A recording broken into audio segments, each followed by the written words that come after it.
Alrighty. Let me get this down. Please. Okay.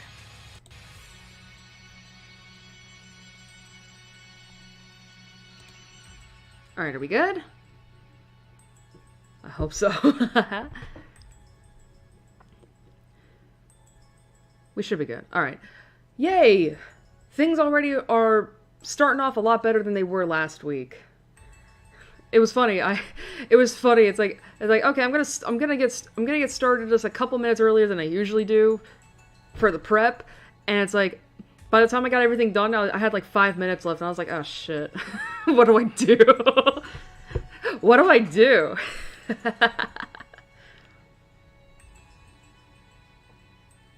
But hi everybody. I'm not late this time. Yay. And secondly, I remembered my Halloween thing where where the colors are changed to reflect the season. God, I still can't believe I forgot about that last week. I can't believe I forgot about that last week. It's like, huh. It didn't even occur to me, like, I think I said before, like, it didn't even occur to me, like, that I'm missing anything. It's like, okay, gotta get this done, I gotta get this done before 7 a.m. But, I remembered this time. And the funny thing is, I had less time today than I did last week. But I think it probably helped in that, one, I wasn't having to, make up new things for this stream. And also, the only thing I had to do with OBS was obviously, like, color drop the backgrounds for the pre-stream, intermission, and post-stream screens. So, cool. Great. How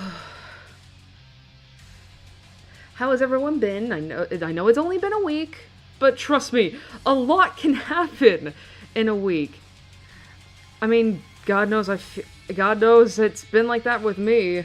I know Twitter is now implementing some new changes to the point that, like, we are starting to see, as I say starting, we've been seeing, like, an exodus of sorts from Twitter over to Blue Sky, and I'm not gonna lie, I'm very tempted to do it myself.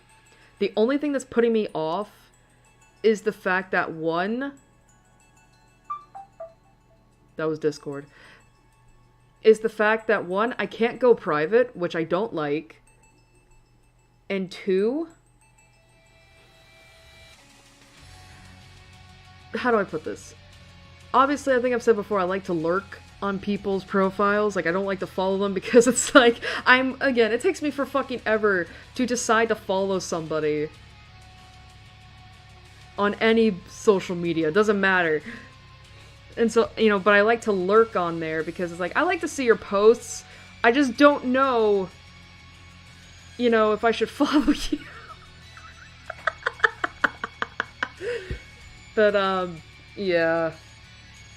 Yeah. You gotta love when the muskrat decides to implement features that no one wants. Because he legitimately cannot handle even the slightest bit of criticism. It's like, there's a reason I fucking blocked your ass across all my Twitters, muskrat. It's because I don't want to see your posts on my TL. You're annoying AF.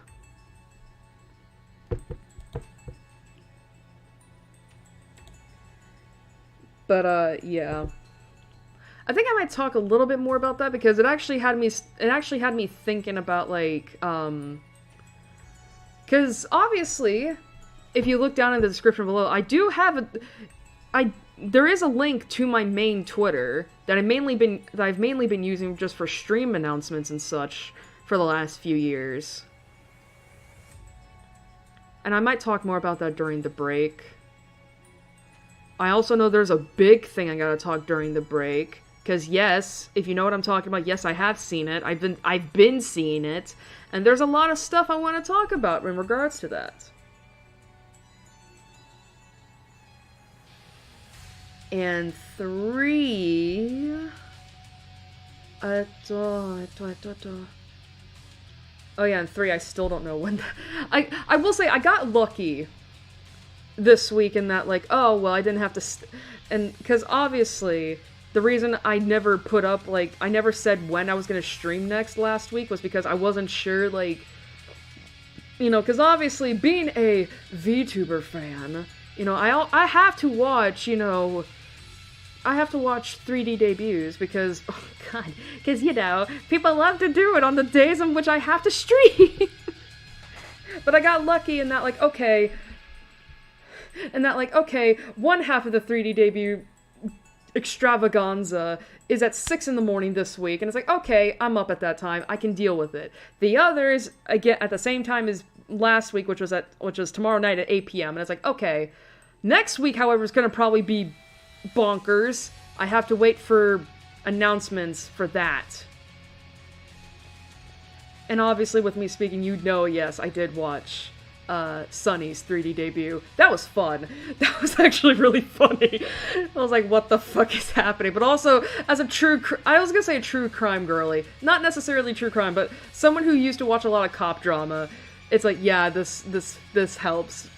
This really helps me so much. But yeah, I'm not gonna go into detail about that. But yeah, so next week, I don't know when I'm gonna stream next. It's largely going to depend on what the fuck is happening. So, same thing as last week. You see the waiting room go up? That's the time. That's the time. Sorry. Oh, jeez. Jeez. Anyway. Oh, that's another thing I have to discuss, too. I'll do that over the break, because it does, because... and this is good news, don't get me wrong. This is good news, don't get me wrong. So I got 3 things to discuss during the intermission. Oh, boy. Anyway, I think we've spent enough time on the pre-stream. So, obviously, before we hop straight into Tokyo Dark, we have to, of course, head on over to the description down below so we can read the viewer's discretion advisory. Let me pull that up real quick. Alright, so, the content warning list. Due to the nature of this game, here is a list of subject matters that will be shown in Tokyo Dark. Gore, violence, nudity, and sexual themes. If at any point you feel uncomfortable watching or you feel the need to stop, click away or stop watching. Your mental health matters, and I want this to be a safe place for viewers, even if you need to step away. And I say this with the utmost respect, please take care of yourself, and I will be extending that same courtesy to myself as well. Again, I know it's a short content warning list compared to Saint Maker and the Letter, but honestly, with some of the stuff we've been seeing, I think it's necessary.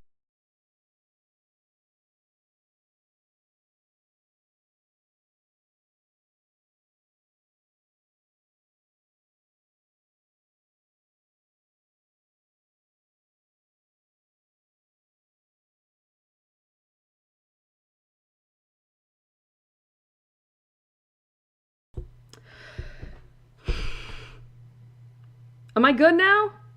Am I good now? Am I good now?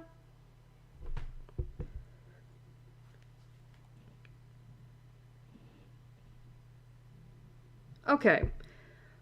I have no idea what just happened. All I know is that I looked up OBS. I looked at OBS and I saw that my internet was like starting to have problems, and I was like, what the fuck? You know, and I was like, oh my god, okay. And I went to go check my internet provider to see what was happening. And then it's like, but it's like my internet is working fine. It's not having any issues. And then it turns out OBS froze. It crashed. So I had to, but yeah, OBS fucking crashed. I have no... What? Can I start my stream, please? Like, I have no idea what happened. I have no idea what happened, why OBS just decided to crash. But I hope to God that was the reason why, because again, like, it told me it disconnected. Like, OBS disconnected. And then it was stuck in the reconnecting phase. And it's like, hello? Hello?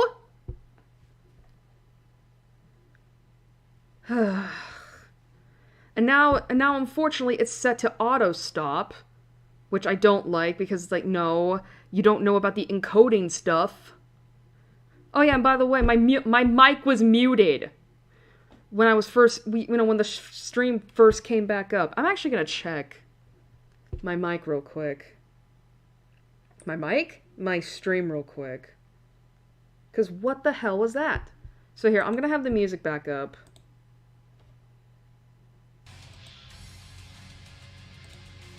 And I'm gonna mute the mic real quick, so I'll be right back.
Alright. I wanted to look at this. I wanted to look at what happened during that break. And I will say this, I am glad that it seems like that the stream broke right after I set the content warnings list. So it's like, okay, good, we don't have to go over that again. But, as I was going to say before everything just stopped... So as per last week... As per what happened last week... Because Tokyo Dark is a game that was way more intensive than I thought it'd be... Excuse me. Because Tokyo Dark was a game that ended up being more intense on my PC than I thought it'd be, there are going to be moments in which the game is just, where basically we're gonna have a lot of lag. Moments in which the game is gonna lag. Now, admittedly, these moments are only gonna be when the game is full screen, which basically means from when we first boot it up to when we shut it down. And occasionally moments where it's like, Steam is bugging out with its achievements. And I know you're listening to the music. Sorry about that. But, yes. So, there's that. And then, two, because of the fact that we're having to deal with that, I am not going to have chat up basically throughout the time in which the game is on screen. So, for basically 95%. However, that doesn't mean I'm not going to be checking chat occasionally. Again, I have my phone with me.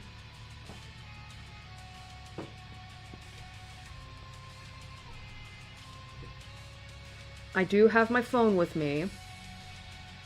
So occasionally there are going to be times where I'm going to be checking chat. And if something is amiss, well, we're going to have to deal with that. When I can. So just in case, I am going to write a chat message real quick. What do I say?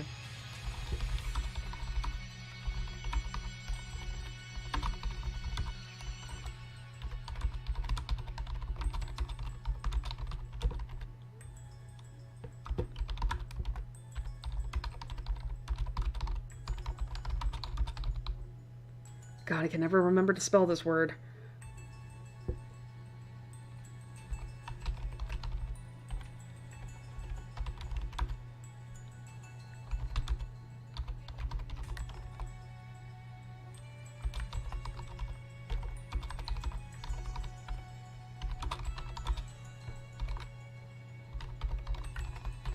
Alright.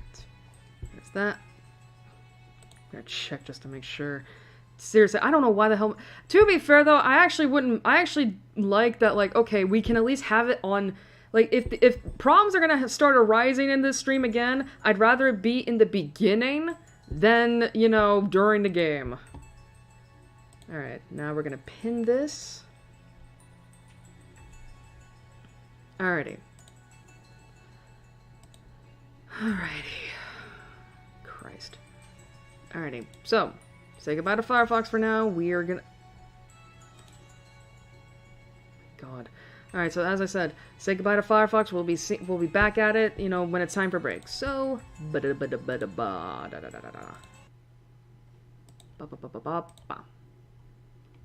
Alrighty. Unfortunately, I'm not gonna have my loading screen ready because Tokyo Dark goes automatically full screen once it loads. So you're just gonna be seeing a black screen for a little bit. And of course Steam's got to update because I don't know why. God, I still don't understand what the hell caused my OBS to crash like 20 minutes into the stream.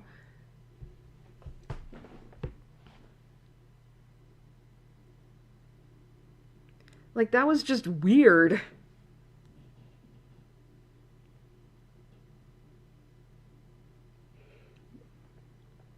Because it's, I mean, again, it's not the first time OBS has crashed on me, but it usually happens, before I start streaming. Like, you know, it'll add, I don't know.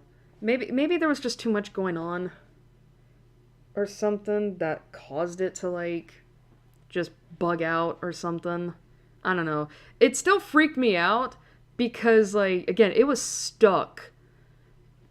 Because the thing is, right, is that, like... Because the thing is, right, is that when OBS disconnect... Steam? Stop it! Christ. It's because when OBS disconnects, right, while you're streaming, it usually attempts to try to reconnect you and such, but it's like for some reason, like on the first attempt, it just could not do it. And the thing is that like, it seemed like it was still going. Like, it seemed like the game was still... It seemed like, you know, OBS was still going, you know? But it wasn't until I tried to, like, you know, click the stop streaming button that, like, it just froze. And I was like, what? Like, it basically acted like, God,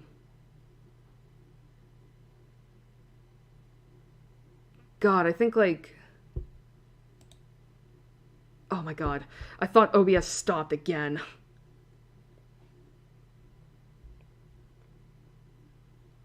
It basically acted like, God, the only thing I can think of is, like, GameCube games. And that,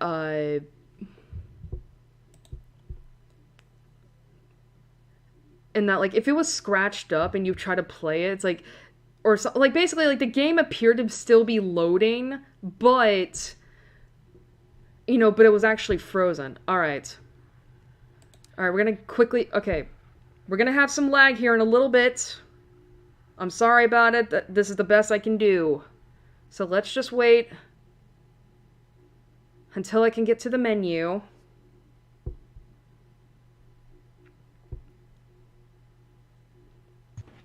let me just get to the menu.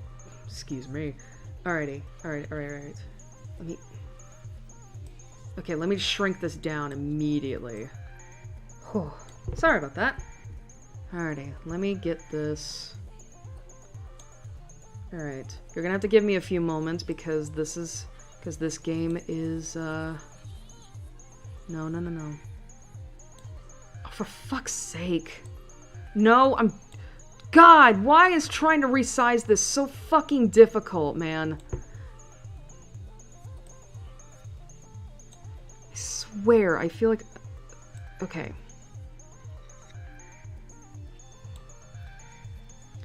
I'm trying to get it to where, like, it'll work. Alrighty. Alright, so I have no idea. God, the problem is with that, because of the fact that, like, this freaking works so weirdly. Like, I genuinely have no fucking... Because of the fact that, like, I can't... Because of the fact that I have to manually resize the window itself every time it pops up, I genuinely cannot tell, like, if this was the same size it was at when I played it last week. I mean, either way, I have to make sure... I mean, either way, I have to, like, shrink this down so much that, like, I have to shrink this down so much that the text is so tiny when I, like, you know, go into this.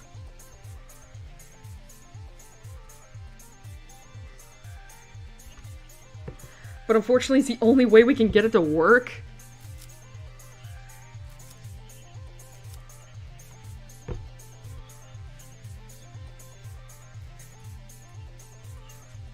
Alright, so... Let's see, can I get it down maybe a little bit bigger?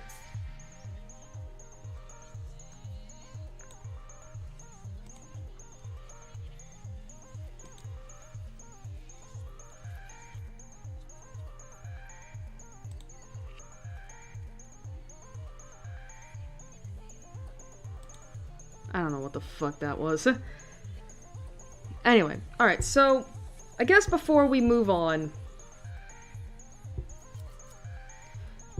what is the whole thing about this game? Alright, so our protagonist here is named Ayami Ito.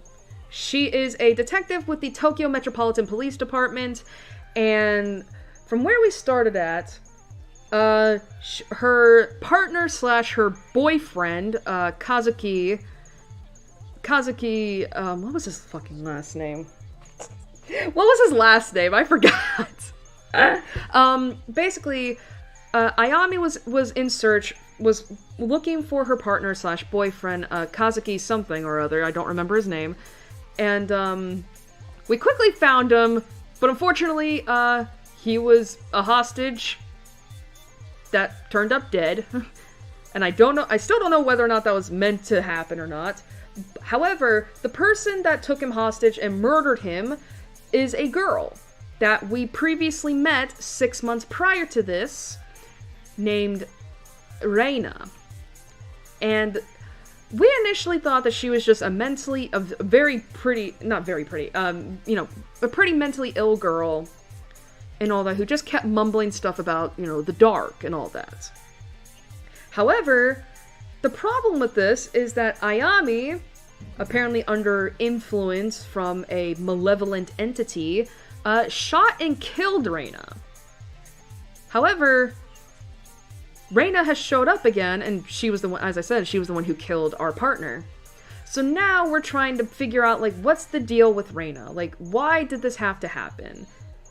And we're basically investigating. And where we stopped at was in Akihabara, the otaku central, I guess you could say, of Japan. And we were gonna, and initially I was going to, like, keep going until we were finished with Akihabara, but obviously that was when my internet started to have issues, and I was getting a little too, and I was already so tired, and I was getting, like, a little bit panicky, that I just decided to call it early. So, yeah, now we're just doing stuff. Also, as you saw here before, this is our spin. Basically we have to help Ayami keep track of her sanity, professionalism, investigation, and her neurosis. Now, obviously, if you were watching last week, I have been doing every unprofessional thing in the book. I genuinely, like, you know, and it's been so bad to the point that, like, I literally had the caption for this week's stream being, like, I swear I think I'm gonna get a bad ending early because I've been so unprofessional. But listen, what I make up for in unprofessionalism, I make up for in investigation. Like, look at that! I mean, admittedly, yeah, my sanity and my neurosis is not great. But maybe it's possible we won't die. Who knows? I actually forgot to mention this last week, too. But yeah, I actually forgot to mention this last week. There's actually, I think I said before that there are multiple endings to this game, but I never mentioned how many. They said there were 11 endings. And I'm gonna assume that a few of those are gonna be related to my stats. Like, basically, don't let them, like, you know, get down so much, otherwise you'll get a bad ending immediately. But, yeah, we're just gonna play this by ear to see how it goes. I hope to God I don't get a bad ending early. That would suck. Oh, shit, I forgot to get my drink real quick. I'll be right back.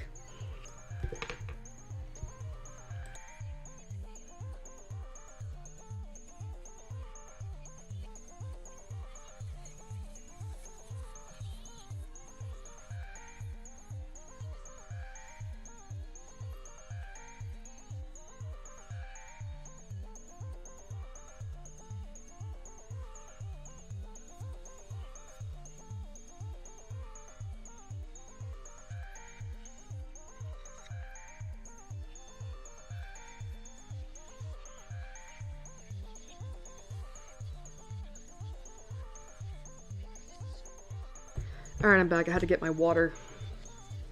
Since I'm doing a lot more voice acting this time around. Alrighty.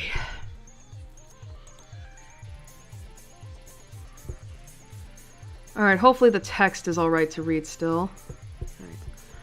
One of the many foreign tourists who frequent the electric town side of Akihabara. A Hawaiian shirt with a fanny pack, huh? I doubt he speaks enough Japanese to be helpful to me. Alright. Oh, hello. Look. A small bookshop that sells mostly manga and cheap, brightly colored magazines. Alright, well, let's ask him about Akihabara. Hi, do you mind if I bother you with a few questions? It seems like you know the area a little better than I do. You're not trying to sell me something, are you? Atsushi! Baby?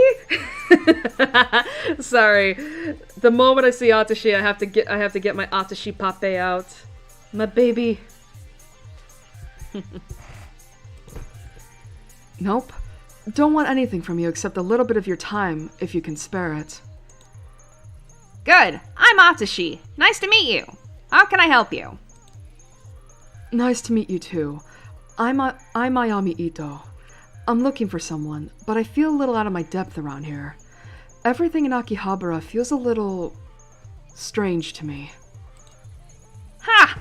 Ha! That's one way to put it. My bookshop's nestled in between a cat-made cafe and a cat cafe. So yes, it is all a little strange. Honestly, it's a stressful set of neighbors to have. Not a fan of your neighbors? Huh? Well, I wouldn't say that. I mean, who doesn't love maids? The cat cafe is a different story altogether. Don't get me wrong, the owner's a nice lady and all, but those cats of hers make a lot of noise at night.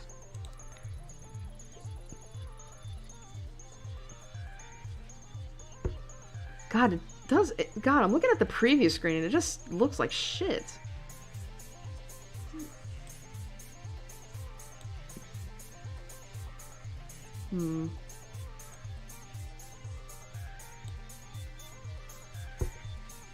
Again, this is the best I can do, unfortunately. If she's not careful, they might drive the locals a little crazy.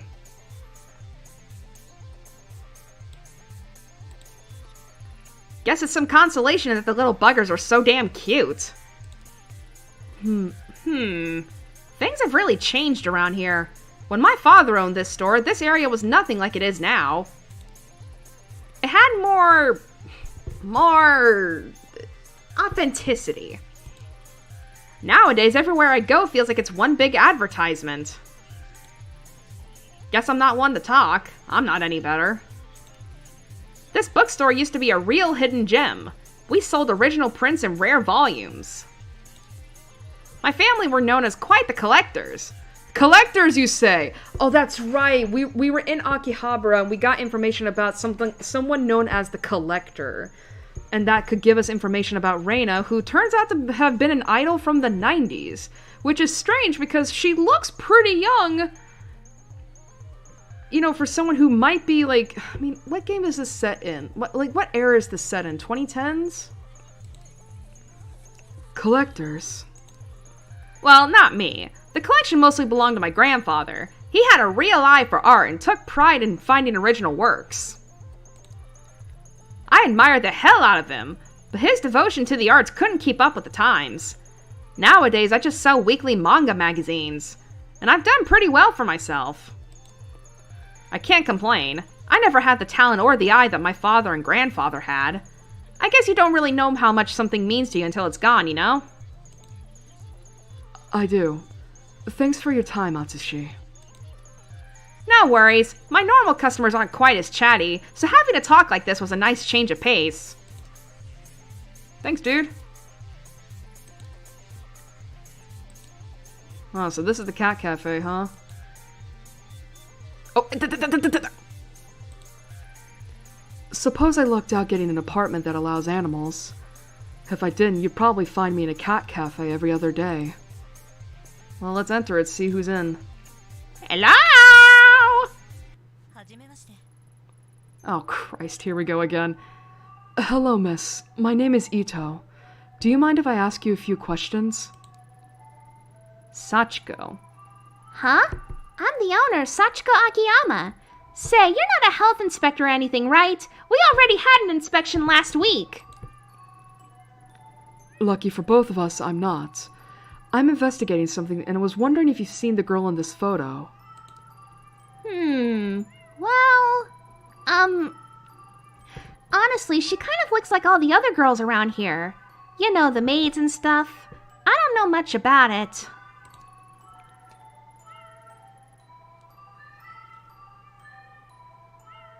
I think that's supposed to be, Ayami. That makes two of us. I feel a little out of my depth around here. Oh, sorry about him. He can be a little too friendly sometimes. Aw, hello there, little one. What's your name?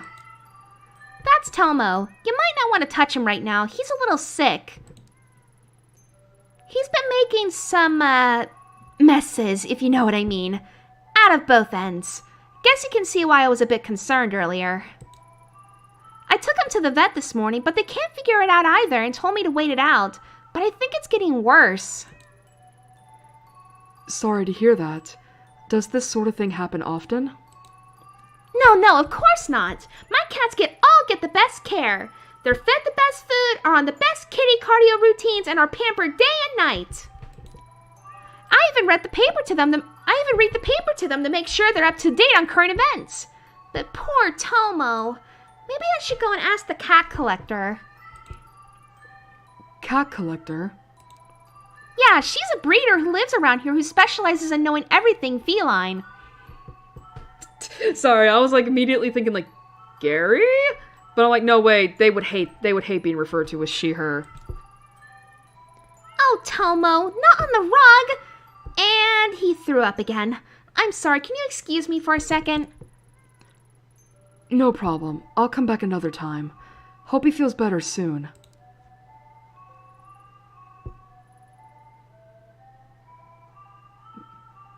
Man, look at all the cats. Reminds me of when I was playing Hustle Cat just last month. Then again, the Hustle Cat Cafe was, a lot bigger than this. Oh, we were so close. No one seemed to know anything about Reina, but every time I brought her up, I heard the same name over and over. The Collector. It was the only clue I had, and I knew that if I was going to get any further in the case, that was the thread I need to follow. Oh, I just remembered. Kazuki Tanaka, that's it. Hey, sir. Oh, you do not... Okay. You?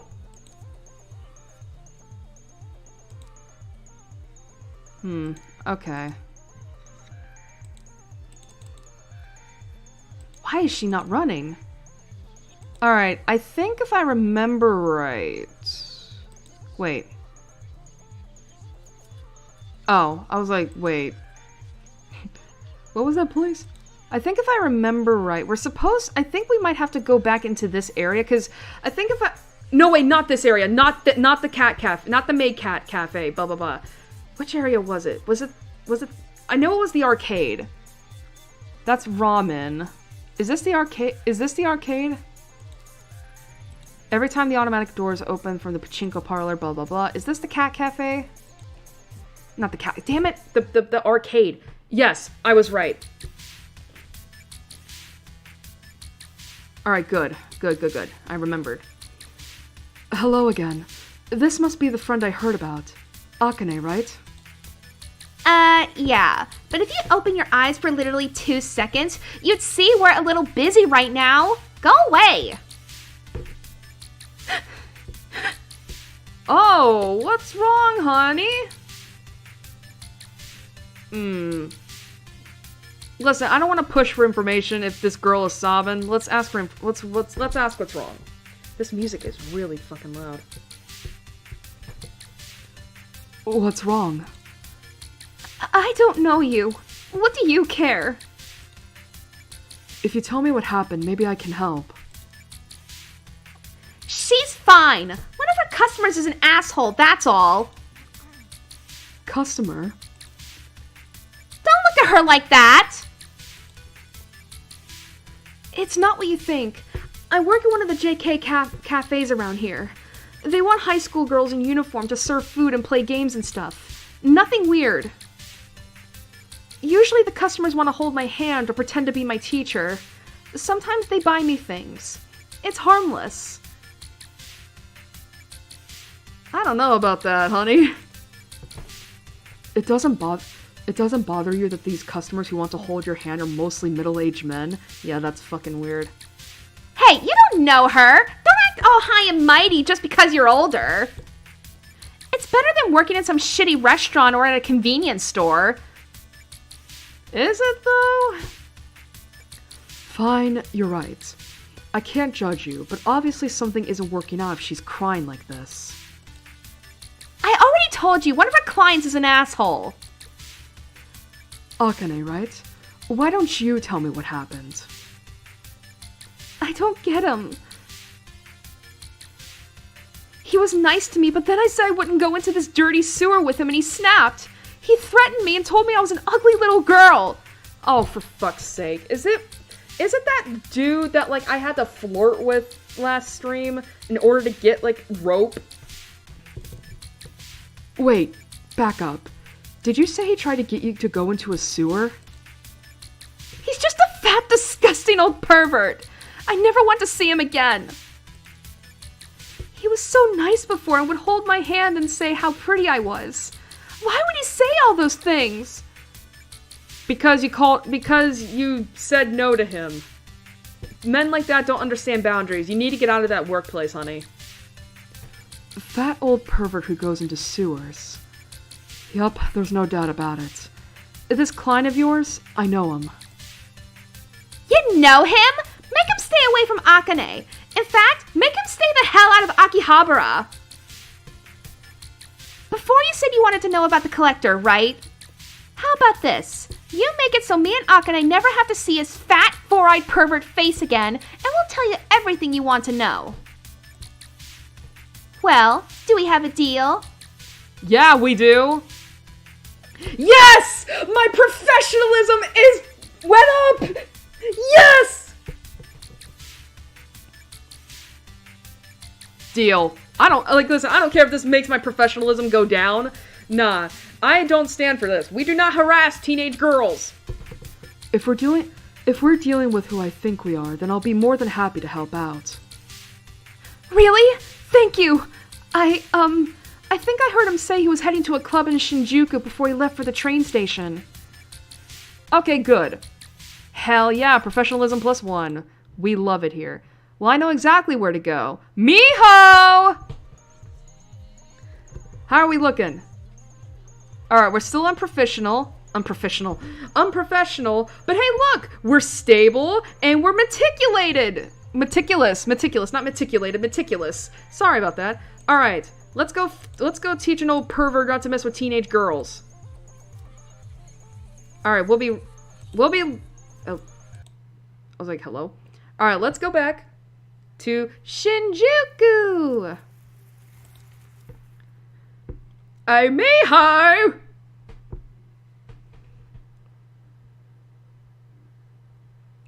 I will say this, I am really appreciative of the fact that, like, this game, autosaves pretty often. Alrighty. Stop.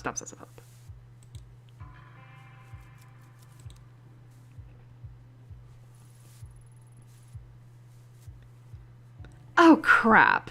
You know, you're bad for business. Don't worry, I'm not planning on staying long. Where's Godo? Godo? You sweeten him all of a sudden now? I'm not messing around. You seen him? Yeah, saw him outside the bar 15 minutes ago. Where was he heading? Where do you think? Towards his favorite love spot with some little thing in tow. Believe it or not, I didn't think to follow him beyond that. Oh! Alright! Thank you! Better be quick. With all you cops hovering around, I doubt he'll stay there for long. Alright, thank you, Miho. Thank you. I'll make sure you're compensated. But listen, we gotta go save a girl! We gotta go! I don't care if this makes me unprofessional. This is dirty. Come on, we have to go!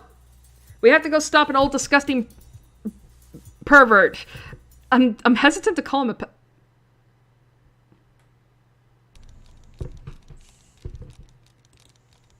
Excuse... Oh, if it isn't my favorite detective, suppose I should thank you. Ever since that night, this place has got more of a dangerous appeal. Detective? You called the cops? I'm getting out of here, you creep! Come here, honey. Bitch was a prude anyway. Excuse me? Are you begging for me to... Oh, wait, I don't have my gun. Shit! We better be trained in hand-to-hand combat, Ayami. We might need to beat an ass. Would barely let me touch her. You're not a prude, though, are ya? Now that we're alone, why don't we start from where we left off? Don't look at me like that. She's 16. Old enough to know what she wants. Oh, gross. Oh, God. Gross. I kind of wish they told me that in the content warning that, like, oh yeah, by the way, there's some creeping on underage girls in this game. Ugh. Trigger warning.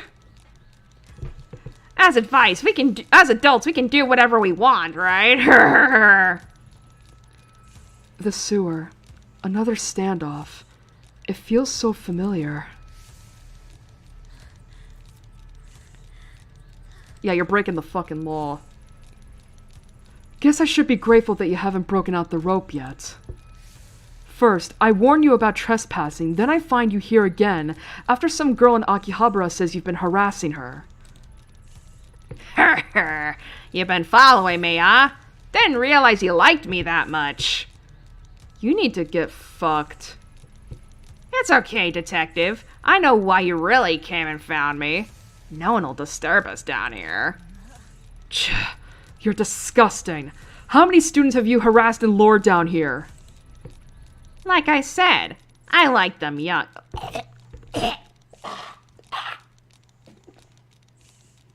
Ugh, I hate it.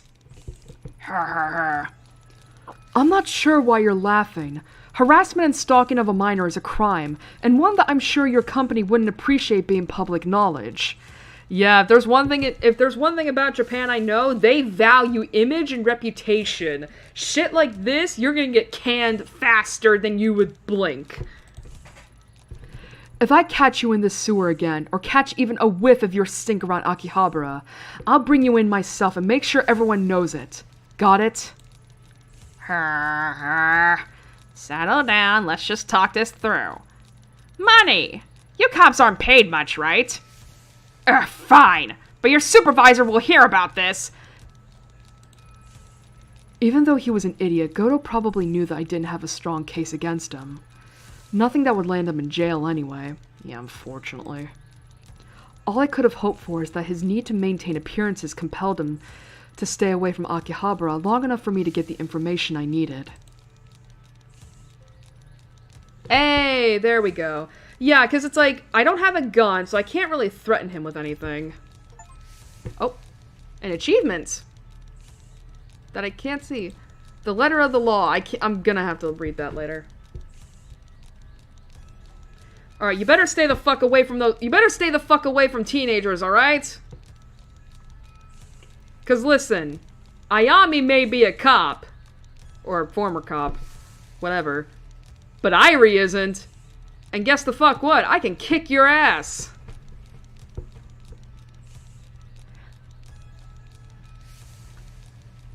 Alrighty. I think I did pretty well. Alrighty.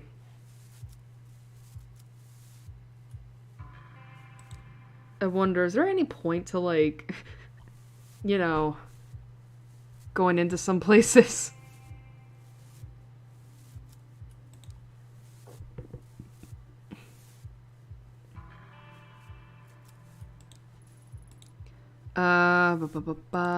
Okay. Whoops. I accidentally clicked out of the window. God, we still don't have anything for this keypad, huh?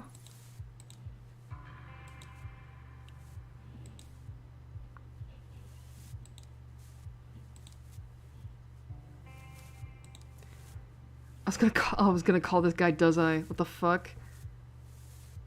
Alright, still nothing. Just checking to make sure I'm not gonna miss anything.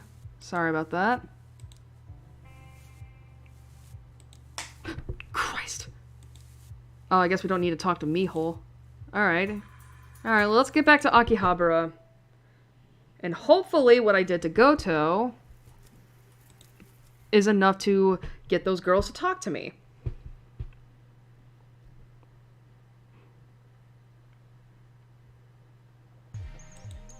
I was gonna say, where's the music?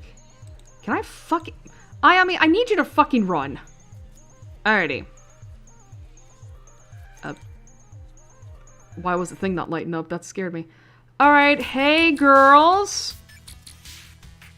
He's donezo.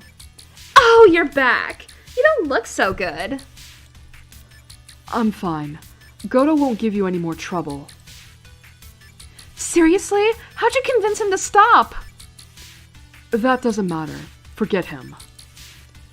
Jeez, remind me not to get on your bad side. I guess we owe you, huh?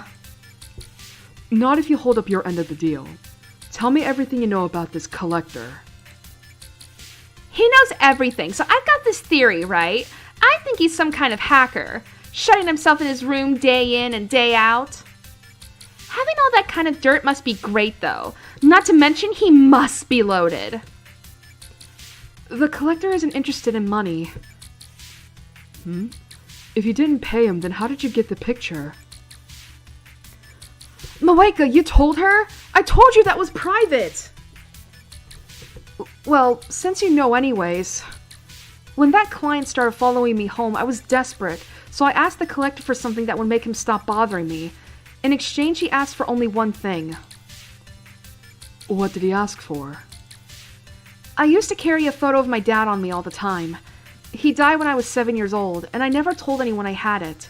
Somehow he knew.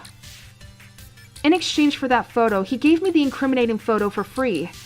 What choice did I have? I was scared, but what? Ever since then, I feel like I forget my dad's face a little bit more every day. It gets more and more fuzzy. Why don't you go back and get it? His shop is right under this arcade. You can get to it through an elevator, but I never found him again after that day. The elevator doesn't work normally. I tried. You know, just to see. He controls it and leaves a sign that's turned on. What? You never told me that! I didn't want you going after him, Moeka. He's dangerous. Listen, I appreciate everything you did for me. Really. But don't go after him. Something isn't right with him. I appreciate the concern, Akane. But there's no need to worry about me. I'm sure I've come up against a lot worse than him. Look for 3 paper cranes hanging in front of the elevator. If you see them, you'll be able to go down. That's all I can tell you. Thanks. Stay safe, you two. Yeah, and by the way, if anything, I'm not gonna lie, I would also hand them my... Oh, I got another achievement. Thank you. I would also hand them my business card just in case. Like, hey, listen. Listen, if Goto or anybody else comes bothering you again, just call this number. I'll come running. Listen, I may be ACAB, but listen, I'm gonna use... listen, I may be ACAB, but... ain't no fucking way I'm gonna not use the power I have to make sure at least those girls are safe and anybody else who's in trouble. Alrighty. So an elevator, huh? Well, he's gotta be here somewhere.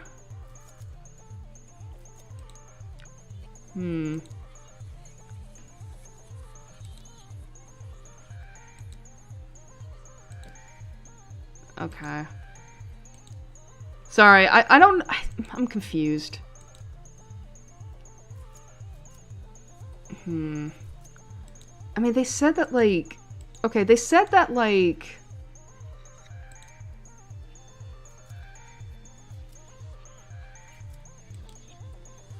it's under there, right? Oh, is this the elevator?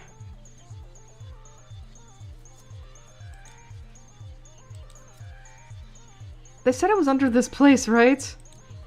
Sorry, I'm a little confused. They said it was under here, right? Oh, they're gone.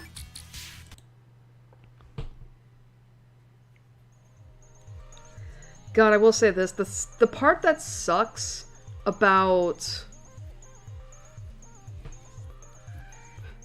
Paper crane. As I was saying, what sucks about about OBS crashing in the middle of my stream is that, like, now I have an inaccurate time of how long I've been streaming. I mean, thankfully I started at 9 o'clock even, so I've only been live for like an hour and 4 minutes at best. But still, it's like, please. Anyway. Huh? Was that paper crane here before? Was that paper crane here before? Yeah. There's one.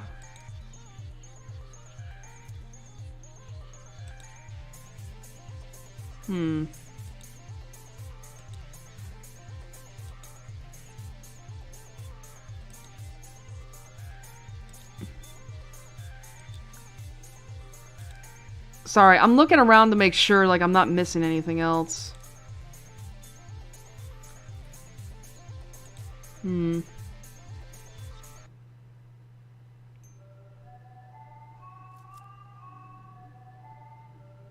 Ask about the collector. About the collector you mentioned earlier. The cap reader? Yeah, sure, but now's not a good time. Tomo keeps throwing up and pooping. A lot. I'm worried he might be really sick. I don't know what to do. When did all this start? Yesterday, his tummy seemed a little upset, but I didn't think much about it. But this afternoon, he really started to, explode, if you catch my drift. Sorry. That is disgusting. That is one way to describe your cat, like, having both diarrhea and puking. I don't get it though. Nothing in his diet has changed. Well, did he eat something he wasn't supposed to without you looking? That does sound odd. What's he eat normally? Oh, you know the usual stuff. Sashimi mostly. Sashimi? You're joking, right? No, of course not. Why would I joke about that? You can't feed a cat sashimi. Of course you can. In the wild, cats catch the fish right out of the streams. It's the same thing. It's the same thing. You have to cook that shit, though. Like, I actually remember this, is that I genuinely thought that you could feed a cat raw meat. You actually can't. It's dogs that you can feed raw meat to. With cats, you have to cook it. That's not exactly the same. I have a cat and I bet you feed it those store-bought foods with all the extra vitamins and minerals added in, right? Oh god, why is this... Why is this gonna end up being me and Gary one day when we're talking about our cats? It's like, well, I don't feed my cat a special diet. She just gets the plain old store-bought diet. And Gary's gonna be like, well, I feed my cats like all sorts of different treats throughout the days. I say this with love. I promise, I say this with love. But God, I do genuinely think Gary spoils their cats too much. It's like, man, you spoil them. I mean, then again, to be fair, like, they have 5 and I only have the 1. Well, yeah. Ha! Sucker! You... Oh no! You've bought into the corporate lies about pet health! Kitties can't be healthy eating that chemical swill! Well, what else do you suggest on a, like, it's like, Sachiko, I gotta think about my budget. I can't afford the fancy pet crap. Besides, not to mention, I can't even get my own cat to eat her treats. She doesn't like treats for some reason. I'm not gonna force her to, like, eat something that she's not gonna like. Chemical swill? Well, my cat's also not puking everywhere, so... Sorry, I guess you're right. I got a little carried away there. I didn't mean to be rude, especially since you're only trying to help. Yeah, exactly. Like, listen, maybe the poor thing just ate something that he wasn't supposed to. That's alright.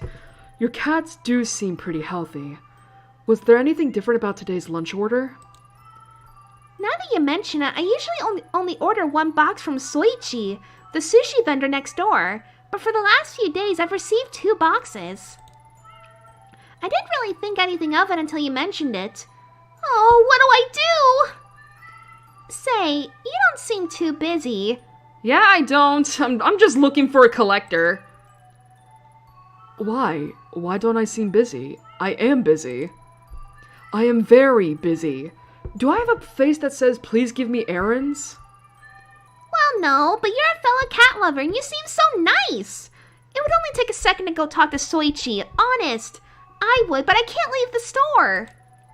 I can't even think straight about the cat collector of anything else until this is off my mind. Please go talk to him.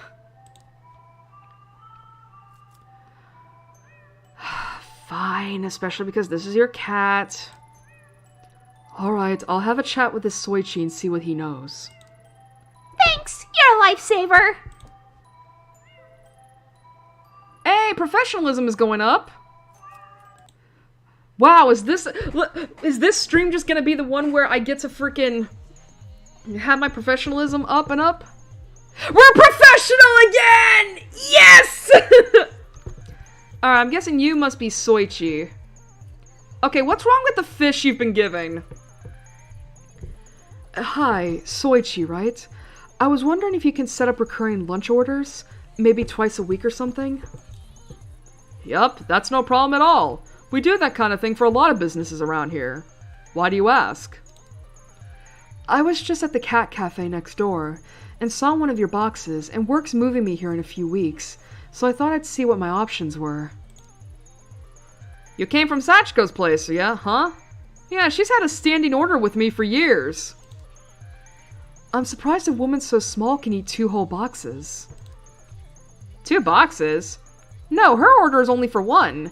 If she was ordering 2, I'd suspect she was feeding it to her cat. Huh. That's what, I mean, she said that she was only, okay. She said that she was ordering, yeah, that she was, you know, that she was ordering, I mean, I think if I remember right, she said she was ordering 1 box, but now, but she said you've been getting 2, but she said she'd been getting 2 lately, but now you're saying she's only been getting 1? Yeah, that would be crazy. Anyway, do you normally deliver them yourself? Sachiko's right next door and a very sweet lady, so I always try to do it personally. That said, when it gets a bit hectic, I ask some of the other regulars around here to run it up for me instead. If you see Sachiko, make sure to give her my regards. I'll try to go up there next time. So about that standing order you wanted to set up.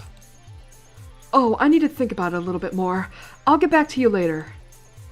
Thanks for the help. A little sketchy maybe, but definitely not a cat poisoner. Finding who supplied that second box should lead me to a suspect.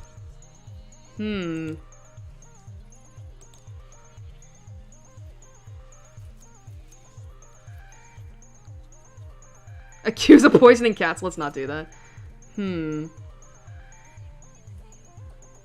Sashimi, huh? Hey! What'd you have for lunch? Huh? That's a weird thing to ask. I got a boxed lunch from the convenience store. Why? Okay. Do you like cat cafes? You wouldn't catch me dead in a place like that. I hate cats. Every time I see one, they always try and scratch me.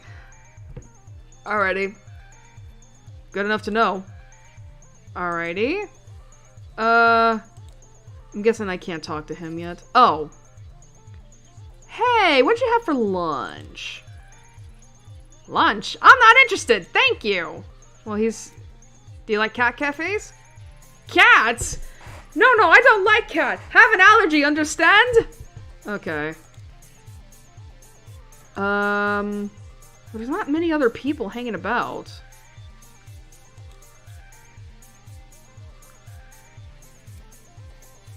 What about you? What'd you have for lunch? Why? You asking me on a date, lady? When I'm on the clock, I usually get a box of sushi from Soichi down the street. Ah. Do you like cat cafes? Huh? Yeah, sure, they're alright. I used to have a cat growing up.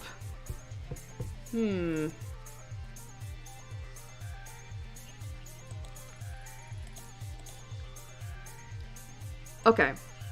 I'm gonna see. Because obviously I don't want to, like, be fucking, you know, unprofessional. Can I talk to him again? No. Alrighty. I wonder, would Sachiko have any new information about me? About me? For me? No.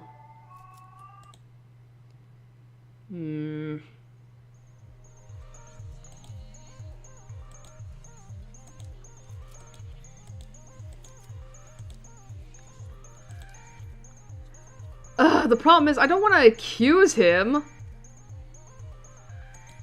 Because I feel like that's a bad idea.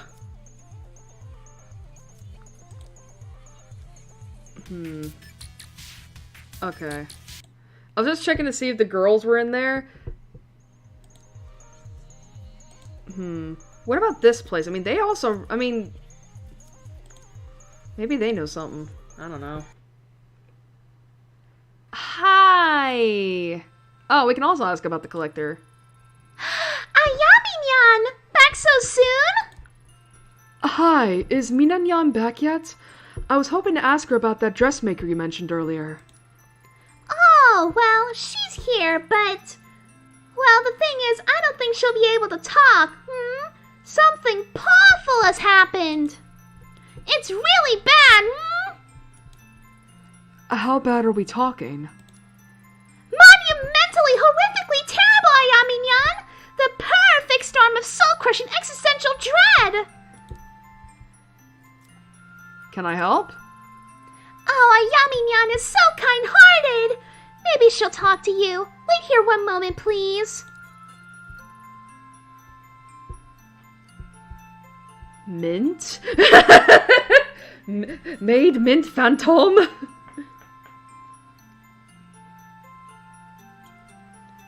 Oh, hi, Nya? You alright? I heard something bad happened. Maybe I can help you.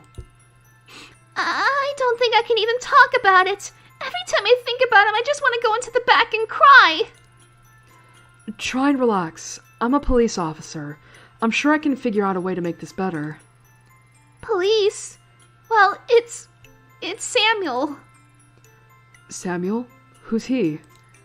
A distant... Oh, wait a minute. A distant relation of yours? A boyfriend? Did he hurt you? Run out with your money? Samuel Cuddlesworth. My best friend. He's missing. Your cat? Samuel. Cuddlesworth. Okay. I think I see what's happening here. Her ultra-rare, one-of-a-kind kitty plush, Mistress Ayami-nyan. These things don't grow on trees, you know. A teddy bear. You lost a teddy bear. A plush! A plush! Samuel Cuddlesworth was not a teddy bear! He was an ultra-rare cat plush! Oh, cruel world! The hideousness of the cosmos laid bare before my very eyes! Why did I think you'd understand? No one understands! I'm all alone! We're all alone! And then we die! Oh, I hate seeing her like this! I don't think she'll be of much use to society until she finds a replacement for her beloved Cuddlesworth. Thank you for listening, Ayami-nyan. While you're here, want some pancakes?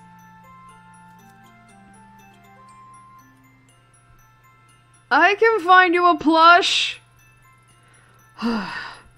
Listen, I can't promise you as rare of a plush of a Samuel Cuddle Snipe. But I'll find you something, alright? Cuddlesworth. Samuel Cuddlesworth. The second. Twice removed, actually. Why are you looking at me like that? Alright, I'll get you a fucking plushie. So I gotta accuse somebody of poisoning cats, and then I gotta find a fucking cat plush. Well, at least I know where I can get the first one, I think. Hold up. I mean, there's a crane game in here. Please don't make me do a minigame. Oh, you sons of bitches. Well, there's that. However, I'm not gonna be able to get it. So... Oh. Okay.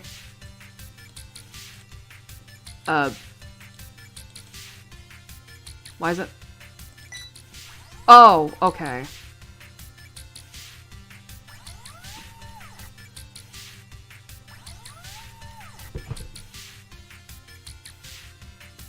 Okay.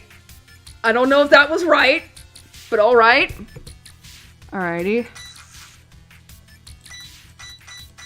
Okay. Grab.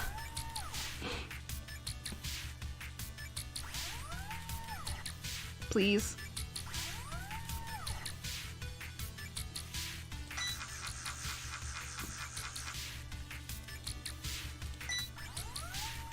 Hey!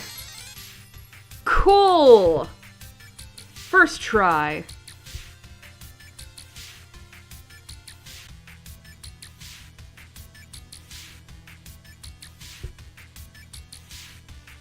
Alrighty.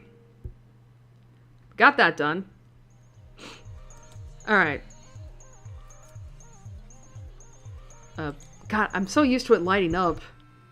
Alright, I got a plushie.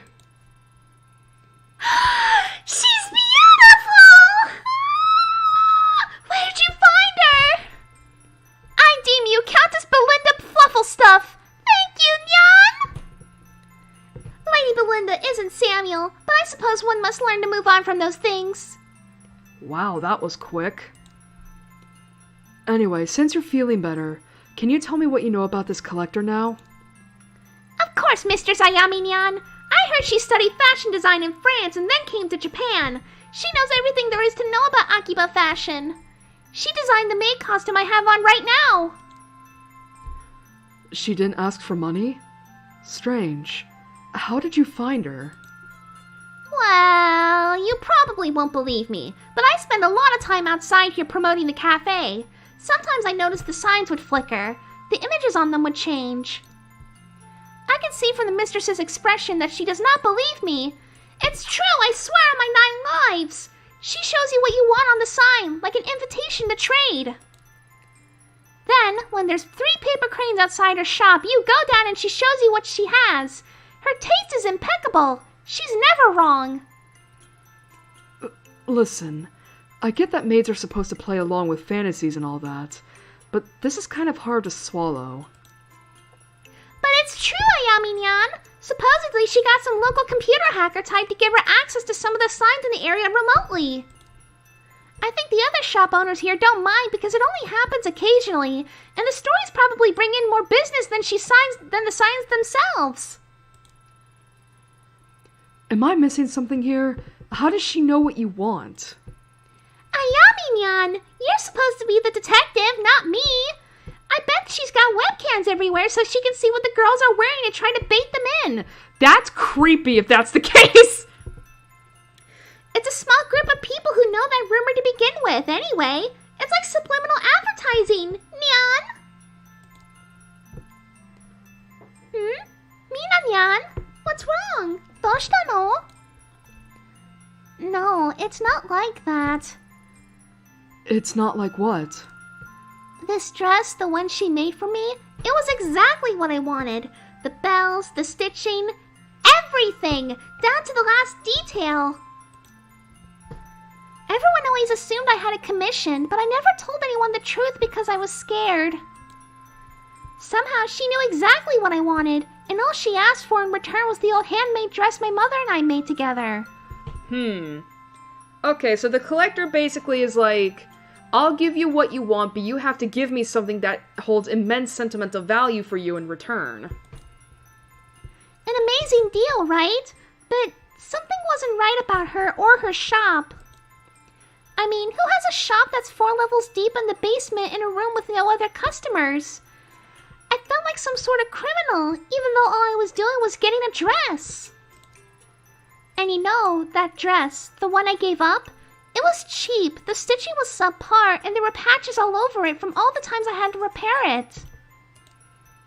Despite all that, I wish I'd never given it away.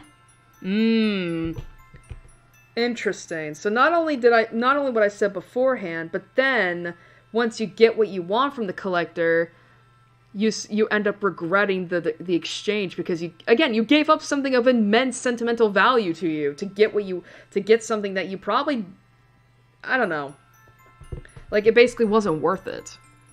Sometimes I think I should try and get it back, but the truth is I'm afraid to. I don't want to go back there. Sorry, Ayami-nyan. I kind of got a little serious there. That's everything I know, though. Thanks again for getting me Lady Belinda. No problem. Don't go losing her now.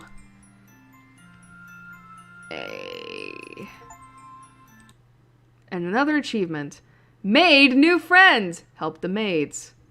Alright, gotta go full screen and then we gotta do that again. Alrighty.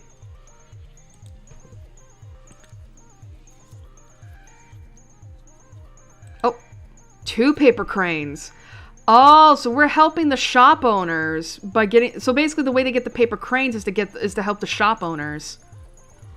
2 cranes? I can't believe those rumors are true. Assuming everyone's not lying to me, there's 1 more to go. God, do I really gotta accuse this guy of poisoning cats? Because the American doesn't know enough Japanese to understand us. And the other guy's like, I hate cats.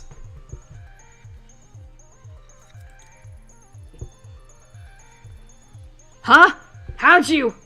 Wait, it's not what you think. I rent the apartment above her shop and the furballs are always yowling all night.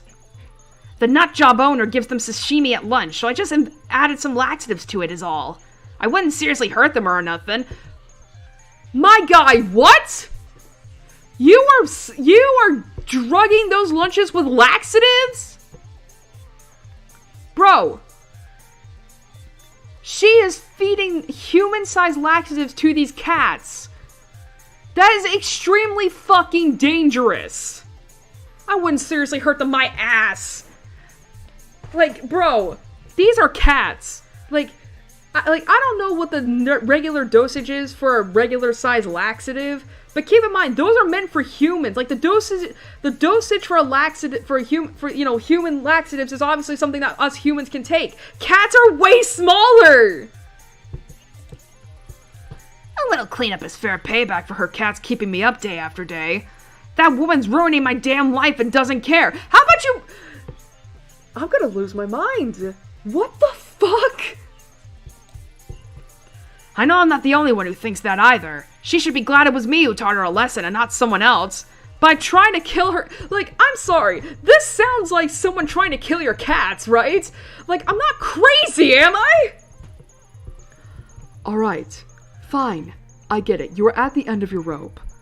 Thing is, I'm kind of a cat person, and I'm kind of a cop. Consider this a warning. Fine. Whatever you say, lady. Fuck you, dude. I should arrest you for fucking animal abuse. But then again, I don't even know if that's a crime here in Japan. Stop. We gotta go tell Sachiko. Hey, honey, I found out. This may not surprise you, but your upstairs neighbor isn't your biggest fan. Takumi! That little rat! What did he do? Is Tomo going to die? If he does, I'll wring his little neck! No, it's only some laxatives in the food. I think he wanted to ruin your day, not harm the cats seriously, though I highly doubt that. Oh, thank goodness! I'm so relieved. If it's laxatives, Tomo should be fine in a day or two once it clears out of his system. Yeah, you're just gonna have to again, am I crazy? That again, yeah, it's just laxatives, but that cat still got, like, probably way more, like, of a stool softener than he should have. Like, that... What a little scumbag. What's his problem? He mentioned the cats have been keeping him up at night. Few weeks of that and anyone might crack. You're right. I'm so used to it I didn't notice, but I'll get a contractor to come out and see about finally soundproofing this place. Tomo, you nearly made my heart stop. I'm glad you'll be okay. Listen, I would still take him to the vet just in case. Because again, that cat probably got way more dosage of a laxative than he should have. Now that one mystery is behind us, could we return to our discussion about the collector? Of course! I've only visited her once. I wanted to add a very rare Balinese breed to the cafe, and after searching for weeks, I was convinced it was nowhere to be found in Tokyo. Just when I'd given up hope, I got an email out of the blue from her saying she had the breed I was looking for, and to come to her shop. Suffice it to say, I was ecstatic. Business was doing alright, so I had some money to spare too, only she didn't want money. She wanted Panda. She wanted a panda? No, Panda was the name of an old cat I had. She was nothing special. An old mixed breed who moved to Tokyo with me when I was starting up. You gave her your cat? Listen, I get a dress and a photo, but a cat? I doubt I would have started this business if it wasn't for him, but he was also really old and having some health problems. Why am I suddenly getting really bad feeling about this? The collector said she'd take care of him, give him the best medical care, feed him the best food. Panda's last days would be in complete comfort. In exchange, she'd give me the Balinese kitten for free.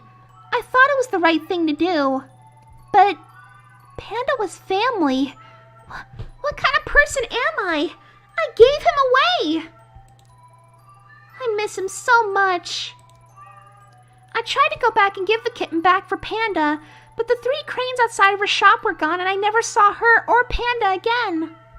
I hope to God that cat passed away, you know, in his sleep. That's all I remember. Sorry, remembering Panda always makes me sad. Thanks for the help. I should get back to work. Hey, and another achievement, let's fucking go!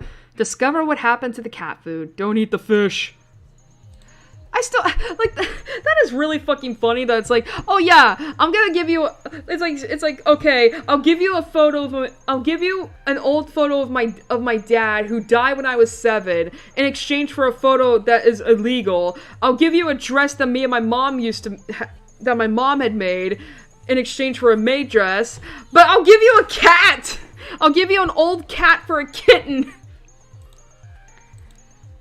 Man, that is one hell of a... man, whoa, wait a minute. I just now noticed this. 2,500 yen for a parfait. Suppose in a maid cafe you're not only paying for the food, but for the girls to wait on you hand and foot like a lord. Not really my thing. Anyway, how are we doing? God, look at our investigation! Jesus! Meticulous as fuck!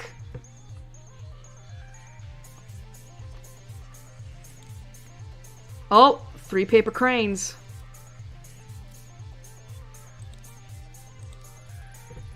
That's it. 3 paper cranes. The buttons on the elevator are lit up now. Alrighty. Oh, I accidentally hit look again. I meant to hit enter. Alright. Oh, this isn't scary. This doesn't seem right. Doesn't match the descriptions I got at all. What was that? Who's there?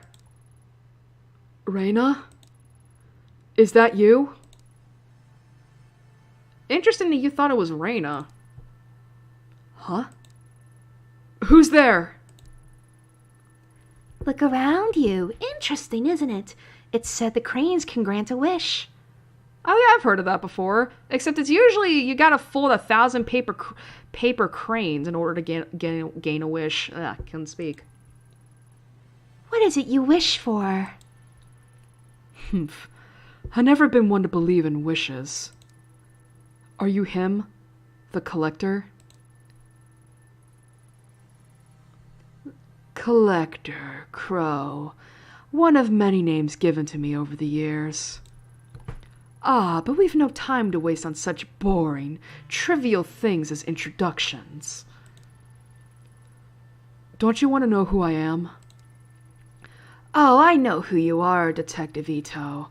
Or should I say, investigator. So hard to keep straight. I suppose it's irrelevant what you call yourself now, as you've arrived exactly where you need to be. Something's different. Yes. What is it, I wonder? Ah, that's it. You're like me, after a fashion. You see things differently from those around you. The world is not so solid and unchanging as it is for them. Things bend, they break. Am I wrong? No, nothing's been the same since Kamakura. Yes, of course. The girl you murdered, Reina. Was that your fault?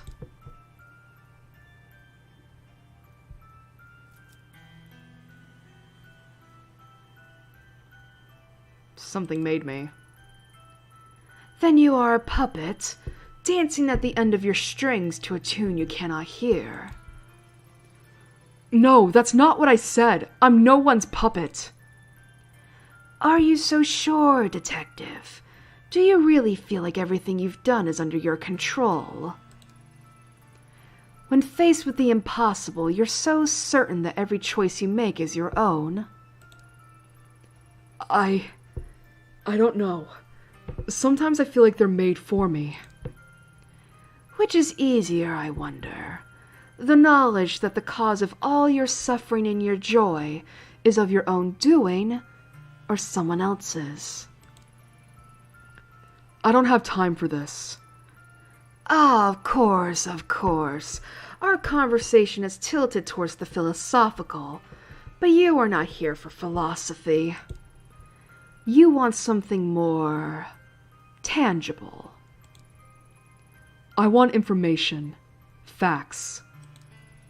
No, it is my business to know what people desire, and that is not what you seek.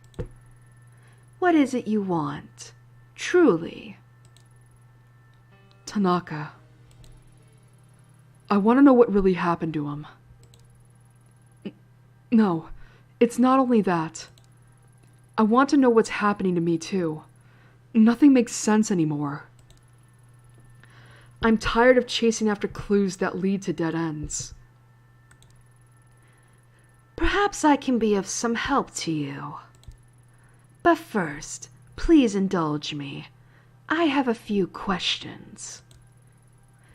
I'm curious, so curious. You're such a unique visitor after all.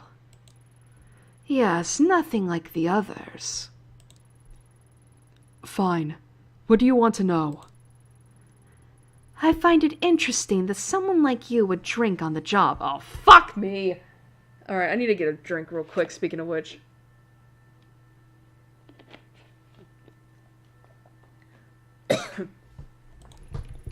Huh? You mean in the hostess bar 2 weeks ago? Yeah, what of it? It seems so obvious a mistake. Why did you make it? 'Cause I needed information. For information. It was for the case. I didn't think I'd get information otherwise. Not that it changed anything. On the night of your partner's disappearance, you found your way into the sewer using a man. Why him? A witness saw him. A witness placed him in that sewer. Why not go directly to the source? What is this? Some sort of psych test? I came here for answers. Enough with the games! It's no game, detective. I can give you what you seek. This is my price. That's it? If you wanted information to use against me, seems you've already got enough. Blackmail? How pedestrian. Simplistic. No, I've no interest in that. Then what do you want? Everything I collect brings me closer to an understanding, much like you. Only the puzzle I assemble is considerably larger, and the piece you provide is well worth the trouble. Shall we continue? Do I have a choice? You've already made it. You show such little patience, detective. Surprising considering the effort you took to get here. The girl, Reina, she's the one you've been chasing, yes? Let's talk about her. Why didn't you shoot her again in the sewer? She was holding your dear Tanaka at knife point. Why didn't you pull the trigger?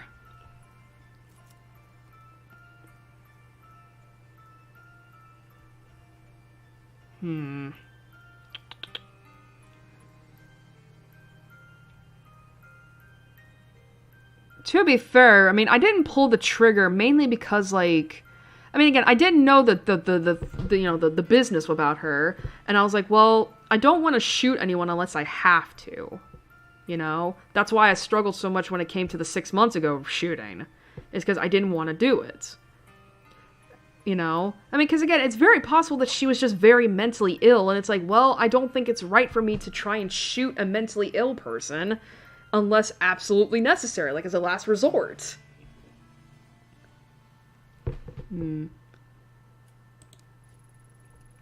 Reina was clearly sick, out of her mind. What was shooting her going to prove? Interesting. Most interesting. Though she's gone, the sleepless nights continue, don't they? Don't they? You've taken your pills twice. Is that enough to make a difference? Do they help?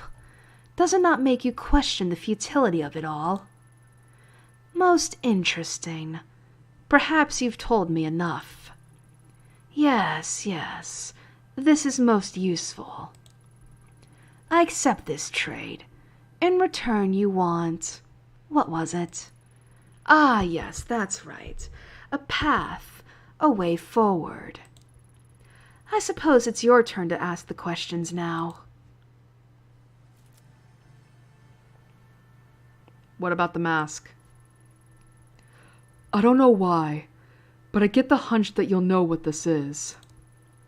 What is it? Reina was obsessed with it. It must be important, but I can't figure it out. Ah, I see. A most interesting relic.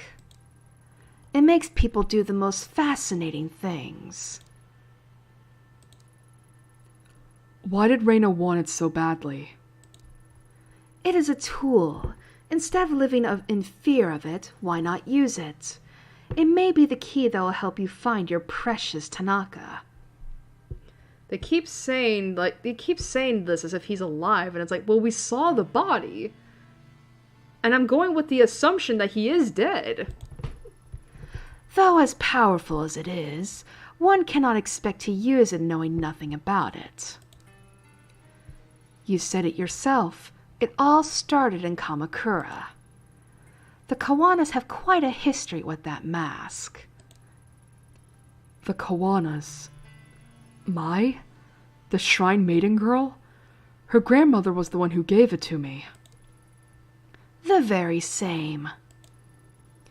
It gives me the creeps. Maybe I should have gotten rid of it. Don't do that. You'll never find your way without it.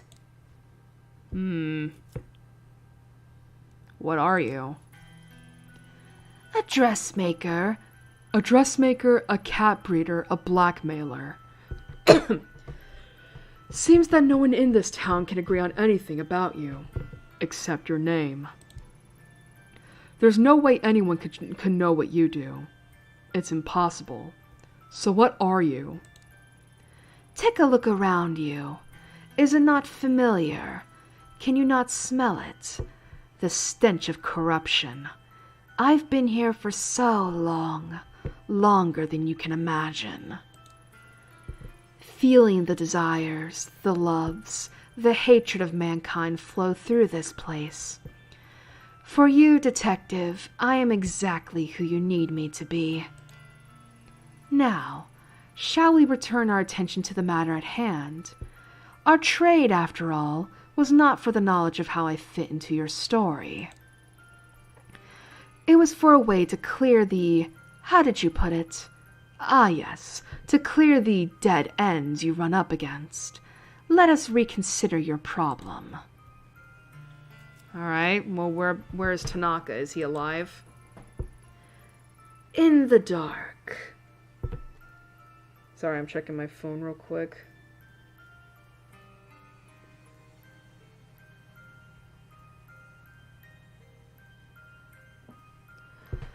Oh, I should actually check my chat real quick. Whoopsie. I haven't been doing that. I fucking forgot.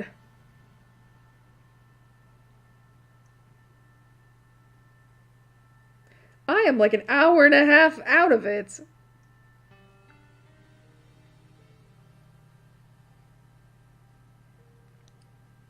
Sorry about that. I've just been ignoring chat the whole time. In the dark. Whether he lives... that is more difficult. The dark. That's not the first time I've heard that. What is it? Where can I find it? A better question is, where can it not be found? Can you not feel it around you? Following you at every turn. So what, I gotta let my sanity go down? It pays great mind to those within its walls. You know of whom I speak. The common thread that binds all the misery in your heart. Reina, And if that's where she is, Tanaka must be there too. The girl's thread is a complicated one. Yes, very tangled. It begins in Kabukicho, and a talent agency called Omega. Kabukicho. I know it well enough. Kamurocho? Sorry, I know. Wow, I did not think we were gonna get there. That's cool, though. We're gonna go into the place that Yakuza was based in, pretty much. As I imagine any officer of the law would. The dark is a sacred place. It lives and breathes, changes shape and goes where it pleases. And it is the girl whose suffering determines its shape. Without understanding its root, you'll never find your way. Or it could tear you apart. Like it almost has already. The mask and the dark are inexorably linked. Pursuing one without the other is futile. Now, you are an enemy of the dark. It'll reject you without understanding it, and you'll be lost without the necessary tool. How will I know when a path's been opened? Ask your puppet master. My end of the bargain has been upheld. You seem awfully eager to help me.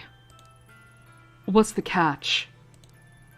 Something tells me I'm going to regret talking to you. Paranoia.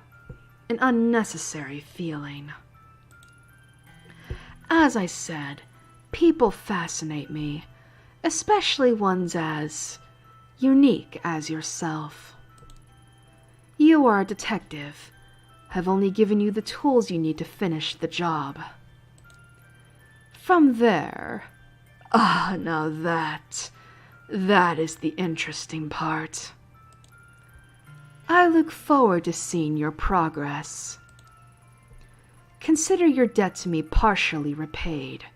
The rest I shall collect at another time. Tell me, my little puppet, if you can see your strings, does your dance not continue? Until we meet again. Whew, my throat hurts from that.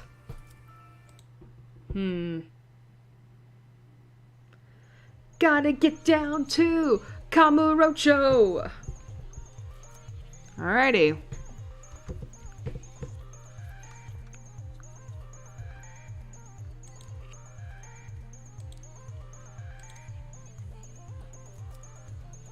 So I'm gonna assume then we're done. The air in the collector's basement was stagnant and heavy. If I had stayed any longer, I felt like it may have suffocated me. For the time I was there, Akihabara faded away into a distant memory. I returned to the surface, put my hand up to shield my eyes from the sunlight, and listened to the people on the street. Their conversations seemed so pointless, part of a world I no longer belonged to.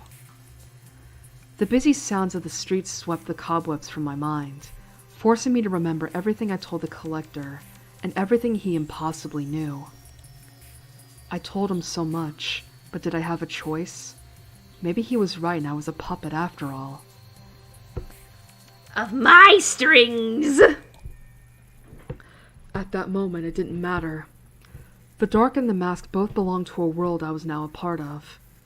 Normal methods of investigation wouldn't lead me to them. Countless paths were Excuse me. Wow, that collector voice really took a lot out of me. Holy shit. Countless paths were narrowed to two, and I had no choice but to march forward toward the leads I had been given. As I left Akihabara behind, one thing bothered me. How did the collector know so much about me? Was I really so easy to read? I didn't have time to dwell on it. Kazuki and Reina were in the dark. That much had been all but confirmed. And I now had a means, however impossible, to find them. Two paths, the mask and the dark. Both were necessary, and I had to make a choice of which to follow first. Chase after a talent agency in Tokyo's red light district, or back to Kamakura to visit Mai, the girl I nearly got killed. Neither seemed very appealing. My logical side didn't understand how either would help, but as everything around me cracked and crumbled away, logic didn't matter anymore. I had to choose. Or maybe something would choose for me? Well, here's my thing. Obviously, I am curious about Reina. I do want to know what's going on with the dark. However, the collector said that we would not be able to, or at the very least, like, if we didn't figure out the mask, the dark was going to tear us apart. So, and obviously we gotta check, and he said that we gotta check out the origins of the mask. So my logic is that, okay, we'll go to Kamakura. Oh, we can't go anywhere else. Okay.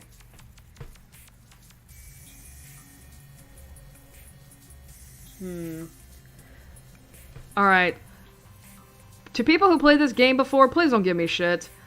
Like, if I'm heading towards a bad ending, let me get that bad ending. But yeah, I'm gonna go to Kamakura. Figure out what the deal is with that mask, and why is Reina obsessed with it. Like, I do wonder if, like, there is a part of me that is wondering, right? Like, if the dark is something more metaphorical, like more figurative, I just can't figure out for what though. Like mental illness. The dark is a metaphor for mental illness. It's for depression specifically. I came here to find out about the mask, but there's something I've got to do first. 6 months ago, I sent one girl to the morgue and very nearly killed another. Since then, I thought of coming here to apologize to Mai, Kawana countless times, but couldn't will myself to see her and be faced with my failure. I think of the fear and hurt in her eyes, and I feel nothing but shame. For my own peace of mind, I need to tell her the truth about that day, and about how I lost control. Hopefully she can find it in herself to forgive me enough to help me with my investigation of the mask. Wait. It's fall. Why are the cherry blossoms blooming? Oh, yeah. Yeah, because cherry blossoms don't stay like that for long. They bloom in April. Huh. That's interesting. Time stays still. It's like nothing's changed since that day. Well, how's our buddy doing in here? If he's here.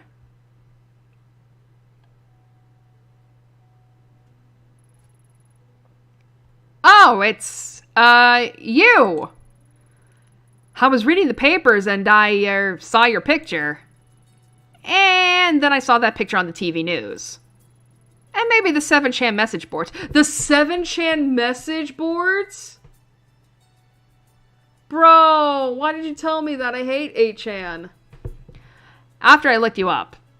I'm sorry, I was curious. I remembered meeting you and couldn't believe it. I can't remember this dude's voice. It's like I met a celebrity or something. Oh, of course it's not good or anything, but you know, you'll never know who you'll meet in this business. Everyone always seems so unassuming. I mean, that's not so easy. That's not to say any of it was your fault or anything. Okay, so the message boards are pretty bad. There's a lot of bad stuff on there. Like, wow. Pretty wild stuff. But it's so funny. It's so funny considering, like, bro, if you were on VTuber Twitter nowadays, you would see so much 4chan shit. I can, believe me, as someone who lurks on in that sphere pretty fucking often, like, bro, it's like, you would not believe the amount of 4chan I see. And even worse, the amount of people that just believe it. Like, holy fuck. I know I know reading comprehension is bad nowadays, but oh my god.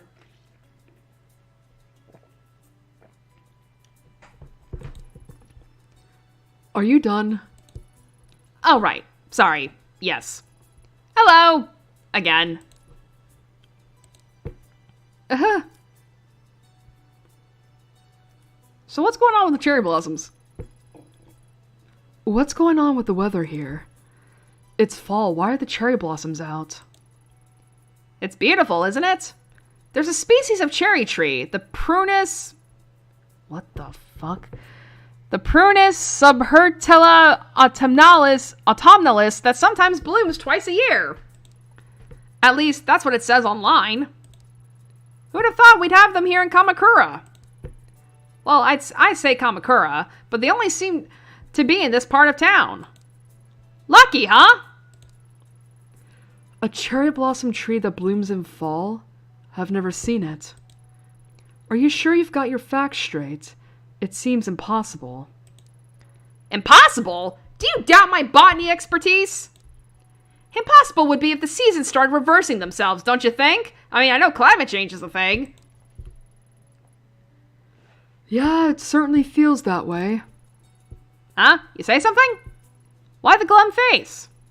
Anyway, I hope you take advantage of the weather and go for a picnic or something. The blossoms are so peaceful. Don't they put your mind at ease? No, they give me PTSD.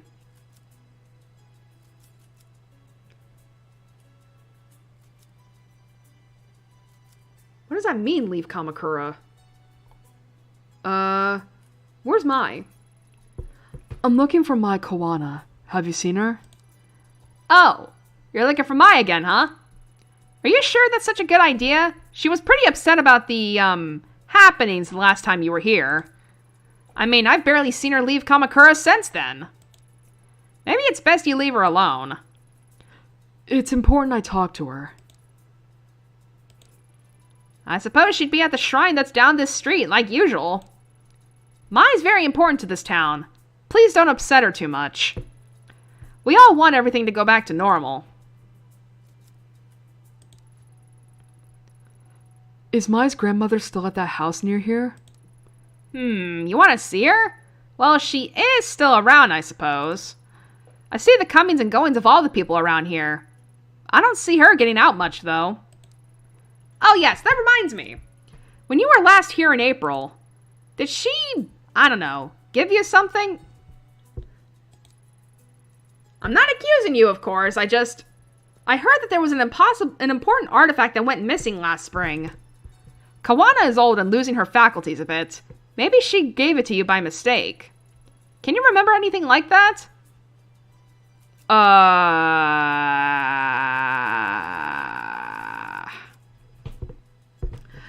Do I lie or do I tell him the truth?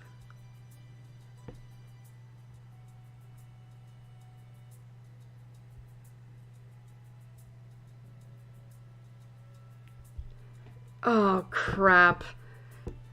The thing is, right, is like, I'm thinking, like, maybe it would be a good idea to tell him the truth, because maybe he'll have some information about it, but on the other, I'm afraid that if I tell him the truth, he might take the mask away, and it's like, I need it. I can't lose it.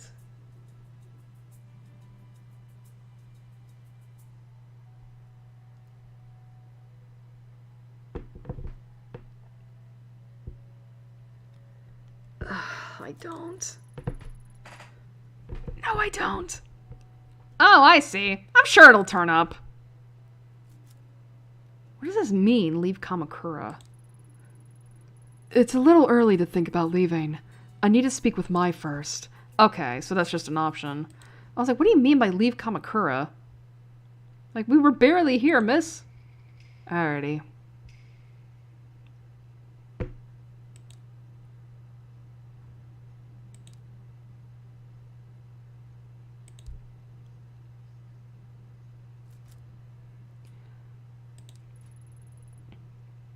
Go away! No visitors!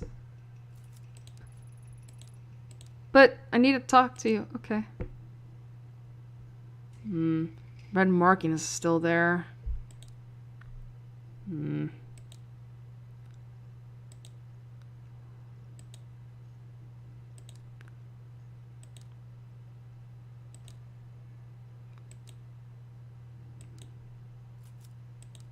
Oh boy, here we go. Hi. How's it going? Cherry blossoms fell gently at my feet as I approached the Kawana family shrine. In front of me was my Kawana, still dressed in the outfit of the shrine maiden. She had seen me approach and stood there frozen and terrified, the same helpless look on her face as when she had a knife to her throat months before. This time it was me she was terrified of. We were the only two people at the shrine, yet I couldn't shake the feeling of being followed. A familiar presence watching from the shadows. No! No! I'm not gonna do it. Nope. I'm not doing it. You can go fuck yourself. I'm not doing it. Nope, we're gonna let time run out. I'm not doing it. Nope.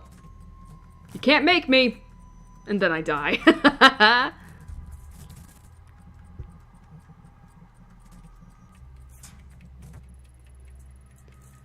No, I won't do it.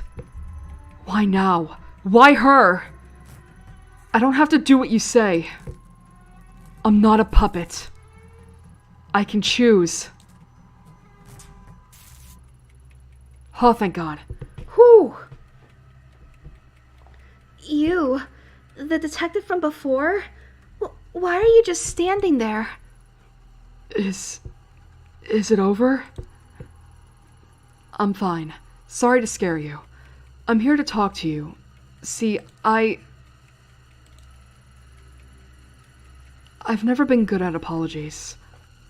I'm sorry for everything I put you through. I've been meaning to talk to you ever since that day. I should have come sooner. You're here to apologize? Now? I didn't hear from anyone in 6 months. The police only talked to me once, and then everyone here started avoiding me and acting like it never happened. I guess that makes me the last person you'd want to see now. After that day, I'm sure some police came by and told you that I was only following procedure, but that's bull. Police in this country don't go around shooting people. I didn't feel myself and lost control, putting you at risk. Sounds vague to say I lost control at such a crucial time, I bet. Sounds vague to say I lost control at such a crucial time, I bet. But that's the truth. The truth? It's strange, isn't it? The cherry blossoms, I mean. It's silly, but every time someone comes here and says how beautiful they are, I get so mad. It's like they don't understand my feelings at all. But that's selfish, huh? It's not like I want everyone to suffer along with me. I imagine the only other one who understands that is you, Detective. Your name's Ito, right? It's so quiet here. It's hard to imagine something like that. It's hard to imagine something like that day in April really happened in a place so peaceful. But it did. I know that you and your partner were only doing what you could to save me, but I wish I could have helped. I felt so helpless. At least you told me the truth. Thank you. You know, I asked Grandma about the mask the redheaded girl was after, and she denied knowing anything. But it was a lie. I found one of her old journals at the shrine, and she wrote that the mask was important and had to be hidden away. Why would she lie to me? I'm sick of everyone always trying to protect me by covering everything up. Grandma hasn't been the same since that day either. She shuts herself up in that old house and mumbles to herself about darkness and purity. I'm so worried about her. My gut tells me that mask has something to do with it. I'm sorry. Listen to me rambling away. I bet you don't care about any of that. The truth is, I think you're right about the mask having something to do with all this strangeness. I actually came to ask you about it. You think so too? Then let me help you. I don't know anything about, but maybe Takashi does. Oh, sorry. Takashi's my brother. He used to live here in Kamakura with me and Grandma, but he left the first chance he got. We talk on the phone all the time, but he refuses to come back and visit. I get the feeling he knows something I don't. He won't even tell me about how my parents died. Where does your brother live now? He's an instructor at a kendo dojo in Asakusa in Tokyo. I hear he's a big shot in the kendo world. It sounds like he'd be a good place to start. Do you think he'll speak to me? You can try. He's never been very good at opening up to strangers, though. It's worth a shot. Thanks for helping me, Mai. Thanks. Really. Maybe I can get you with some help soon. Because I think maybe you need it. Alrighty.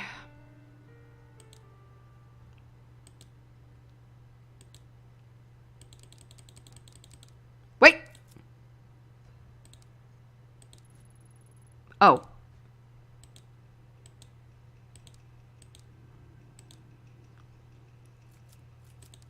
Well.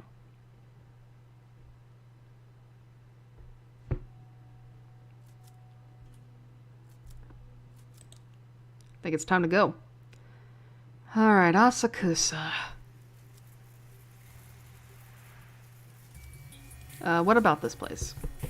Asakusa, the home of Sensoji, one of the most famous temples in Tokyo. It's also a bustling entertainment district. It remains a pocket of traditional culture surrounded by the city's high-rises. Alrighty, let's go there.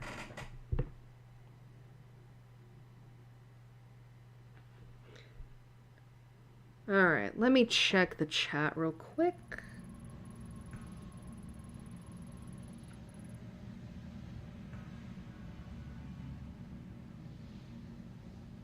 What the fuck is going on in the Discord?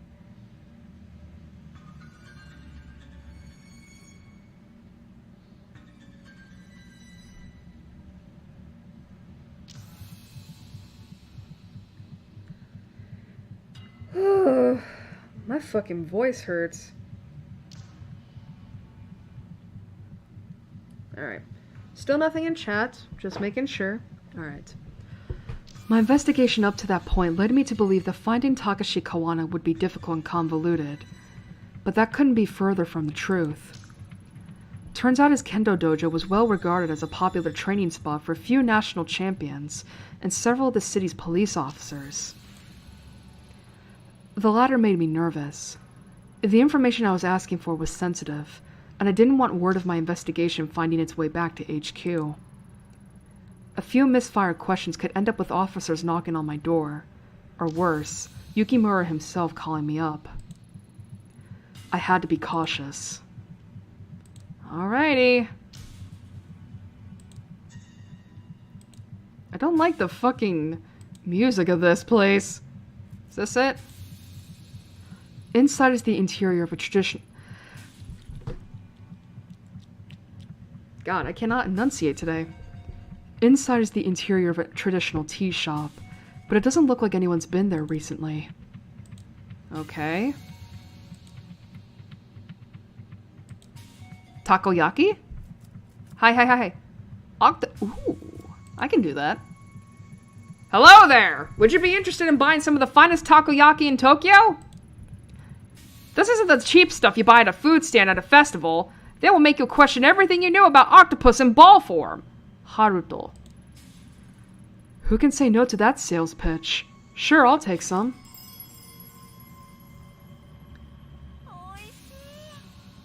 Listen, it may be unprofessional, but it's takoyaki. I got an achievement! Oh wait, that's not an achievement. That's my friend on Twitter. Not Twitter. That's my friend on Steam. Wow, you're right. This is maybe the best takoyaki I've had. Thank you, miss. Best takoyaki on all the islands. Takoyaki. Hey, my sanity went up and my neurosis went down. I'm going to assume that, like, maybe my neurosis is probably the only one of my stats that I need to keep that I need to keep to the left. I'm still stressed as fuck. I'm stable, professional, and meticulous. I wonder if my neurosis really does need to be, like, you know, down. Like, maybe...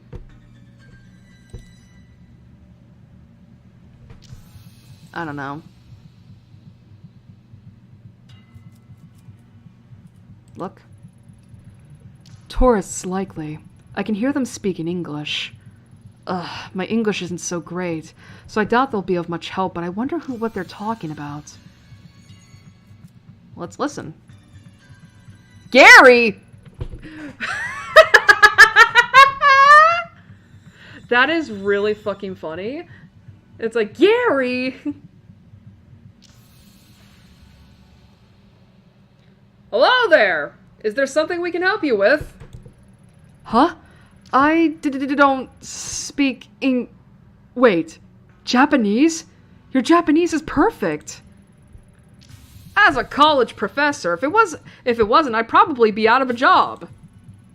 Tony. I'm no college professor, but I work in a Japanese software company, so I'd be in a bit of trouble too. Robert. Don't look at me, I just live here. Well, not in Tokyo. In the suburbs. Wow, we got a bunch of Americans here.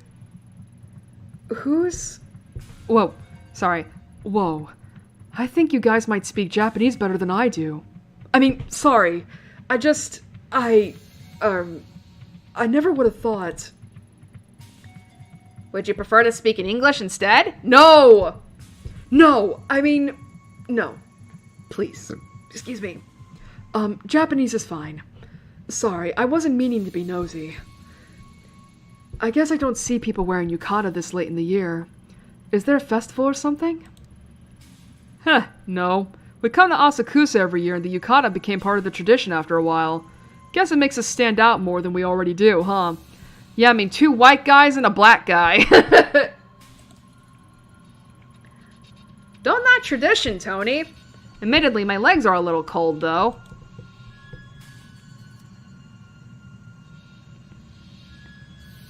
Well, they're American. Ask about Takashi's dojo. You guys come here every year. You must know the area pretty well by now. I'm looking for a kendo dojo, where Takashi Kawana works. It should be in this area. Kawana? Why does that name seem so familiar? Oh, right, he's that kendo instructor at the dojo right behind us. People say he's some kind of prodigy. I wouldn't be surprised if he became a master in time. Supposedly, he's very particular about who he trains. I suppose he doesn't want to waste his time with people who aren't serious. Makes sense when you think about it. With how good he is, he must get a ton of wannabe kendo masters coming to him. Seems like he trains a lot of police, too. In the time we've been standing here, we've seen a few come in and out. All that, and I think he's still in his 20s. For someone so young, he must be under a lot of pressure. No kidding. I've heard talk of an interdepartment... What the fuck is that word? I've heard talk of an interdepartmental kendo tournament. It's become a matter of pride for the different regional departments. I wish my work did martial arts competitions between departments. Nothing would work out the unspoken tension between me and my boss quite like a good smack to the jawline. Police fighting each other, huh? That must be pretty brutal. I mean, I guess police in Japan don't really have to use force all that much, though. Yeah. Anyway, how do you know so much about the dojo anyway? I mean, I live in Shinagawa, and I don't know anything that specific about it. You see, it says so right here in the dojo's flyer. He was out here about 10 minutes before you came handing them out. Kinda seemed a little prickly, so we didn't talk to him, though. I admit, it would have been much cooler if we'd known that off the top of our head. But we're glad we were able to help you regardless. Makes me feel a little silly now, trying to learn more about him from a flyer. Considering he trained so many police, I'm surprised I never heard of him until now. Hmm? Are you associated with the police somehow? Huh? Who, me? No, of course not. I'm an investigator, see? Like a, private detective. Listen, if anyone comes by asking about a female detective, just, Sorry, I don't speak Japanese, right? Got it! Uh-huh. Exactly. I appreciate it.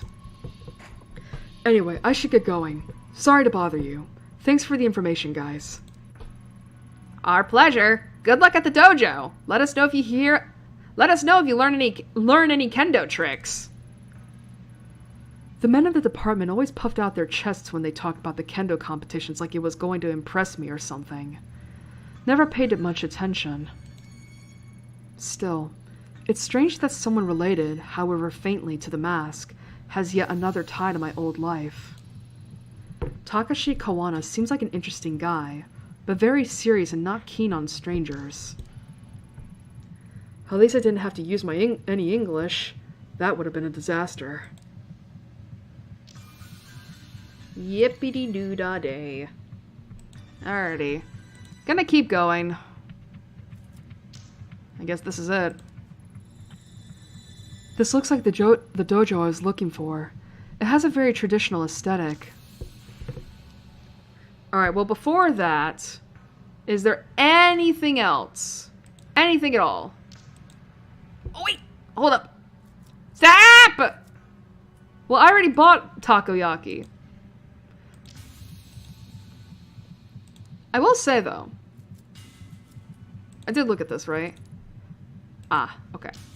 And there's nothing else.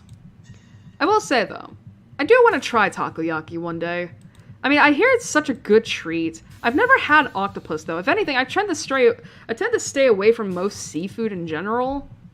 So I don't know if I would really like takoyaki, but I don't know. I'd still like to try it. There's actually a lot of Japanese treats I would love to try one day. Alright, how's our stuffy working? Looking. Alright, we're still good. Alright. Let's enter.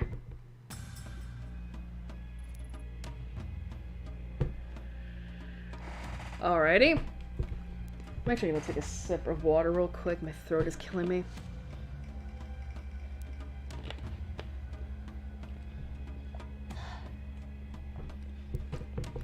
Who are you? A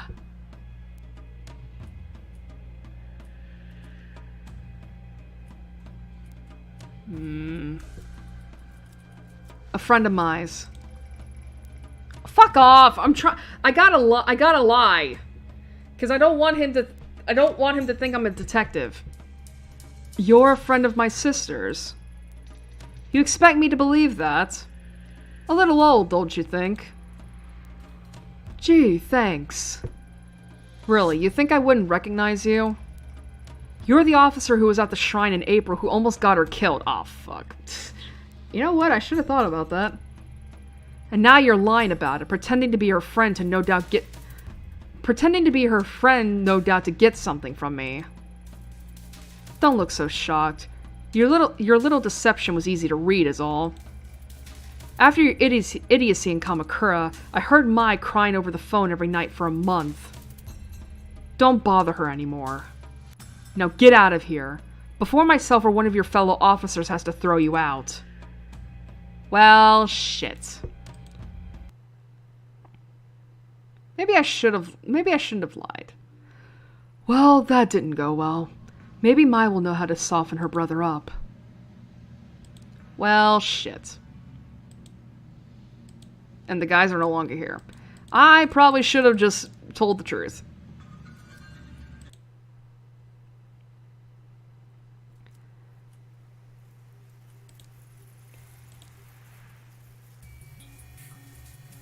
Kamakura is filled with so many beautiful shrines and temples, and lots of hikes in the surrounding hills.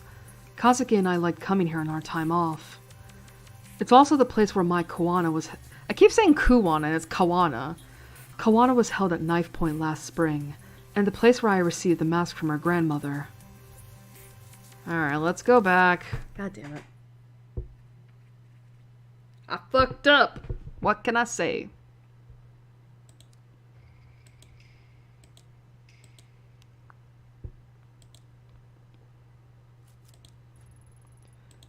Alright, I see you're still not talking to me.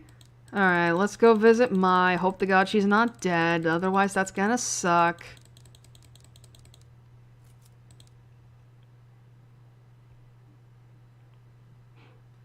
Hi, I fucked up. I think I managed to find your brother. He didn't exactly seem happy to see me. Yup, you found Big Brother all right. He's been protective of me ever since we were little. I know I'm probably overstepping my boundaries, but would you be willing to come to talk to him? I don't think he'll tell me anything on my own. You want me to help? You know, seeing you again really got me thinking. I decided that even if everyone's trying to hide it, I can't sit here and ignore what's happening. I need to understand why my family has been acting so strangely. Even my own brother is keeping me in the dark. I'm sick of it. Sure, I'll come with you, Ito. If I went alone, he'd probably pat me on the head and send me on my way. But if you're there, I'm sure he'll tell me about my parents, the mask, and everything. Are you sure that's what you want? Sometimes not knowing is better, Mai. No. No more stupid little Mai. I'd rather be hurt and know than happy and ignorant. But before we go, let's check on Grandma. These days, if she doesn't know where I am, it can really set her off. Alright, we'll make a quick stop We'll make a quick stop at the house. Thanks, Mai. Alright. Let's do that. Thanks, baby. Alrighty.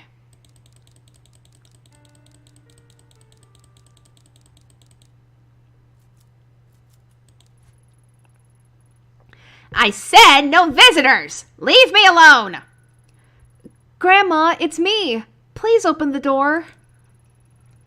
Mai? Oh, Mai, it's you! Please, come in. Yes, come in. Oh, boy.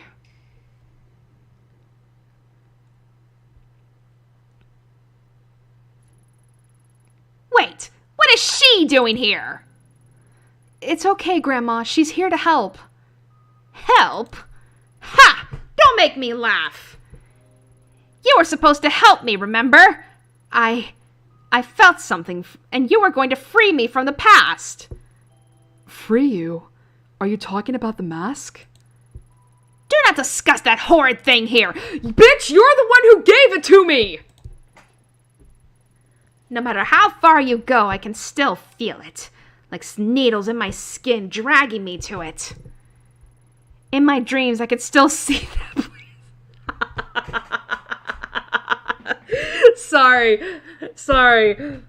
I think it's because of the fact that the Silent Hill 2 remake got released like last week, I think. And it just had me, and it's like, I could just imagine, like, in my dreams, I see that town.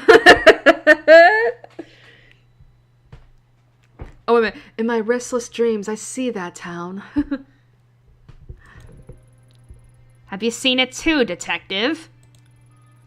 A dark place, where those we've lost reside.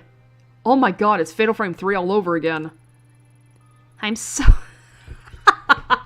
Sorry. I'm so old and I've wasted so much time, and yet the pain won't go away. My poor Emiko. I miss her so much. If only I could have found her. Emiko. You mean Mom? Find her?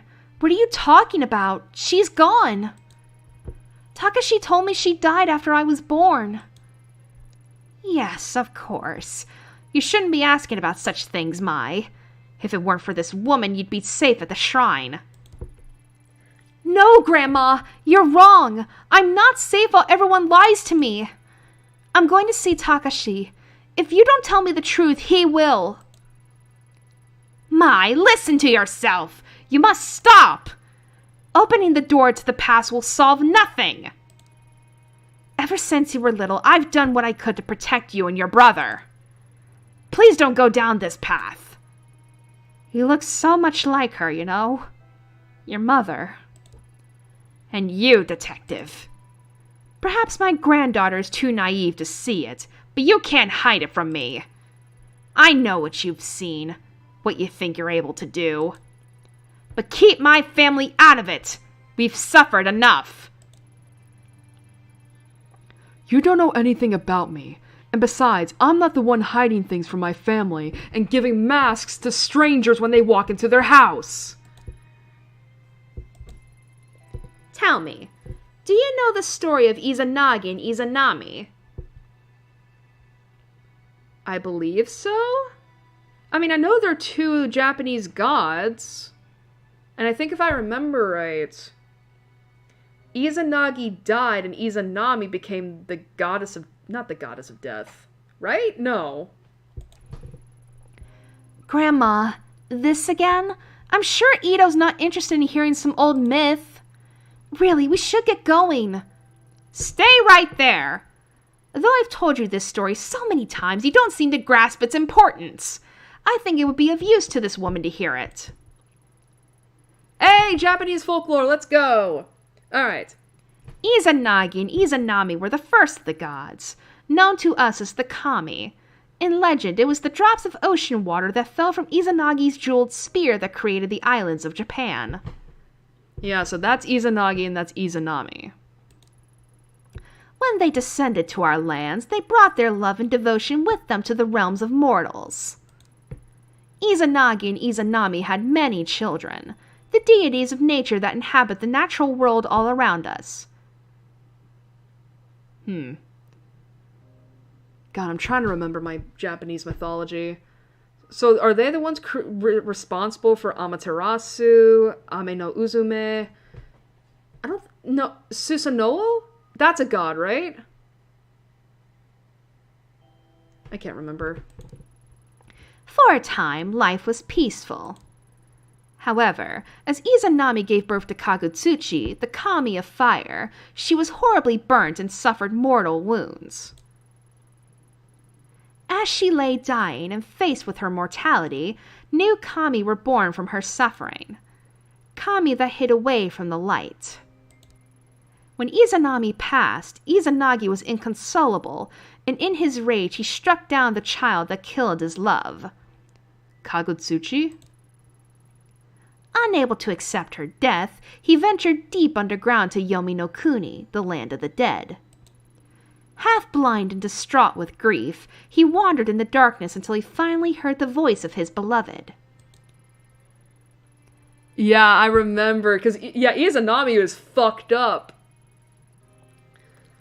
Yeah, because I remember, yeah, so it's kind of like the myth of Orpheus and Eurydice, except Eurydice wasn't so, because I remember Izanami, like, it's like you lift her veil and it's like she looks like a skeleton, like an undead skeleton with the flesh still.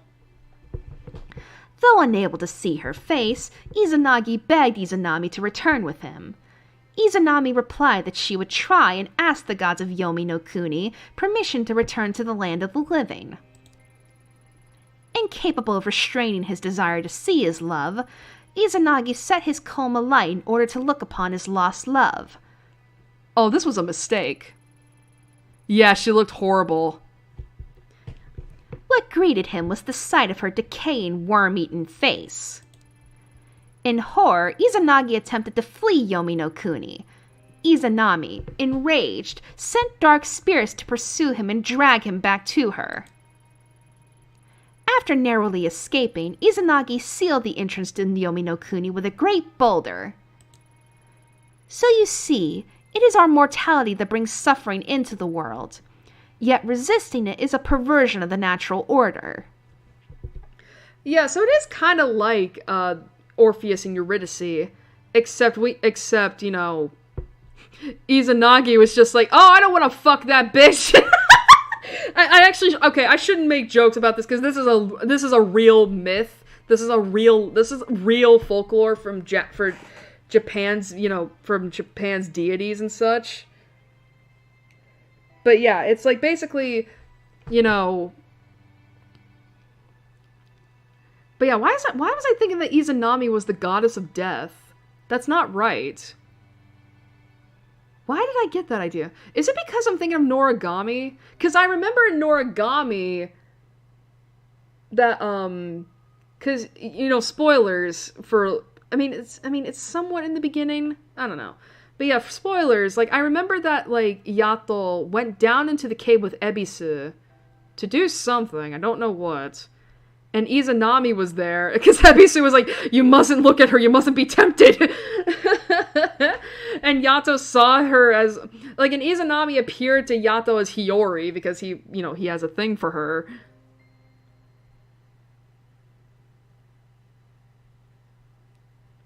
So, maybe that's it, maybe that's why. But yeah, I remember that Izanami, like, she looks fucked up. Like, I think, what was the depiction? Where wasn't Noragami's depiction of her where you actually see her true form? Where it's, you know, she was basically like an undead skeleton with flesh still hanging off her. Like, I don't remember. Being mortal means we must accept that we cannot control life and death.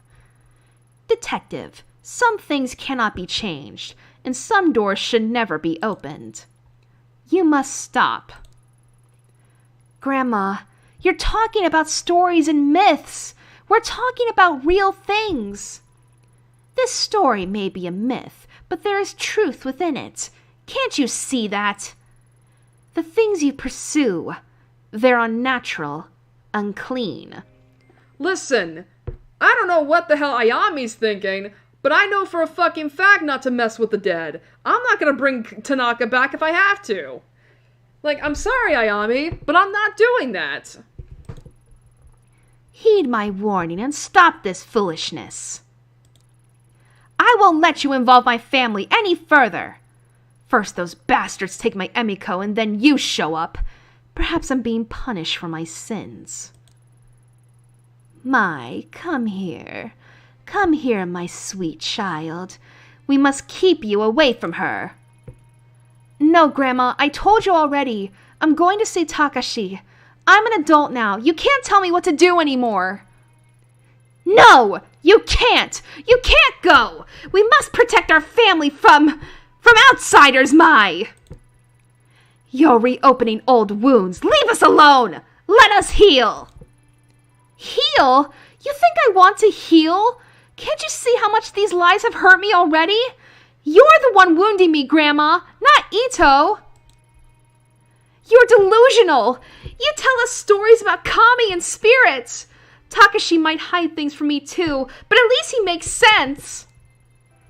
This time he's going to tell me the truth about everything. About Mom and Dad, too. No! Stop! I'll tell you how your parents... how they... You can't, can you? You've never told me how they died. The reasons always changed every time I asked. No, Mai, please. You must listen. They might be listening. They're still out there, and they haven't forgiven me. Can't you see? They? What are you talking about? You're insane!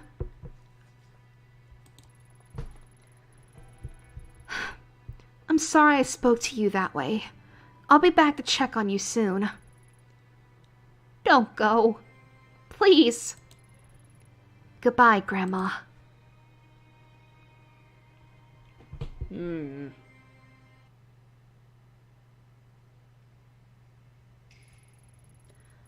I'm sorry. She's gotten much worse since you last saw her. No, it's fine. Why do you think she told us that story? About Izanagi? I don't know. It was kind of creepy, wasn't it? She was talking about it like she really believed it. Come on, let's go see Takashi. Alrighty.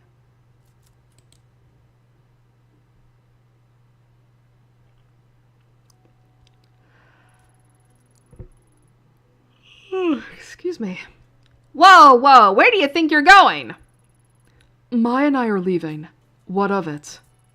Oh, well, you can't. I got a call from Mai's grandmother, and she says she's having health issues, so she has to stay.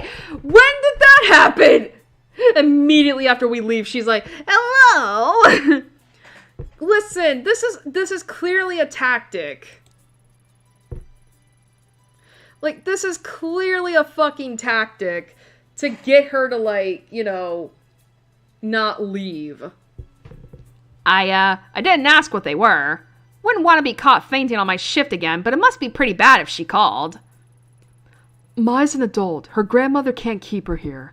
Let's go. No, you don't understand. You're not going anywhere. Excuse me? Use violence? Do I have to? There has to be another way.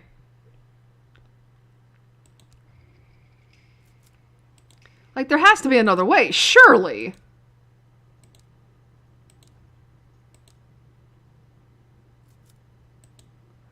Like, there has to be another way, surely. What is that? A dead crow lays in the middle of the street. The small body's in a bad state of decay, covered in dried blood. The maggots have begun eating at its remains. Ooh. Pick up, I guess. Ugh! Good thing I'm wearing gloves. This better work.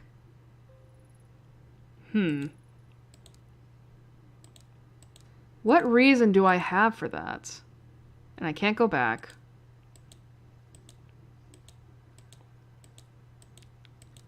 Like, what? Sorry, I just thought of something. Like, I just throw the dead crow at the guy. And it's like, here, take this!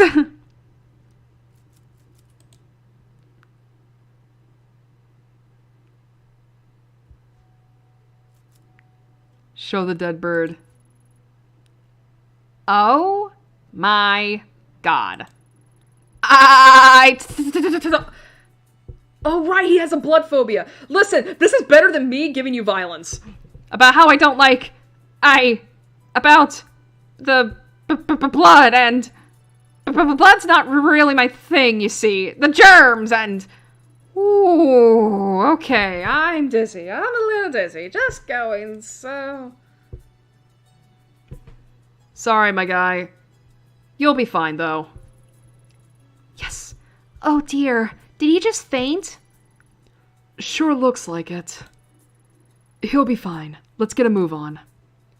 Hey, non-violence. We like it here.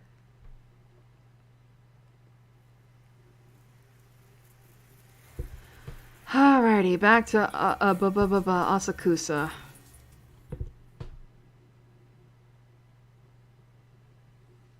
I think after we deal with this section with Takashi, we'll take a break because my voice is killing me.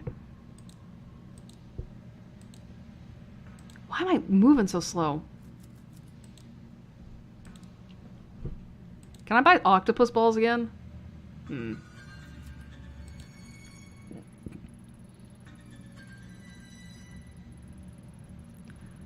Maybe I can give some to Mai this time. Miss, I can see a glimmer in your eye. That tells me you have a hunger. A hunger for a second order of my nationally famous takoyaki. Who, me? Well, why wouldn't I? They were amazing. Yup, the struggle is real. You think I don't sit here in the presence of my own creations and not want a little taste? No! Of course I do! They're delicious! But the extra time and effort means I don't have as many on hand and have to limit to one order per customer. But I'm your only customer. Come on, just one more taste. Sorry, no can do. There's a reason I set up in a quiet spot like this. Otherwise, I'd sell out in minutes. Well, let me know if you change your mind. All right.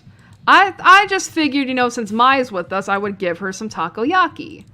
I mean, who knows? I would pay for it. Alrighty, just making sure. Alright, let's take another sip of water.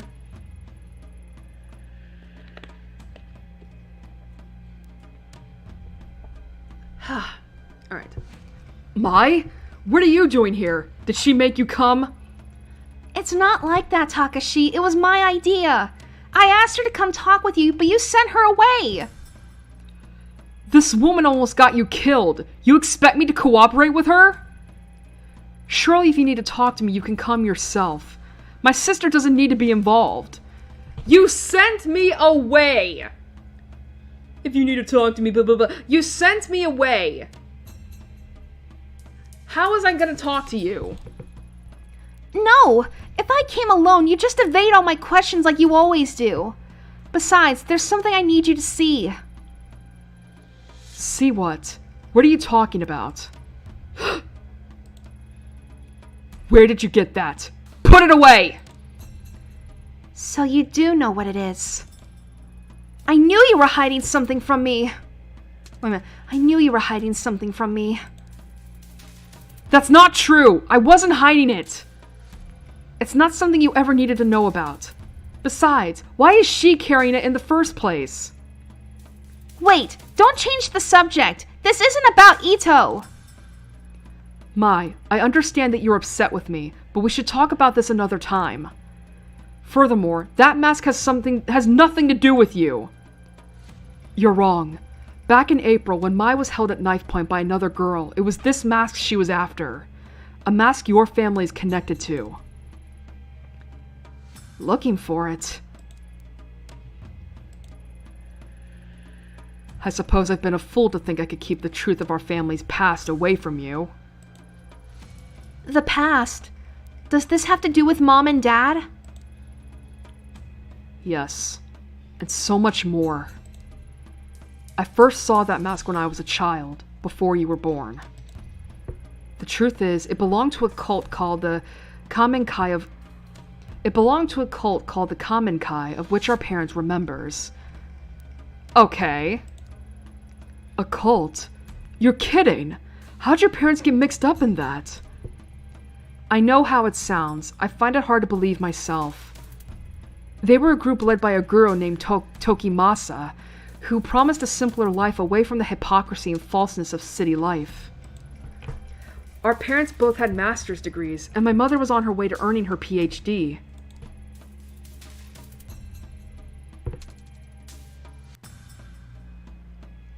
They chose to give up their lives and their careers to follow some mystic and live on a compound instead.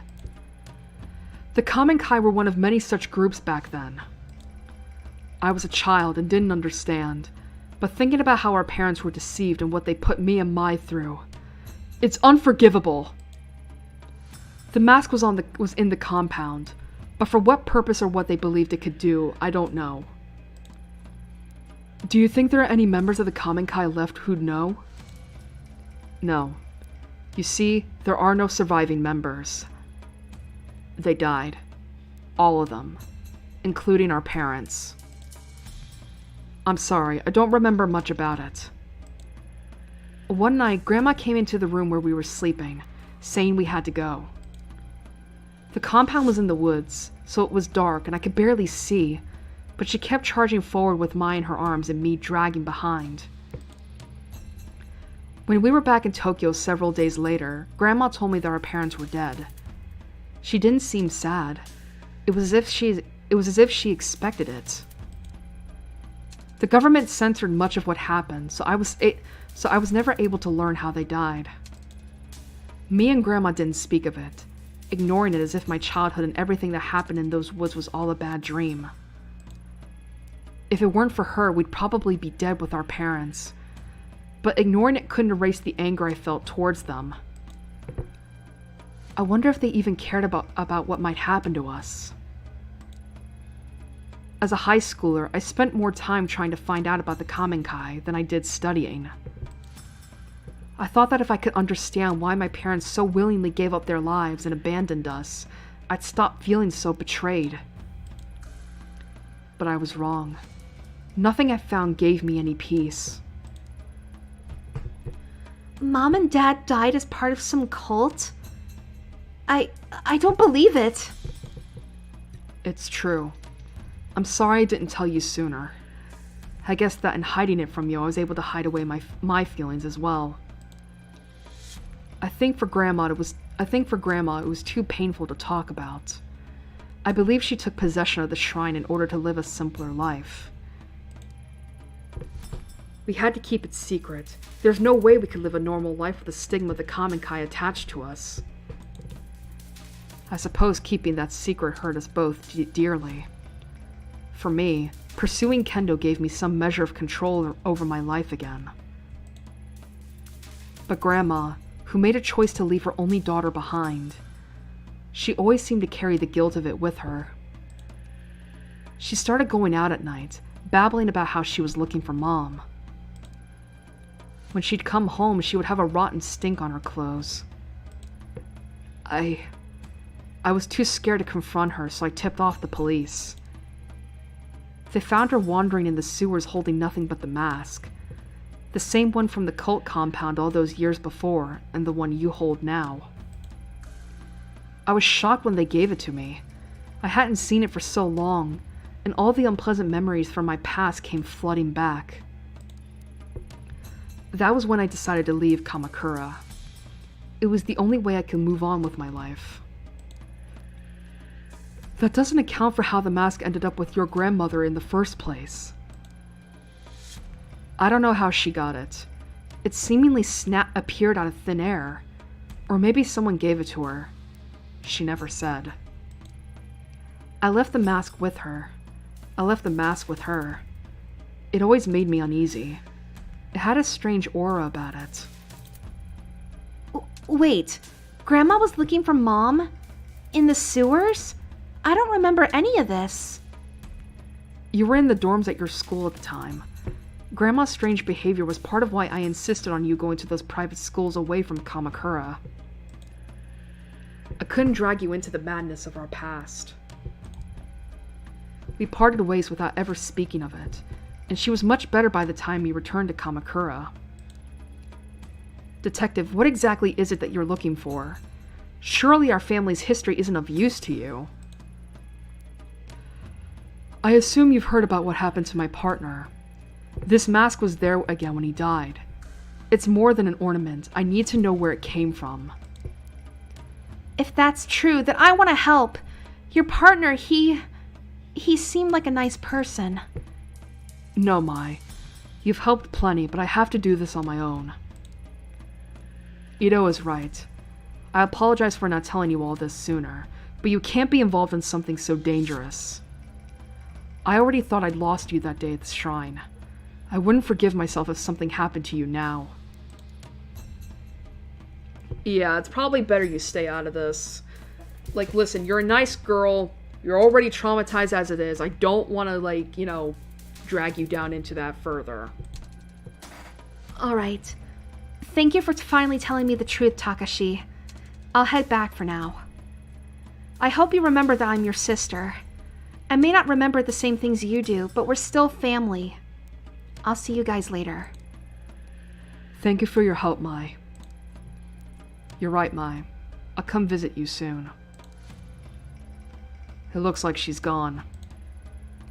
Mai's not here. There's no need to be coy. No doubt taking possession of that mask has taken its toll on you. Even in the brief time I was in contact with it, I felt an immense darkness behind it. I had such strange dreams and saw things I never would have dreamed up on my own. There was always an unusual air about it that I couldn't stand to be around. Maybe lying to Mai again makes me a hypocrite. All I know is I don't want her getting hurt. But like you said, I don't believe that mask is simply wood and paint. Though I doubt anyone else would believe us. No one ever did. Except for one man. On the street there's an old tea shop. Perhaps you saw it on the way in? An old historian named Yasuhisa is there occasionally. He was the only one who ever acknowledged what I said about the mask as truth. If you're looking for information on the mask, he may be the best person to ask. I never pursued the topic with him, but I speak with him occasionally on other topics. His mind is a vault of valuable information.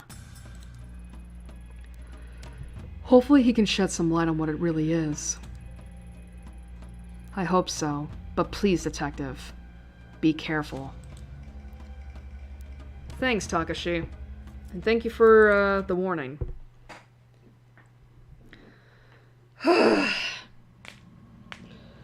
Alright! Excuse me. We're at 100% for investigation! Let's fucking go! Anyway, game's gonna lag for a little bit. I'm sorry. I gotta exit. Alrighty.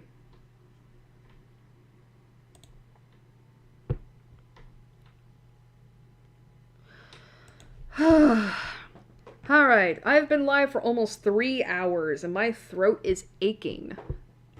So we are gonna get Firefox back up in a moment. Chotomate. And then I'll be able to check chat. Check chat. There we go. I will say we haven't encountered any problems, which is good.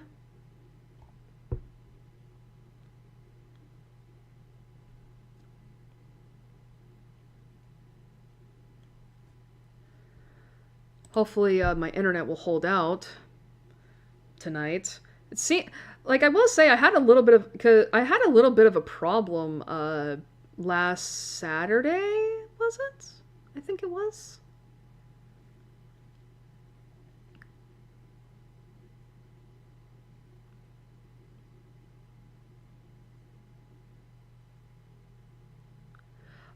Oh gosh, I'm so sorry, Plush. I didn't see your comments. Then again, I'm pretty sure you read the chat message or the pinned message. I meant, sorry. Trust me, I have not been ignoring you. I just don't have chat up because this game is so intense. So I can't have it up.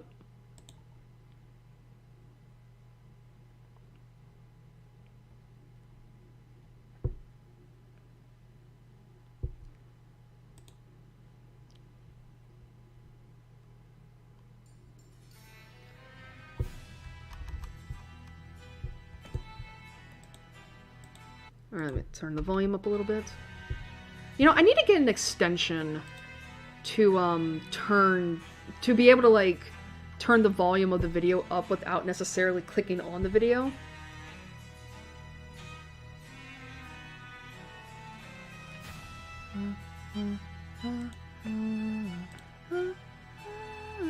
Oh, I forgot to put the intermission. There we go.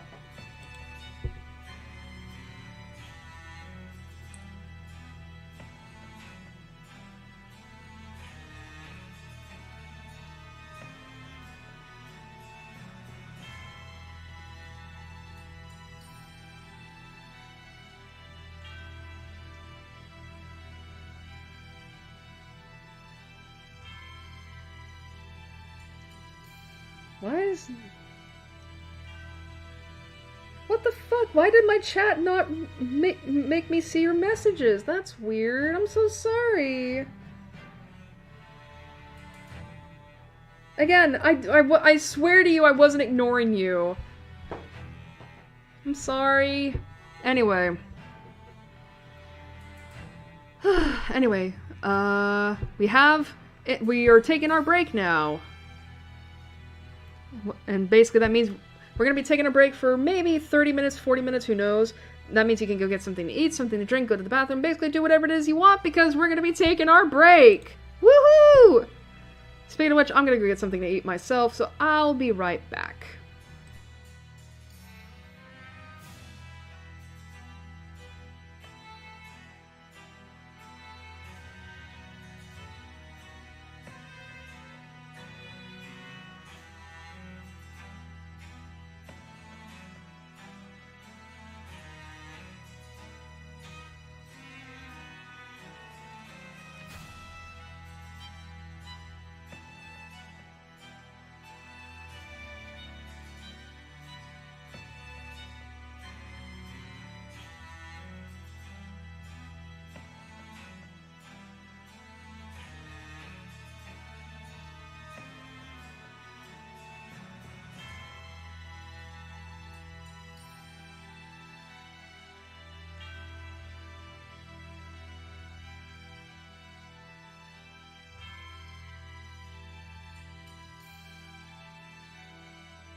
Hello.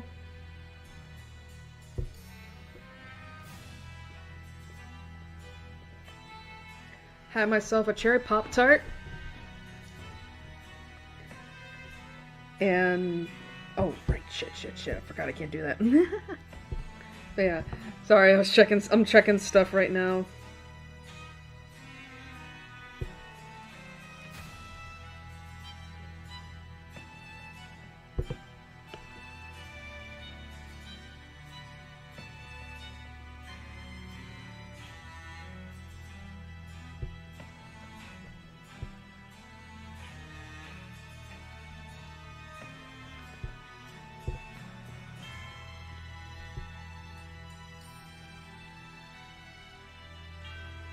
Oh, excuse me.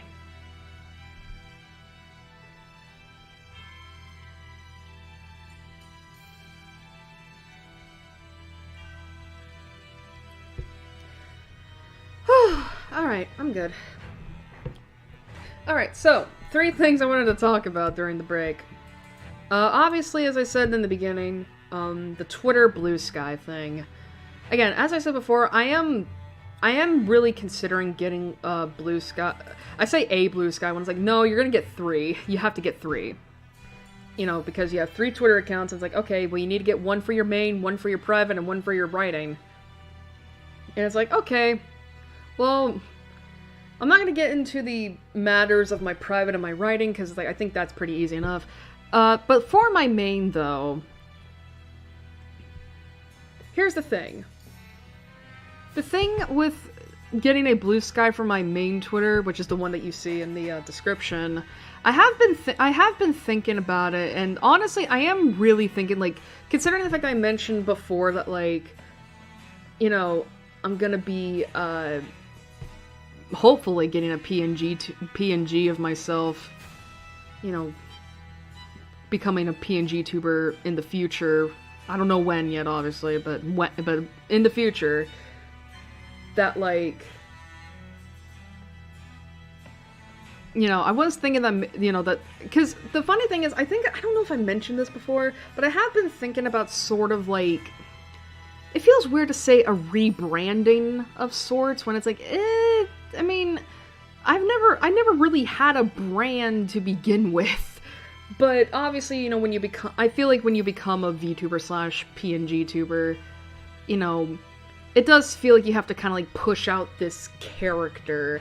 And I'm not saying that's a bad thing, but I think for me personally, it's like, I've been streaming on YouTube for close to 10 years at this point.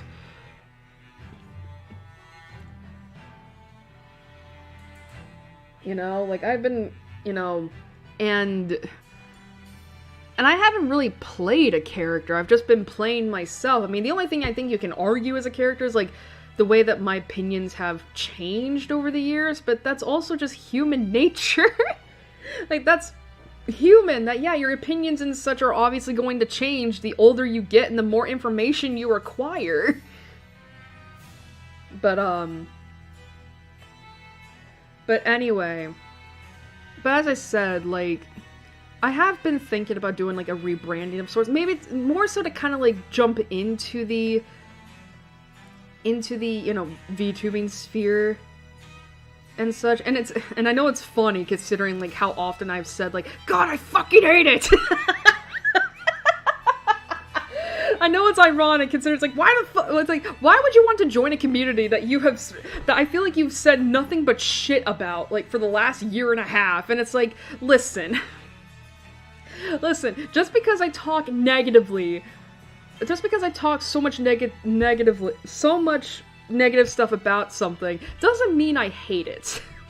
Again, if I did, yeah, like, that's the thing with Ruby. I've said this before. I don't, like, here's the thing.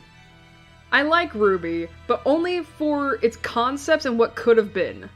Along with how I write it, of course. YouTube?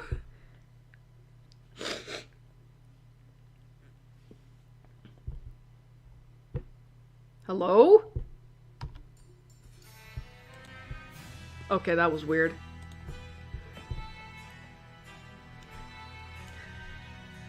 But yeah. And that's the thing with the VTubing scene too, is like, I don't hate it. I hate a lot of things about it, but the concept itself I don't hate. I don't. And there's obviously a lot of people within that sphere that I think are cool and awesome and such.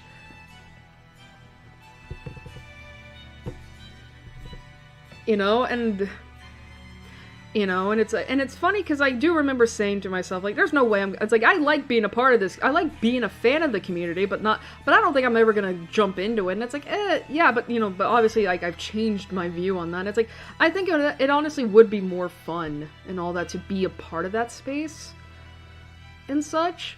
Just to have fun with it, honestly. I mean, I think I've said before that I do have a concept of my own, avatar, I guess you could say, that I want to, put out there and just, have fun with it. But the reason I bring all this up, to get back to the main topic here, the reason I bring all this up is because, as I said, like, it's more so, again, it's not, I don't know if I would call it a rebranding, but that's pretty much what it is. It's more so, like, because I kind of, I'm not necessarily thinking about going, like, professional with this. I don't think I could ever be a professional with this. I mean, God knows it takes forever for me to, like, hop on the trends and such. Not to mention, like, obviously I'm kind of limited in what I can do, but, but I do kind of want to go from, like, Airi does stuff to having an actual name for myself. You know what I mean? And I have been thinking that, if and when I do make the jump over to Blue Sky, that, like, that my main account will pretty much be my stream account and all that. Meaning that basically I would only go on there to tweet about, like, oh, well, here's what I'm gonna be streaming next, and here's the schedule for it, I don't know, I've just been thinking about that sort of thing. And I did actually take a look at Blue Sky, because I was curious, and it's like, and I will say, I do like it. I do. It looks and acts like Twitter, but without any of the hiccups. However, that is to say, of course, that, again, that one of my things that really is a point against it for me, at least at this point in time, is the fact that I can't have a private account. And I think I've said this before, like, the reasoning why I have a private account, it's because of the fact that, like, obviously I have social anxiety, and I get very anxious thinking about being perceived by a lot of people, especially people that, that are bigger than me. And because of the fact that, like, I'm not necessarily someone that talks a lot, or, on social media, I should say, or, is an artist themselves. I mean, a writer, obviously, but that's different from fan art.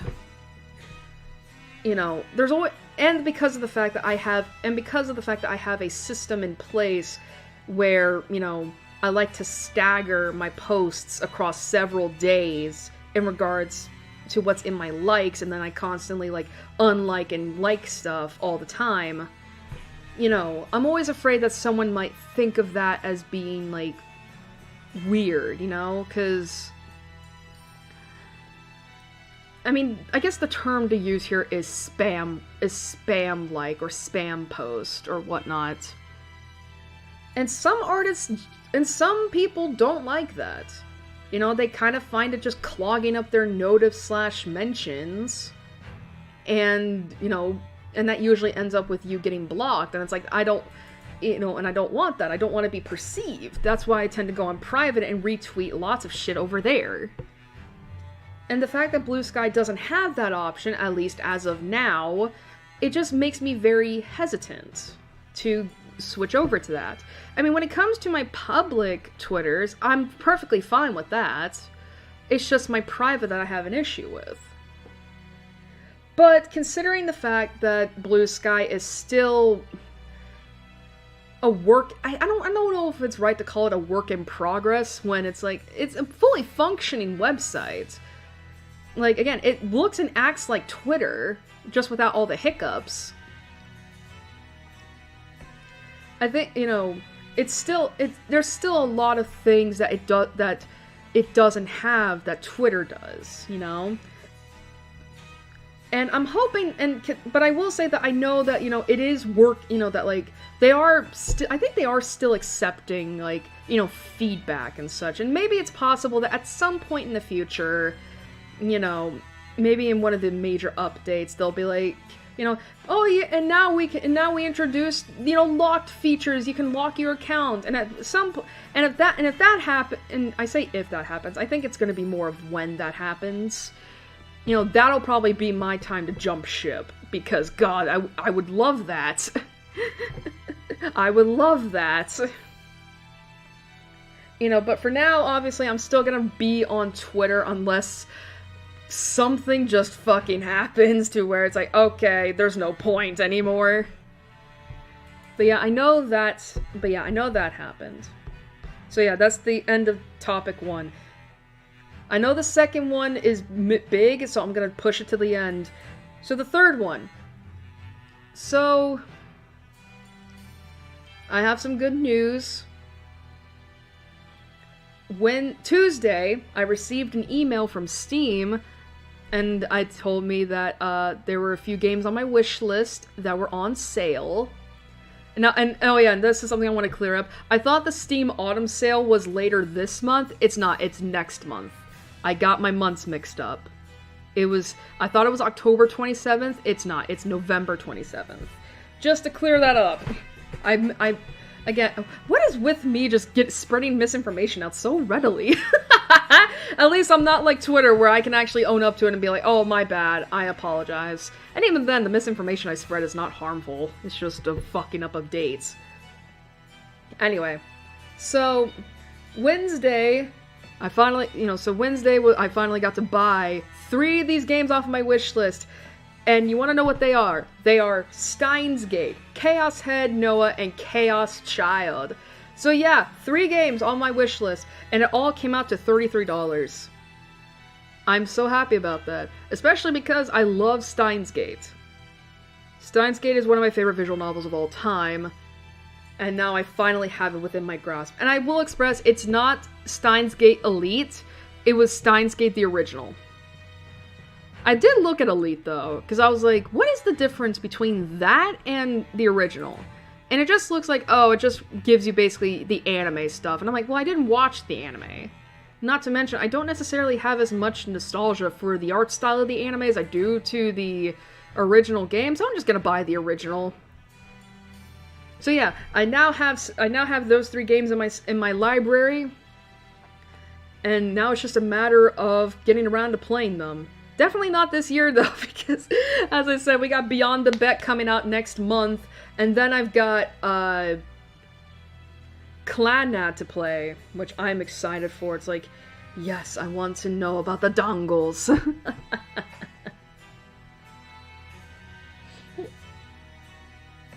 But yeah, I'm excited about it. I can't wait to play Steins Gate again. God, you wanna know what's funny too? Is like Chaos Head Noah and Chaos Child were both like 50% off, but Steins Gate was 80% off. Like that shit is like $30 normally. It was down to $6, and I was like, oh, that's a really good fucking deal. That is a really good deal. Like considering the length of these games, like dude, those are really good. That's a steal. So yeah, I'm excited about that. I'm not gonna lie though, there was a part of me that was thinking about streaming Steins Gate. But then I kind of decided against it because of the fact that, like, Steins Gate is massively popular and is full of copyright. And it's like, y'all, I can't deal with copyrights. I can't. I mean, yeah, I guess it's possible that, like, the most I would have to deal with is copyright claims and all that. But even then, it's like, I don't want to deal with that headache. Mainly because you want to. Actually, that reminds me. I was checking my previous VODs to see how well they did, and Undertale Yellow Part 1 got a copyright claim. And I was like, what for? And it's for 2 fucking music tracks that Undertale Yellow has. And it's like, what? That makes no fucking sense. I mean, again, obviously I don't care about that, because it's like, I mean, I'm not monetized. I don't care if ads don't run on my fucking VODs. But it's like, huh, interesting. Especially because I remember one of the very few pieces of controversy that arose from Undertale Yellow was the fact that, when people were doing their playthroughs of the game, they were talking about how, like, they got copyright claimed by, you know, the music, not the music producers, but, like, the people in charge of distributing the music, I think. And it was really weird, because even Toby Fox himself was like, I don't give a fuck. Like, he was fully like, nah, these people should be allowed to have their money. And I think, was it the Materia Collective head that was like, no, they should not be handed the money, it's our music, blah, blah, blah, blah, blah, or something like that. I just remember that, and I was like, wow, this is not right.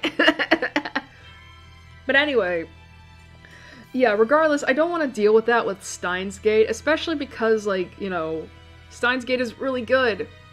Speaking of which, if you want to play Steins Gate Original for yourself, it is still on sale, and it's going to be until, I think, the 27th of October? Again, it's $6. It's $6, and it's, you know, that's a really good price. You know, because again, I played through this back in 2016, I believe. 2015, 2016. And, you know, and I know how long that game is. Like, it's long. You know, so $6 for that is a really good deal. If you're ever curious about it, now's a good time as any to get it. And now on to the third topic. Yes, I have heard about the Pokemon leaks. Holy shit. The Terra leak? The Terra leak. Holy. For those who are somehow unaware, I don't know how you wouldn't be, Game Freak had a huge, we're talking massive, like, leakage, pretty much, of a lot of data. Like, we're talking, you know, we're talking beta sprites, concept art, you know, unused, you know, scrapped Pokemon, etc., etc. Like, we're talking all the way from Johto to Switch era. Like, this is a massive fucking leak! And all that. Now, I will say this. We're only going to talk about some of the beta sprites and some of the stories that have come out about it. We're not going to be talking about the more egregious stuff. You know, namely, you know, the doxing of employees. That's not okay. That is not okay. And we're not going to be talking about future game stuff. So, we're not talking about that. Keep that out of your head. Now, back onto the beta sprites. I will say, it is very interesting to look at the beta sprites. You know, because it's like, I mean, I will say this, there is a part of me that is kind of like not really giving much of a fuck, because it's like, I mean, here's the thing. It's hard for me to really form a connection with the beta Pokemon when it's like, it's hard to tell what the hell they're even supposed to be for. You know what I mean? Like there are some beta Pokemon that, like, you can clearly tell, like, oh, this was what they were working on before they had the final design for, you know, Bulbasaur or something like that. And it's like, oh, that's cool. But then there are some others where I'm like, oh, that looks nothing like how it came out, huh? You know? But regardless, I do think it is cool. And and the funny thing is, I remember seeing some people talk about how, you know, it's such a bad thing that, like, you know, that the leaks happened. And I should express that, like, when we're talking about, obviously, the doxing of employees and the future game stuff, like, yeah, that's bad. That is bad. You know?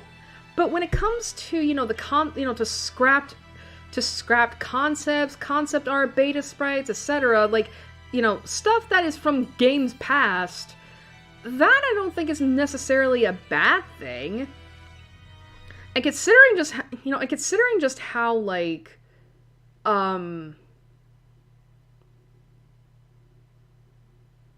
Music? Hello? Okay, it bugged out again. That's interesting. Sorry about that. Anyway. You know, but when it comes to, you know, all that stuff, it's like, I don't think it's that big of a deal. Especially, I mean, considering how much stuff there was. It's like, I'm honestly surprised, like, this is stuff that, like, if you would have, that if Game Freak had thought to collect it all into, like, you know, into an art book or, like, a concept book or something like that, like, they would make a lot of money. Because people are very fascinated by that sort of thing. Especially because, again, like, this spans from, like, the early games. Like, I saw Johto beta sprites from Gen 2. Gold, Silver, Crystal.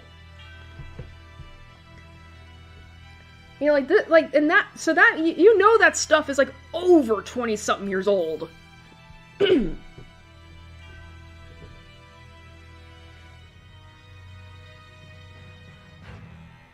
But I will say, I do like some of the sprites I do like some of the beta Pokemon sprites that have come out. Like, there's that one, I don't know the names, obviously, but I did see, you know, beta Mudkip, and it's like, wow, that's super interesting considering, like, how different those two are.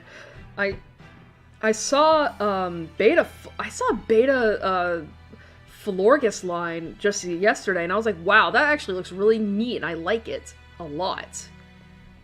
You know, like, honestly, my friend Gary has been, like, has basically archived a lot of the beta sprites, and they've just been going crazy about it on Discord. Like, they've been showing it off, and I don't blame them. That's fair. And all that. And it's really nice, you know? And then, of course, we got the folklore. If you don't know what this is, oh god, I have to explain this to you.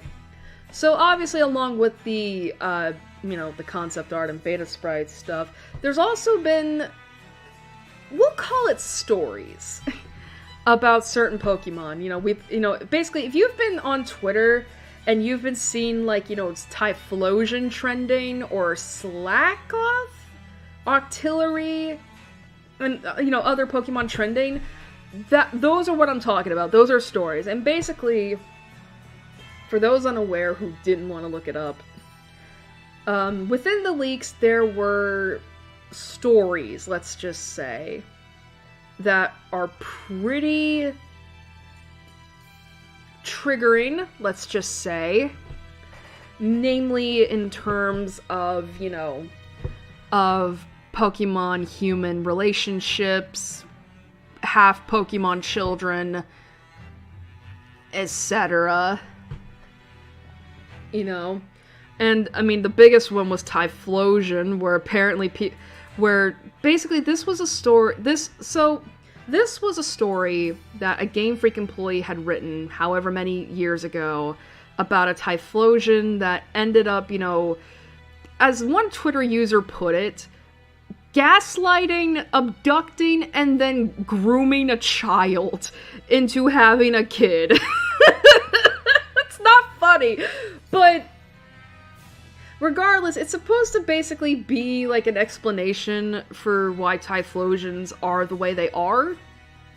Which, you know, logic aside, it's like, But regardless, the way that these stories are presented, it very much sounds like folklore / mythology that you would probably read about in the Pokemon universe. Like, if you were to really look at it, and by the way, I kind of figured this was the case as well, but people were translating the stories originally with AI, which don't do that. Like, don't rely, or at the very least, don't absolutely believe the translation provided by AI is accurate. Because again, like, believe me, I use Google Translate when it comes to Japanese tweets, but even then, I know, like, don't 100% believe it, because it could be inaccurate. But regardless, the way the stories are presented, they're basically like folklore / mythology. And from what I've heard people say, like, and from what I've read of it, it just sounds very much like what you would read in real folklore and mythology. I mean, again, like, the whole idea of, you know, of half human, half Pokemon creatures isn't that strange. I mean, I remember like, I made my own tweets about the folklore and such, you know, and I pointed out that, like, one, this just, the way it's even being presented, like, the way it's written is like, oh, this just sounds like, you know, how you would read it in a history book or a mythology book.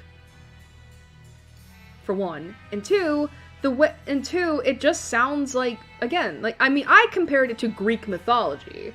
And the whole idea of, like, of humans and Pokemon, you know, having relations, as we'll put it, and having children is like, bro, there's literally, like, Greek mythology. Like, I literally pointed out in my thing that, like, Zeus fucked a bull. Zeus raped a bull, and that was where Minos came from. Minos, the Minotaur came from. You know? So it's not that crazy. I mean, yeah, it's not great to read, but it's also, like, not the worst thing I've read, you know? Like, it could be a lot worse. And I pointed out that I think the reason why people were very much, like, freaking out about this so much is because of the fact that it's Pokemon. I think that's mainly the reason why a lot of people were freaking out about it. Is because of the fact that, like, we're reading about Pokemon doing these things. And we associate like, I think a lot of us kind of look at Pokemon with a sense of childhood nostalgia, at least for the adult fans. I don't know about the younger ones, obviously. You know, and obviously we don't want to think about, like, stuff in our childhood as being, like, tainted or such with adult concepts like sex and all that.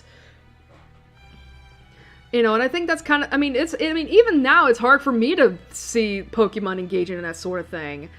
But again, it's not the worst thing I've read, and it's certainly, like, and again, like, in the context of mythology, it makes sense. Like, that obviously a world as vast as the Pokemon universe would have shit like that. And it's, if anything, it's more fascinating on a world-building level. Which, if you're a writer, you would totally understand. And then I also pointed out how it's weird that people are freaking out about this when Pokemon has always had fucked up lore.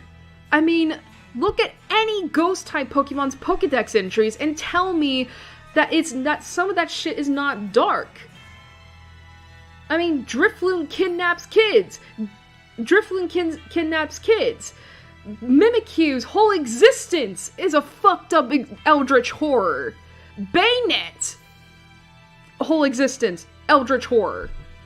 Why are we freaking out about Typhlosion's fucking kids when I shouldn't put it like that. Why are we freaking out about, like, Pokemon having relations with humans when the Pokedex entries themselves have always said that, yeah, there's some truly dark shit that happens in the Pokemon world. Like, I don't get it. I will say, though, Gary also had their own opinion about this, and they actually put out an angle that I didn't consider, and it's the racism angle. Okay, let me elaborate. Because obviously the thing is, right, is that, as I said before, these stories had to be translated. That means they were written in Japanese. And because of the fact that, Game Freak and the Pokemon Company are, I believe, situated in Japan, their native place, obviously, Japan also has its own share of folklore and mythology. And Gary pointed out how, at least in the context of the Typhlosion story, it very much sounds like, a Pokemon retelling of a classic yokai tale. And that makes sense to me. And the idea that people are making jokes about Typhlosion being a gooner or being P. Diddy, which is, like, really inappropriate considering, at least in the latter case, really inappropriate considering, like, bro, we're talking real-life pedophiles here, right? That it's very possible that, like, I think some of these people are seeing this seeing this through a little bit of a racism lens, and honestly, I would agree. I think there are, I mean, I don't, like, I will say this, I don't necessarily think people who are freaking out about this are, you know, racist themselves. But it's very much like, you're subconsciously, I think, being racist, which I know is a hard thing to consider, like, but believe me, if you're a white person like I am, you do kind of like, you know, you will tend to act and think in ways that, like, you may not see as racist, but other people will. And it takes considerable effort to unlearn that. And yeah, I do think that could be an angle to consider this from the backlash of this as well. Is like, maybe people are just being racist about, like, Japanese folklore, which is the thing. It wouldn't surprise me. But I mean, I will say this, I haven't been making any jokes about this, because it's like, I just don't think it's appropriate, not to mention, it's fucking stupid. It's stupid and all that. I just feel bad for any Typhlosion fans, because, man, now y'all are gonna have to deal with what Vaporeon and Gardevoir fans have been dealing with for decades, and I'm so sorry. I say this as a Gardevoir fan. Thankfully, I haven't had any weirdos be like, you know, oh, I'd like to fuck Gardevoir, or something like that. But, oh god, I can only imagine. I can only imagine the strife those fans are put through. But still, it is kind of interesting, too, to think that, like, the people that were really freaking out about the stories about these Pokemon are basically accusing Game Freak employees of, like, you know, of basically putting their fetish baiter into the stories or whatnot, and I'm like, okay.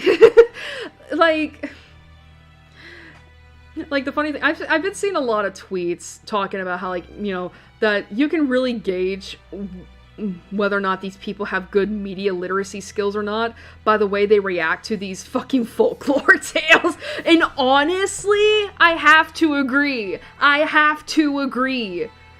Because it is really telling that I will read those stories. And keep in mind, I consider myself the most vanilla bitch ever when it comes to dark media. And I'll just be like, towards it. Whereas other people are, like, very Puritan-like. Like, it is weird. It is just, ugh.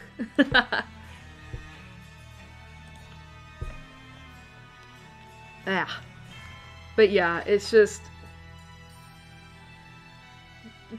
But still, even then, I don't subscribe to the whole idea that, like, oh, your taste in fiction clearly defines who you are as a person, or it defines your character. It's like, bro, if we followed that logic, it's like, if we were to apply that logic in a broader scope, would that mean then that everybody who enjoys Pokemon is a child or is childlike to some extent?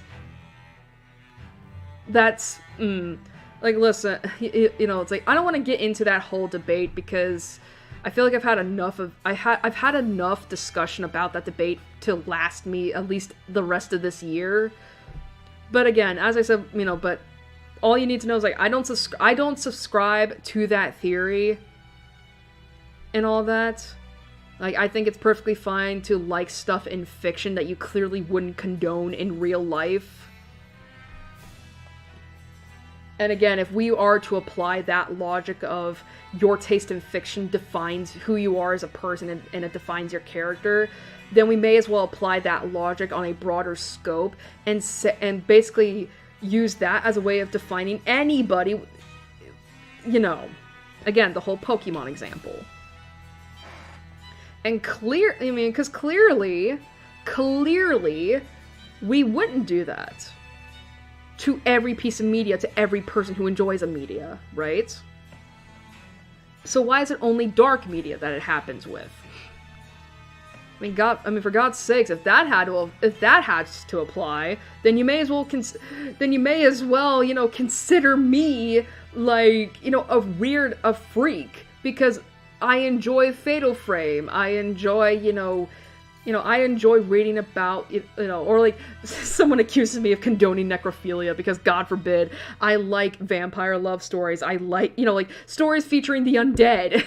You know what I mean?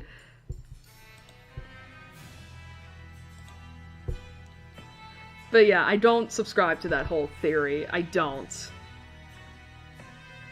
And all that. And, and I'm very much a I'm very much a believer of the whole fiction can, keyword can, affect reality, But, again, I don't want to get into that debate, because it's very layered, it's very nuanced, and it's not enough for me to discuss it in a stream. Especially because, we've been at this for close to an hour now, and I want to get back into my game. So, I need to retweet the stream, and then after that we'll head back into the game.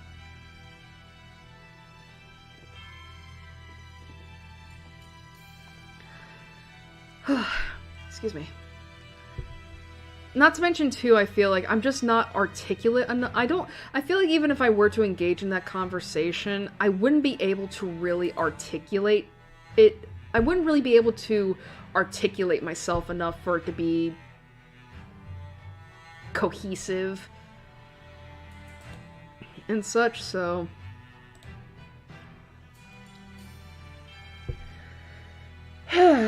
Alright, what do I want to write down for this caption?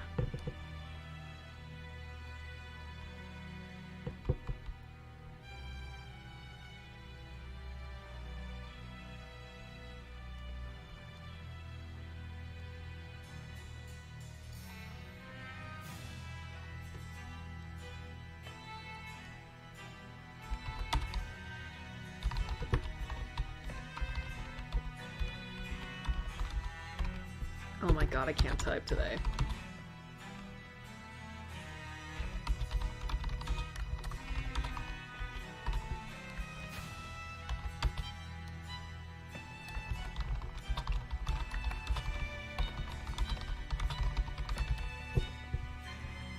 There we go.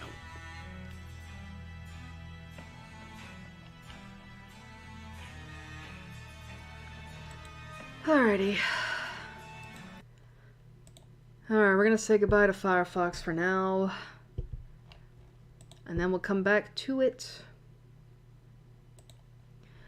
And then we'll come back to it when it's time for us to sign off for the night. Hopefully we don't get another break in the thing again like we did last time. Man, I'm not gonna lie though, my throat hurts. My throat hurts, guys.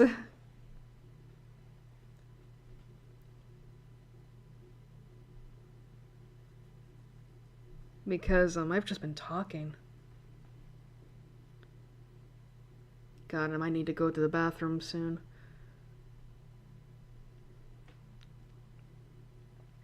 Alright, I'm just gonna wait till the game loads. Oh my god.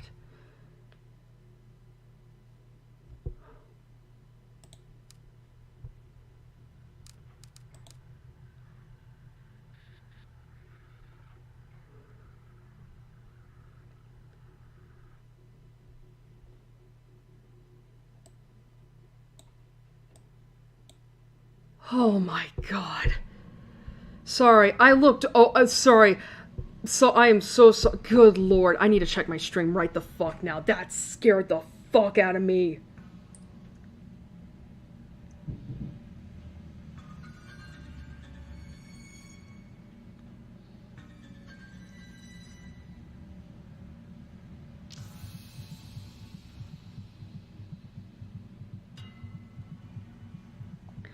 Oh my god.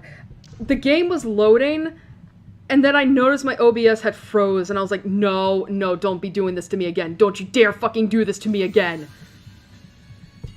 Oh my god, I did not need that heart attack on a stick.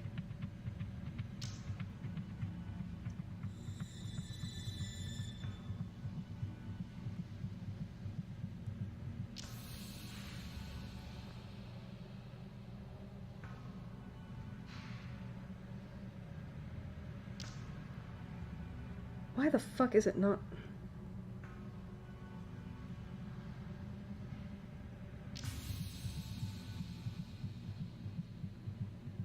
Alright, it doesn't look like it stopped any. Holy shit. God, that fucking scared me.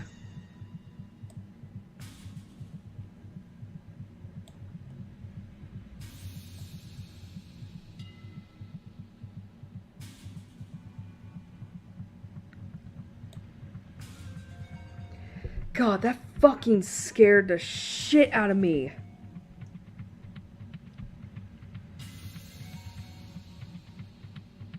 I thought the stream had basically just stopped again. I was gonna be like, excuse me?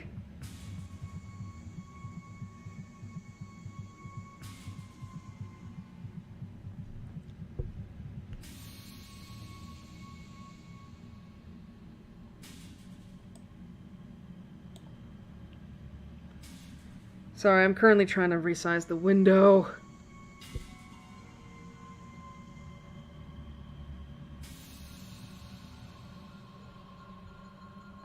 Good lord, it's like, oh my god, I looked over and I hated that so much.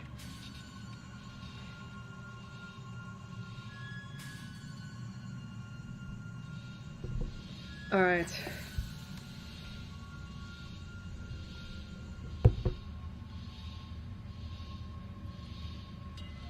Alright, I'll be right back. I gotta go to the bathroom real quick. Holy fuck.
Alright, sorry about that.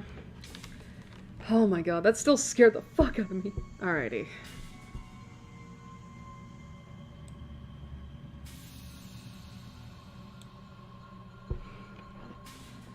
Alrighty.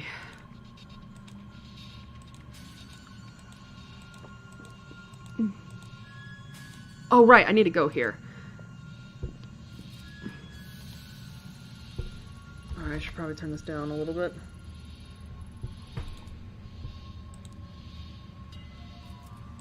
Alright, let's enter the tea shop. Let's see.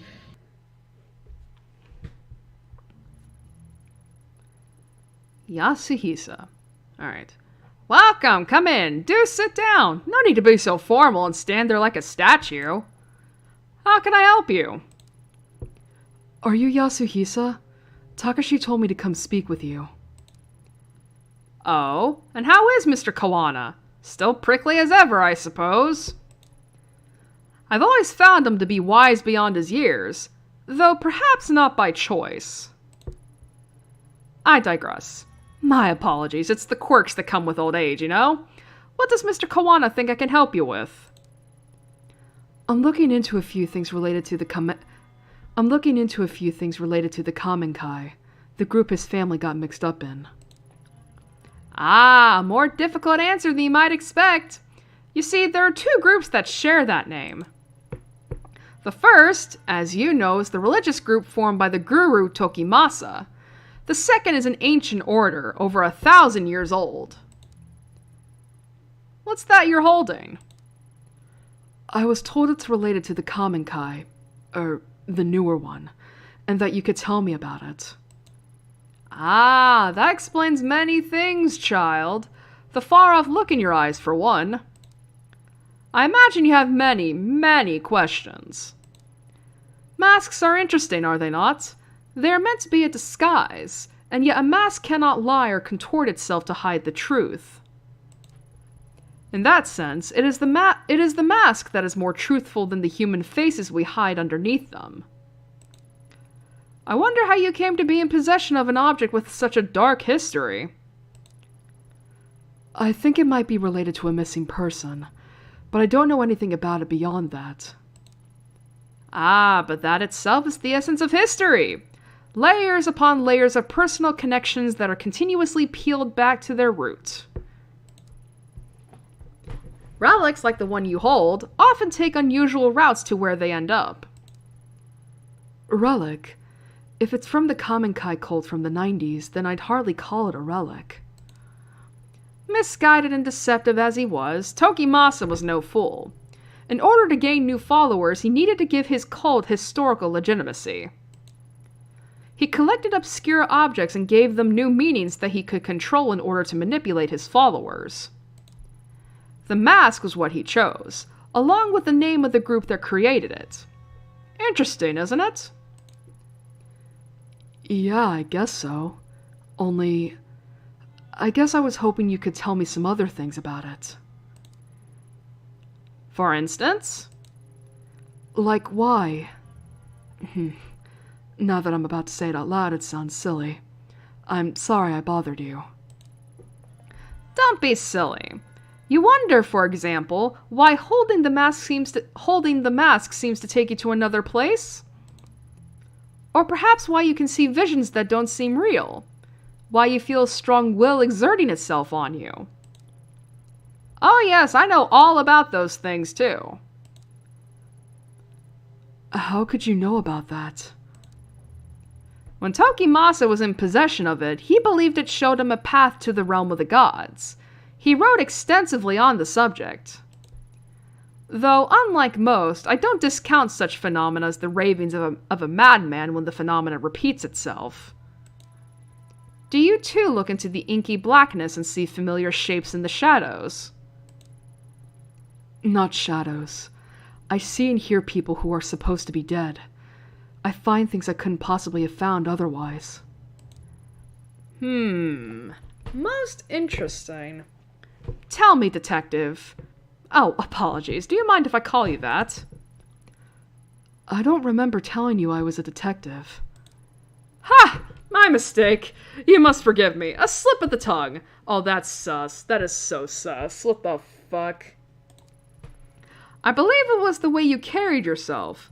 Determined investigators such as yourself have such a sense of purpose in their mannerisms, you see. And you do seem rather determined to get to the bottom of whatever it is you're chasing. Tell me, does me telling you that your experiences are not an illusion provide you any level of comfort? I'm not sure, but I do feel something.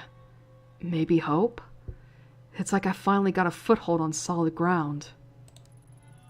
Ah, yes. Knowledge is a light in dark places, is it not? To think a relic of such import would end up with a detective. Do you mind if I ask you something? Which do you believe? Are our lives controlled by fate? Pre-measured threads that determine our deeds, our wishes, and our ends the minute we come into existence? Or conversely, is our thread subject to the chaos inherent in our universe instead? Does it change according to our deeds and that which happens to us seemingly by accident? Do you believe it is fate or chance that decides which threads are... Do you believe it is fate or chance that decides which threads of life are cut short and which are followed?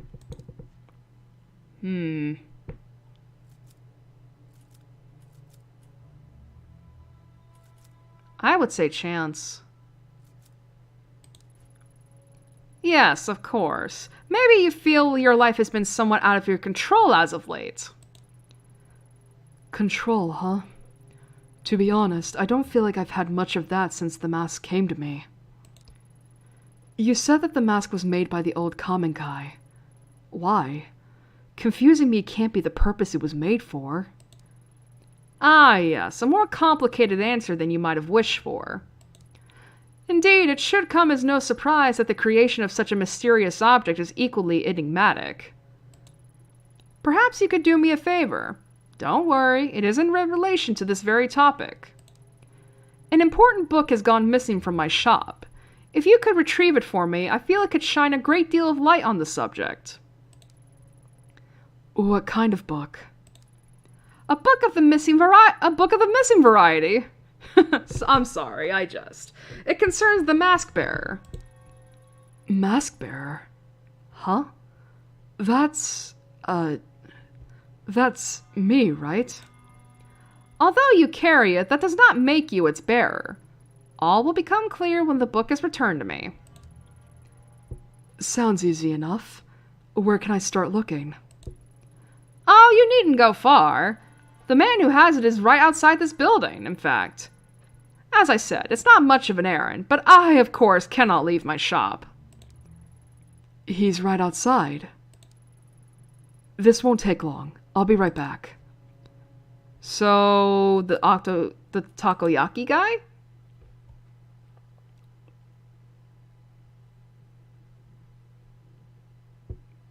Takoyaki. Hey, dude. Stop. The LT shop next door? Isn't that place closed down? Closed? That can't be right. What else do you know about it? Pure conjecture on this one, but I think it might be owned by the kendo instructor from the dojo down the street on account of him being the only one I ever see in there. You might not believe me, but I swear I saw him in there chatting away to himself. Possibly, he's a little nuts. Then again, it might be some super awesome kendo meditation technique. Oh man, why didn't I think of that before?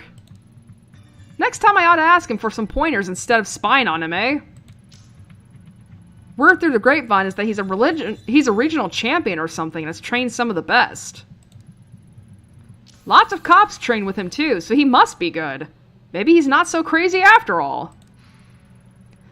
Speaking of which, I have a bit of a crazy question for you. I know you said it was closed, but do you know anything about a book taken from there? Maybe recently? I was led to believe you would. Oh. Oh jeez. Go on. Like I said, the place has been empty for years. But you know, I spend a lot of time outside it, and half the time the door is wide open. So one day a few months back, I decided to take a look around. Nothing suspicious or nothing, I was just curious is all. Curiosity killed the cat, right? Anyway, it was all dusty and old, and there was all sorts of weird stuff laying around. So I might have taken a little souvenir. I mean, it wasn't super old or nothing, so I figured no one would miss it. Besides, it wasn't for me. It was for my kid brother. That guy can get deep in the dumps sometimes, so I try to be on standby for when that happens, you know? So I figured a little gift would cheer him up. And back then he was going through some particularly tough times. His bitch wife. Wow! That is a hell of a sentence. His bitch wife, pardon my language, miss, had left him and taken their kid daughter with her. He still doesn't talk about it, like he's in denial or something. Whoops, got off track again. I was heading to visit him with the ill-gotten book when I get this phone call saying he was in the hospital. He OD'd on expensive sake and sleeping pills. He says this with a smile, by the way. Thank God that idiot decided to do it at the bar he owns, with the door unlocked. A customer came in and called an ambulance. If it weren't for that, I'm not sure if he'd still be here. That's quite a story. It sounds to me like he wanted to be found. Yeah, I think so too. I think he was trying to ask for help in his own way. In any case, I took the book to him while he was in the hospital. Tried to show him that even when he was at his lowest, there was someone out there trying to do something nice for him, you know? I think it helped. For a minute, anyhow. As soon as the doctors let him leave, he went right back to that toxic little bar. I hope he's okay. He's got issues, but he's my little brother and I worry about him. He's not been answering my phone calls lately. Uh-oh. You might want to go down there, then. Originally, my brother's bitch ex-wife. My brother's bitch ex-wife. What the fuck? My brother's bitch ex-wife, sorry again, had the brilliant idea to put his skill to work in a cheap part of town. Despite that, he's holding on to it with everything he's got. The place is slowly bankrupting him, but he won't let it go. All he has to do is sign some paper and move on, but he can't. Something about it has its claws sink deep into him. I've been trying to get him to join me in my business for years. He's a great chef, and we can make a killing. Is it the guy that, like, that we can talk next to Miho? Maybe it's not the same as owning a whole bar, but serving passersby and getting some sunshine is good for the soul. Plus, food stands are doing really well abroad, I hear. Much better than wasting away in Shinjuku at any rate. It is! Shinjuku? Yeah, on a slimy little side street. Anyway, if that book is important to you, he's probably still got it at his place. You want the address? Wait, I knew you looked familiar. Your brother's Daiso, right? You know him? Small world! It was probably the smile on my face that threw you off. Tell him his brother Haruto says hi. While you're at it, tell him that takoyaki stands are still the future of cuisine, and to get his butt over here. I'll do that. Thanks for all your help. Alrighty. I'll go get him, right? I didn't know he was suicidal. Yeah, I'll go do that. Gotta go back to Shinjuku again! How many times have we gotta go to Shinjuku?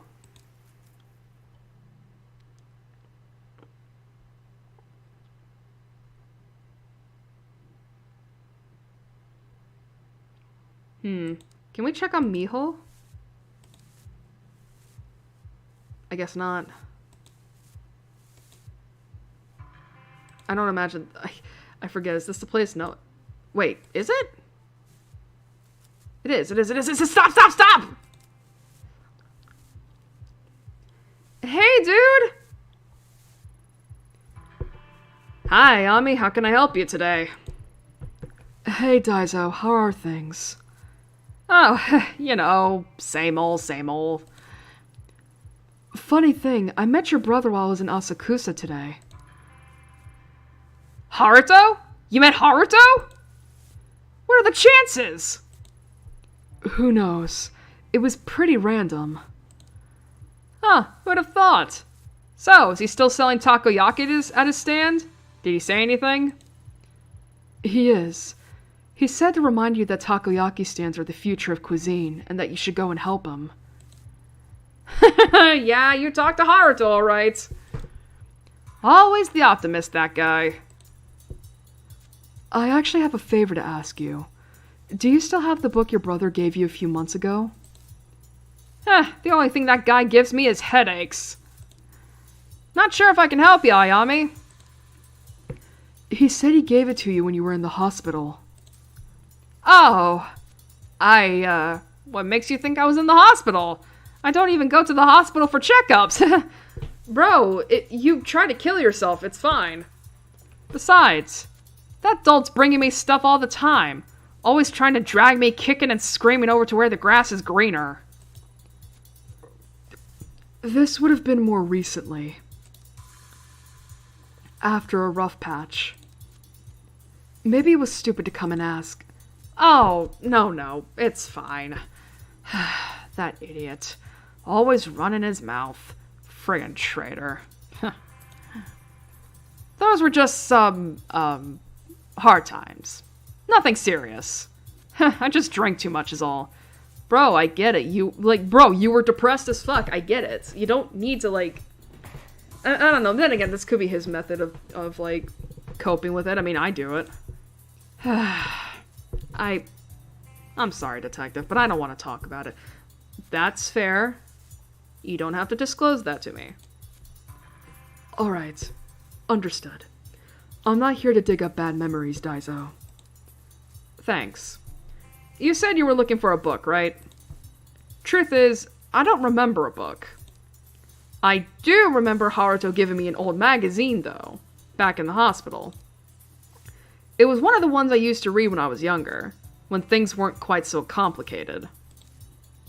Wait there a second. I may have it in the storm room still. Dang it! Sorry, Ayami, hold on a sec. Amazing how much junk someone accumulates over the years. Maybe I should throw some of this old stuff out, huh? Here it is. It's your... Reina... Wait. Ruby? Ruby? Idoru something something kono Ruby. Was Ruby her idol name? It's yours, detective. Huh. Hey, no wonder I recognized that photo you brought by. It's the same girl! An idol named Ruby! Reina. No, Ruby! See? It says so right there on the cover. Was that her idol name? Because I know some idols have, they have a stage name. And, and I think it's to protect their identities and such. But yeah, she's from the 90s. So yeah, something is going on with her. Pretty crazy that I was still in my shop. Guess that means you're still looking for her. I wonder why we keep running into each other. Weird look, I guess. I don't buy it. You're a hell of a detective. You must have a pretty sharp nose.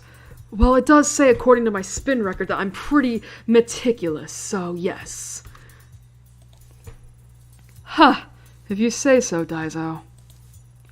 Do you mind if I take this? Like I said, it's yours. About time I started getting rid of some of my old junk. Thank you.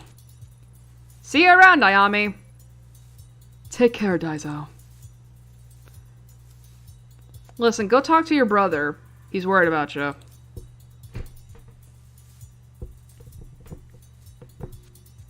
Huh. But yeah, you could say I'm pretty investigative.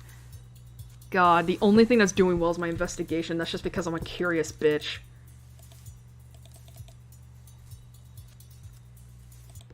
Alright, back to Asakusa.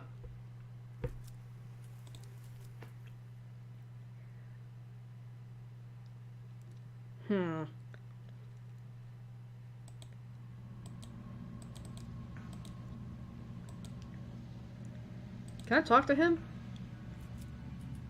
No. Okay.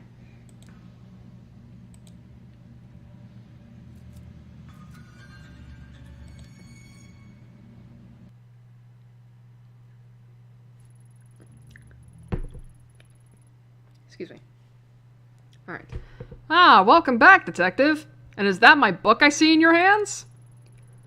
I can't help but say I'm surprised. Are you trying to tell me Reina is this mask bearer you mentioned? Very astute, detective. Does that surprise you? Every step I take, it's her in my shadow. If the mask and dark really are linked, then maybe it is true. But how? I only know that somehow the girl's path and the masks collided as if by chance. What circumstances led to this intersection are a mystery, I'm afraid.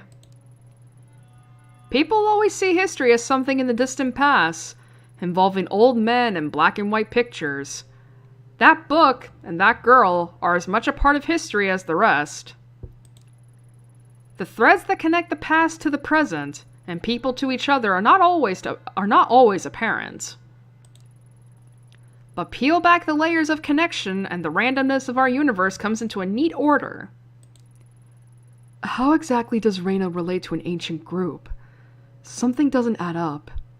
Is she like the Avatar of the Dark? Like, is she basically like... Was she an avatar or was she made into one? Like a vessel, maybe? On that, detective, we can agree. Perhaps one as perceptive as you can connect the line in a way that a creaky old mind like mine can't. That a creaky old mind like mine cannot. So why don't we start at the beginning? To how the mask ceased to be a mere object. The story starts in ancient times in the year 1333. Oh, we're going 14th century in this bitch. At that time, Kamakura was the capital of Japan. How's my chat doing? We're starting to delve into some history stuff here. You never know.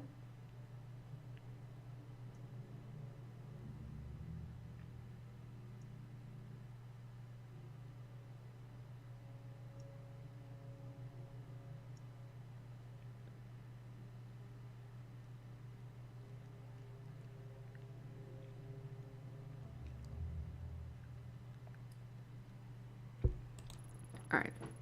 Led by the Hojo clan, it was a time of peace, prosperity, and enlightenment.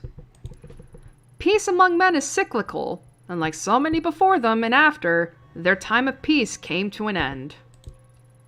The Nida clan, loyal to Emperor Go-Daigo, led a siege against the Hojo-controlled Kamakura, taking the city as the tide receded, leaving a key passage open to the invaders. The Hojo clan fled to the caves of their family temple. For them, there was no hope of victory or escape. They chose to retain their honor. Instead of surrendering, the 870 Hojo samurai, including the last 3 regions, committed mass suicide. However, the Hojo and Nida clans, embroiled in their quests for empire, could not see the role they played in the plans of another group, the religious sect known as the Kamenkai. It is said that in the flames of Kamakura, a girl was seen wandering the streets, observing the carnage of the burning city. So either Reina is this girl that somehow lived far longer, is a vessel / avatar for the dark, or she's basically a reincarnation of this girl that awoke to her memories at some point.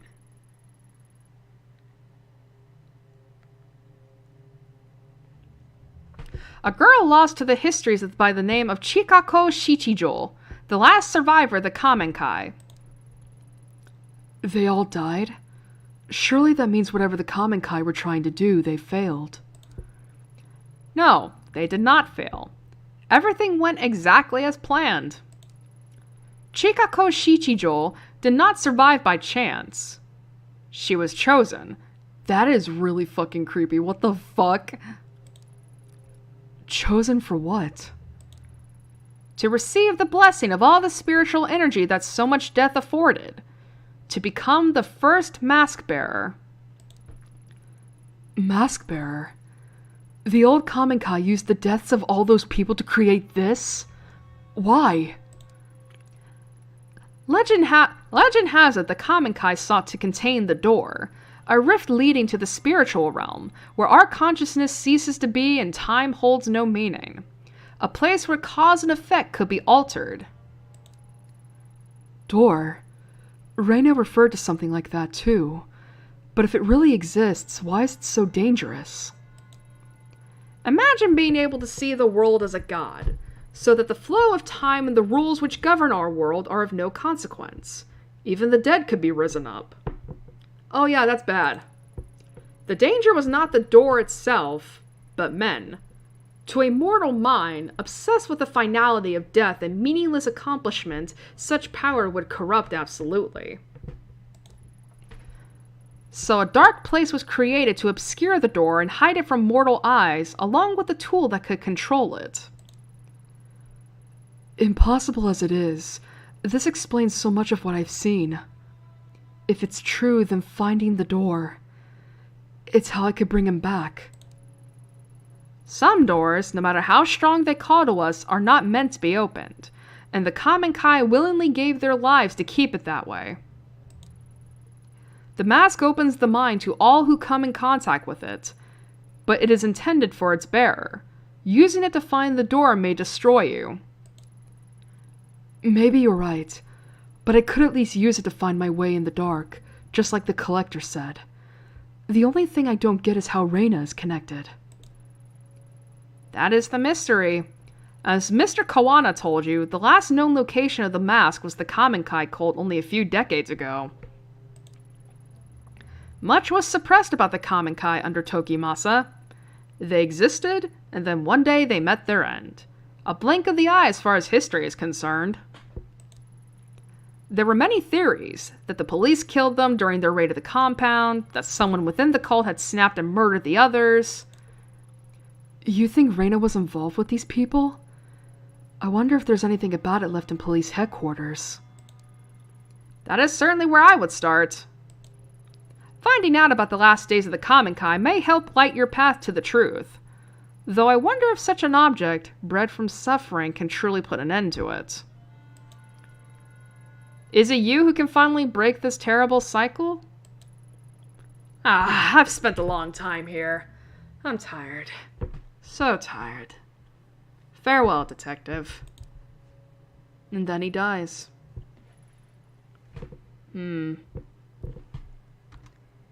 Still meticulous, hell yeah.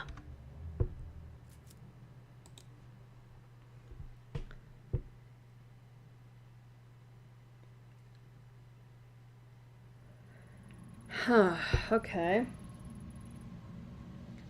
I wonder... So...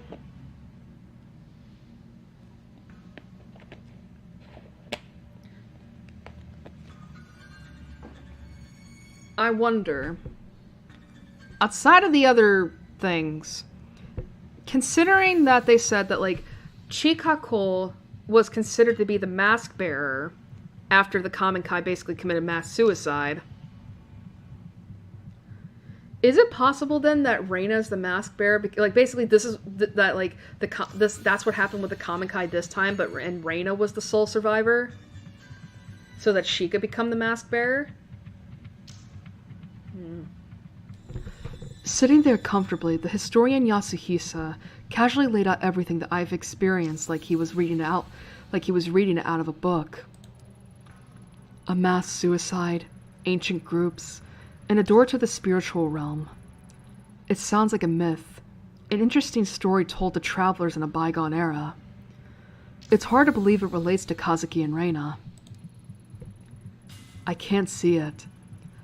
The bridge between the Kamakura samurai and a young girl. He said Reina fit into the story. She's a mask bearer. But how? Yasuhisa. The collector. I thought when I met them I'd entered their world and could start to understand. However faintly. But my intuition as a detective tells me they're hiding something from me still. Maybe I'm overthinking it. I need to keep going. What day is it anyway? How long have I been chasing these leads? Day turns to night. The hours bleed into each other. Even the seasons don't seem to follow the natural order anymore. Everything's blurring together. Ugh, my head. Maybe I should take my medication? Impossible as it seems, following the old man's hunch is my best bet to finally understanding the mask. Even Takashi didn't know what happened to the Kamen Kai. Finding the police report is the way forward. A few weeks ago would have been easy for me to ask around and pull a file. It'll be a bit more difficult now, I imagine. What's the worst that can happen? I should head to Police HQ and see what I can find. Alrighty. However, can I go back to my apartment? God damn it. Why can't I just head? I want to take my pills! The safety pills! Oh boy. And I can't go anywhere else. Alrighty.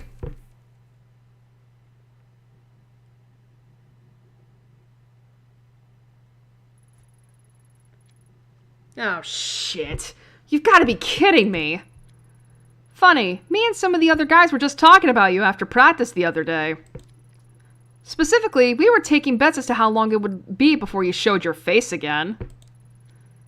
Shame, you coming in here now cost me 10,000 yen. Not that it matters. Ever since you left, things are looking up for me. I won the last department kendo tournament, and I've been enjoying my promotion. Oh yeah, thanks for the new office, by the way. Do you want me to punch you? Anyway, non-active duty cops, or you, in other words, ain't allowed in HQ right now, so what do you want?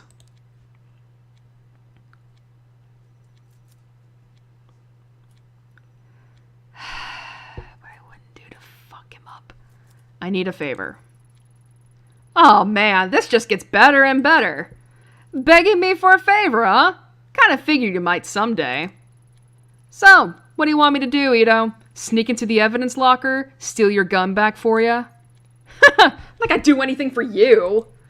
The brass have already told everyone in the damn station to steer clear of you. Motherfucker. You're considered bad luck for people's careers. Well, myself excluded, I suppose. You really want me to punch you, don't you? Wouldn't expect anyone to do you any favors from here on out if I were you. And I'd rather not people see us talking and think that we're all friendly or something.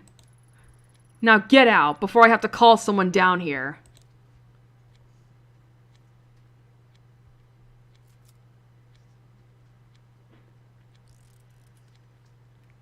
Shit, I can't do that. What do I do?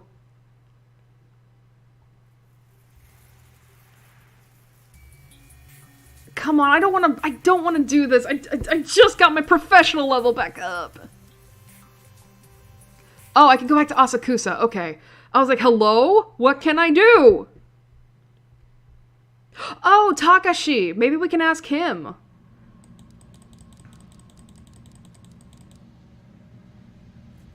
Still nothing. Alright, good to know. Maybe he'll have something to do. I don't know. Oh, Takashi!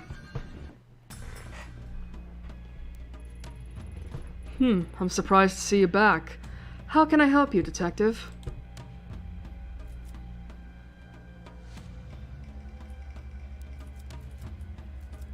You train police? I was told your dojo trains a lot of people in the police. That's right, I train many of them personally. Do you know Akira Taira, a detective from Tokyo HQ? My voice cracked. Ah, yes, Detective Taira. I know him quite well. A man with a great deal of innate talent in martial arts. Though that talent is offset somewhat by his, how to put this, brash personality. Brash is a very diplomatic way to put it. Sorry to put you on the spot, but Taira's about the only usable link I've got left in the police force, and the one person who's trying to stop me the most. Seeing as you train with him all the time, I was hoping you might, know something that would change his mind, if you know what I mean. Are you asking me to help you blackmail Taira? Beyond the obvious reasons why I wouldn't help you do that, I also happen to think it won't work. You may be surprised to hear this, but Detective Taira actually lives a fairly straightforward life. His excesses are nothing that would draw any scrutiny. At least, not among his fellow officers. I hear he's engaged to be married soon as well. Someone actually agreed to marry that slime? Ah, that poor girl. Yes, a very nice girl. Apparently they're quite happy together. Oh yeah? We'll see how long that lasts. May I ask what exactly Tyra did to you to make you feel so strongly? Did to me? Huh! You should be asking him that. Ever since I started, he's looked down on me, and never missed a chance to remind me how he felt. I ignored him because I figured if I worked hard enough and earned my promotion that it would shut him up once and for all. You eventually got this promotion, I take it. Well, did he shut up like you thought? No. He got worse. It started with him spreading rumors about me sleeping around in HQ. Then there were various complaints to my supervisor. He couldn't stand that I'd won. It's all falling apart now, though, huh? He got my old job, and every time I see him, he has that smug grin on his stupid face like he's mocking me. So you hate the fact that, at least in his mind, he was right. Something like that. Tyra's not the first person to think a woman didn't deserve the promotion I got, but it stung a little extra when he ended up at my desk. Yes. I thought as much. You're not saying you think that brown-nosing, womanizing, lazy, good-for-nothing asshole actually deserves my spot, are you? No, I can't judge the inner workings of a police force, but from what I've heard, it certainly wouldn't be the first time an officer didn't earn their promotion honestly. Often I watch my students spar, and I always notice an interesting trend. You see, usually the outcomes of matches have nothing to do with their skill. Is there a moral at the end of this story? Patience, Ito. You see, two students will face each other, but before they even draw their swords, they've decided the outcome. Students rank each other and themselves, based on practice, their social status, their schools, or any number of things before they even enter my dojo. A student perceiving himself as stronger will always be more relaxed, more ready to attack, while the student who's resigned themselves to defeat desperately defends. It's not skill or merit that wins the battle, it's expectations. Do you see where I'm going with this? I do, but I'm not sure if I like it. You're saying that unless I can break Tyra's perception of me, I'll keep losing, right? Exactly. For a man like Tyra who expects certain things of women, you've defied him in every turn, but if I suck up to him and play the part, it might throw him off guard enough for me to win this fight. Sound about right? Very perceptive. Here, this should help. Are you giving me alcohol to drug him with? Sake? It's a gift. Wow. That's so flattering, I barely even know you. I suppose in order to degrade myself to scum like Tyra, I could use a drink. It's not for you. It's for Tyra. Oh. And here I was thinking you were being nice. This is a very expensive brand. As a matter of fact, it's Tyra's favorite. A gift for his promotion. A promotion he stole. A promotion into my position. Think of it as a way to throw him off balance. You can't strike at his heart until he drops his guard, after all. You know how to play the role he expects of you. I suspect you know the type of woman he likes. Much as it pains me to admit, that might work. Thanks for the sake. Oh, we can also ask him about the historian. Sure.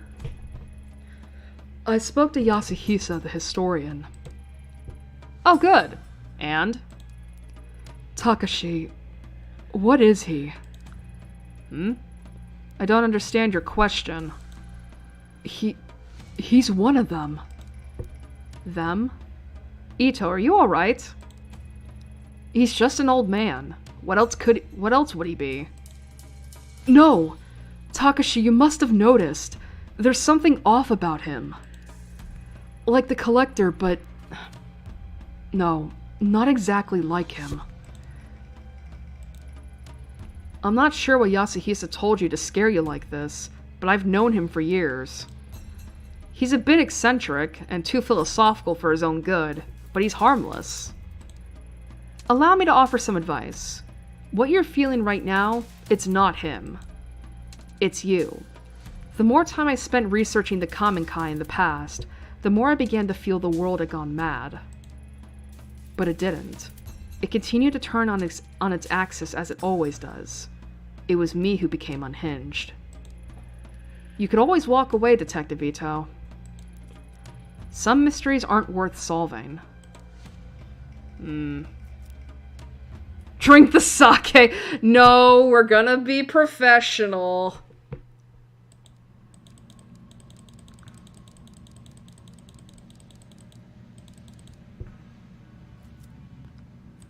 Oh my god, I have to suck up to this douchebag. This sucks.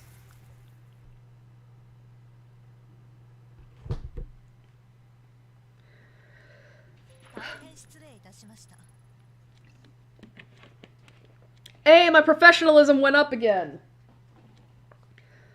I can't believe I'm saying this, but I'm sorry.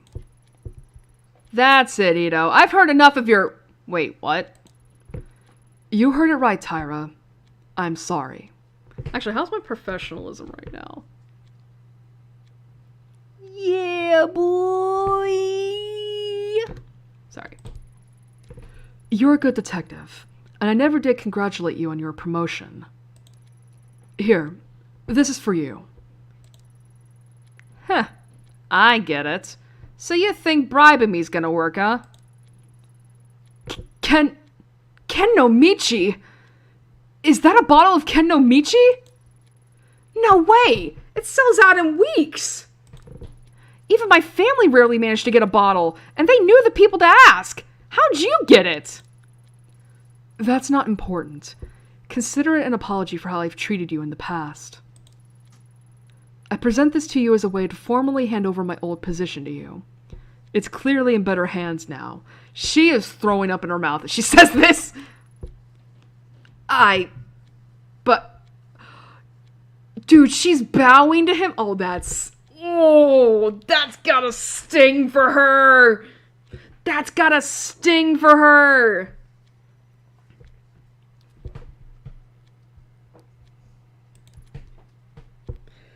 Dude, that's gotta sting.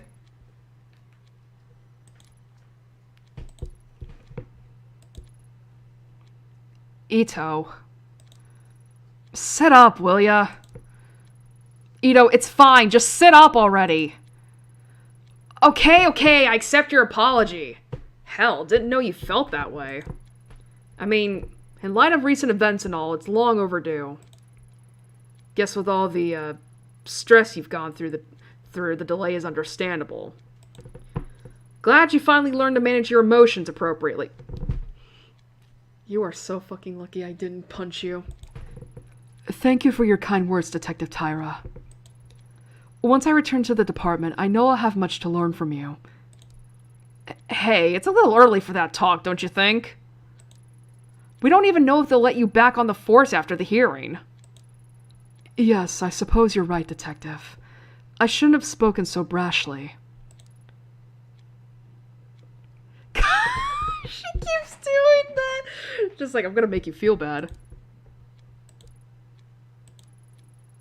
Ito, stop that. Please. I always thought you'd be a better cop if you listened to your fellow detectives a bit more. Suppose there's a lot you have to learn from me, eh? I know you're right, Detective Tyra. I was so brash before. That's probably how I ended up here. God, we're really...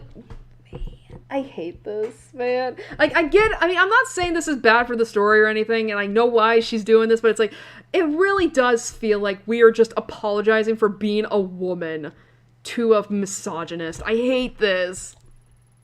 Yeah, no problem. Thanks for dropping this by, Ito. To tell you the truth, it's been a tough time for all of us. Bro, he was my boyfriend. It's better to stick together. We're all on the same team after all, right? Maybe once you're back, me and you can partner up. One can only hope I'll be so lucky. Right. Look, I gotta get back to my office. You need anything else? Well, I was thinking, but... Oh no, I couldn't possibly bother you. You're so busy. It's fine. I can handle it. Go on. Well, I know I shouldn't be, but I've been doing a little research. In an unofficial capacity, you know? I was wondering if you could pull a file for me? You know I can't give you access to the system. You're suspended, and besides, it'd be against regulations, and... I guess if you stay on that side of the counter, I can get Ishibashi to help you. Don't think this means we're best friends or anything. It's just for payment for the Kendo Michi. Oh, thank you. But Detective Tyra, I wouldn't want to impose on your busy schedule.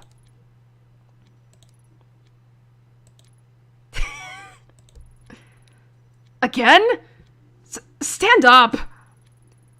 Saki, I'm going back to my office. Look up the file Ito wants. Log the search query to my name. Got it?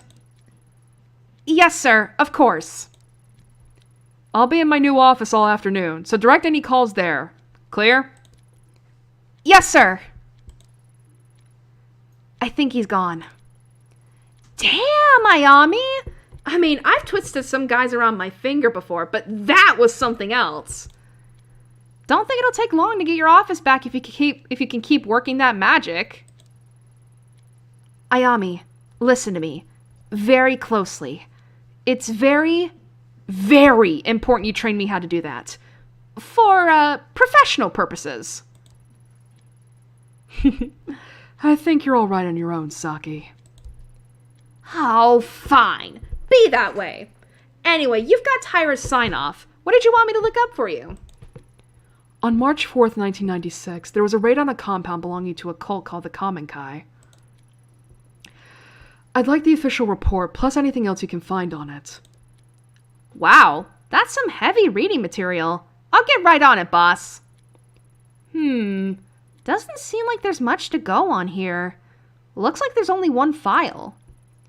Righto! I'll put it on a USB for you so you can take it with you. Just don't tell anyone. Here you go. Why does that look so grimy? Like, why does it look so dirty?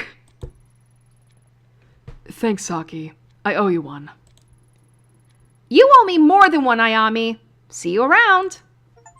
Hey, achievement time. Submission. Apologize and I hate that they say it like that. Alrighty. Now we can go back to my apartment. Coolio. How are we doing in terms of the chats? Let's check real quick.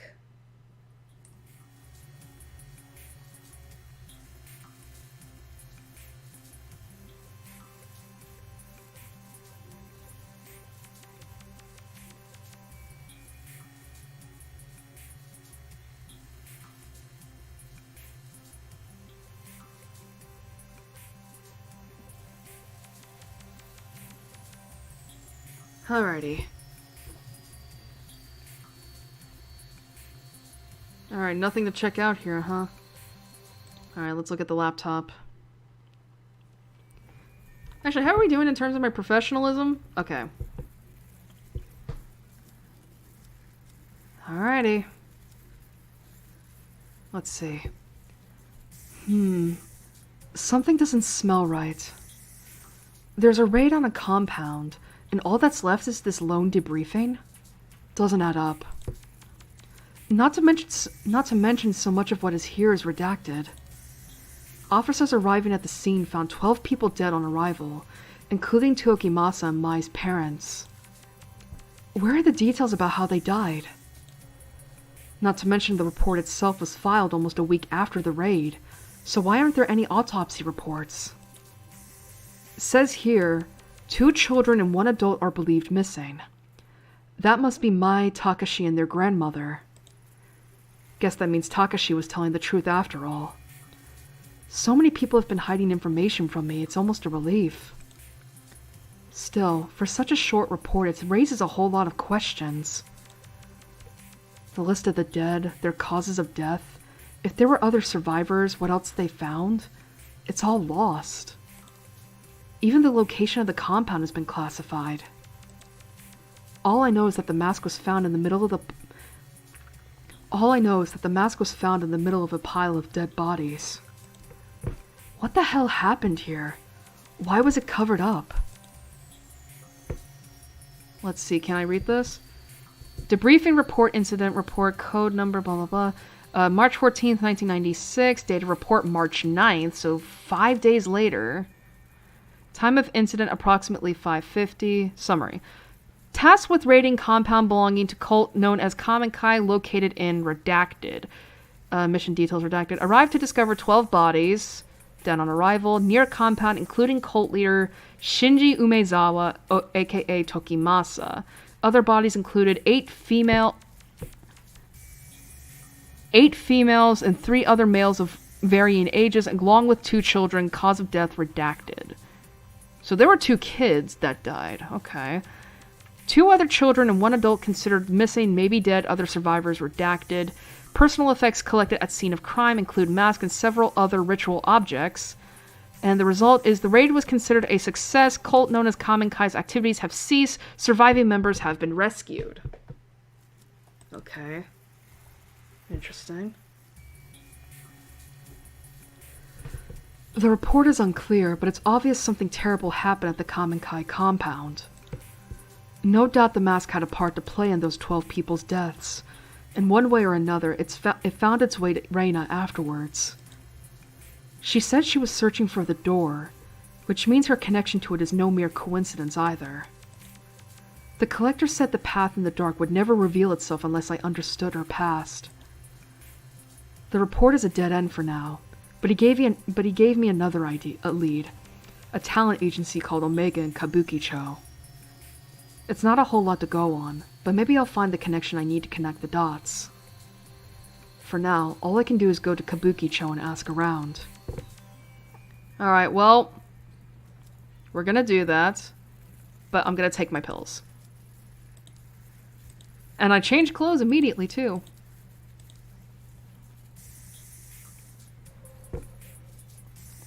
Listen, I can sacrifice some investigation, it's fine.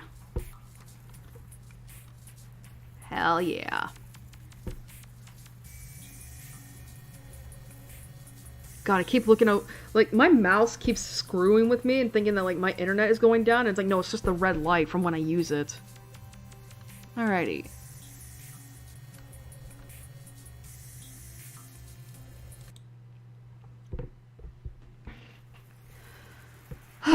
Alright, time to go to Kabukicho.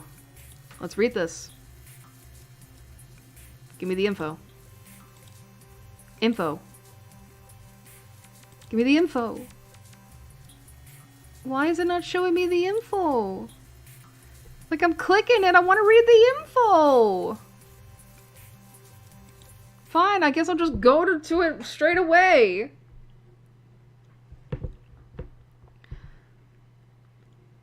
Oh yeah, this is definitely Kamurocho. The collector mentioned a talent agency by the name of Omega here in Kabukicho with ties to Reina. Unless there's a big sign advertising it, which I highly doubt, I'll need to ask around to find it. Oh, this is lagging. Based on the dragon motifs and the general vibe around the building, I guess this place is no normal bar. Who knows how many other places around here the Yakuza have dipped their fingers into? The Tojo clan? The Tojo clan.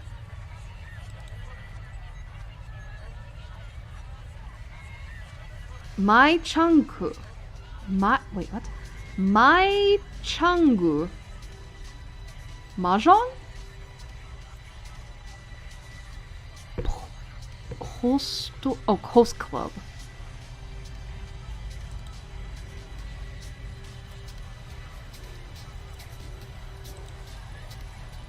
Three faces in uniform that I don't recognize. Though I doubt they'll have a hard time recognizing me. The way they're huddled around, it hardly looks like they're doing much police work. More than a few violations probably pass under their noses, but I wouldn't be surprised if someone slips them a bit of cash on the side to ignore them. Cops like that probably wouldn't give me any trouble, and they definitely aren't going to blab to their superiors about seeing me in Kabukicho. Denjiro? Hey, hold up! Don't I know you? Who? Me? Yeah, you. Unless you're hiding someone behind your back. Aren't you the detective whose face was all over town for a few weeks back? Excuse me. Yeah, that's it. How didn't I recognize you before? Hey guys, didn't someone from HQ come by and ask us about her earlier? Maybe we should call it in. Hold on, Denjiro. You really think that's a good idea? Yuji. Huh? What are you talking about? I'm not risking my job over some nobody detective.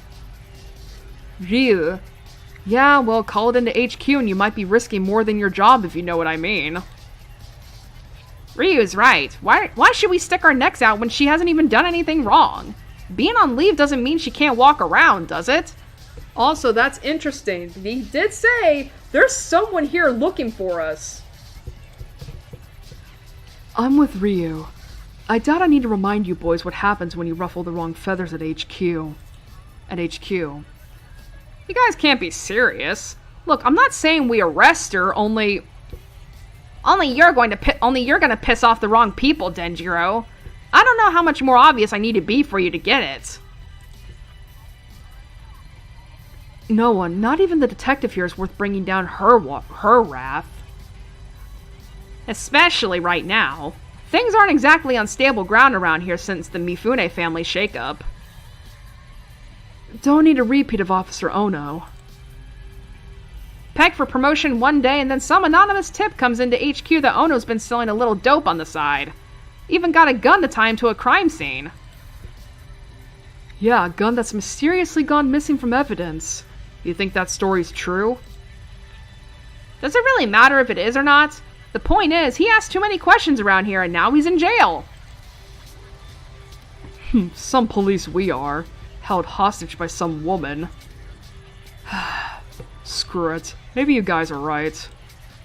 Suppose if that guy from HQ asks again, we can say we didn't see any detective tonight. That's right. We didn't see you and you definitely didn't talk to us. Got it? Yeah, I got it. Being on the street around here isn't exactly an easy position to be in, huh? You mean at the bottom? Yeah, it doesn't give us a whole lot of options. Feels like I'm always stuck between HQ and all the other shit going on around here lately. I'm not sure which is worse, honestly. You read the papers, don't you, detective? You heard about the Mifune family, right? Yeah, I'm sure she has. And that's all you need to say on the subject.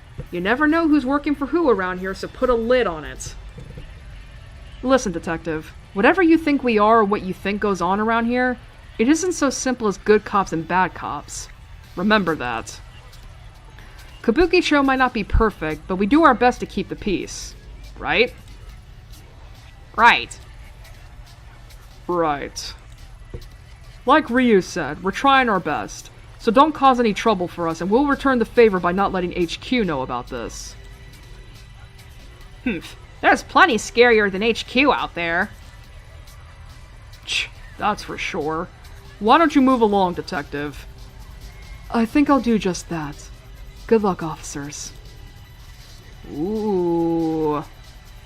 So someone around here is looking for us. What is this?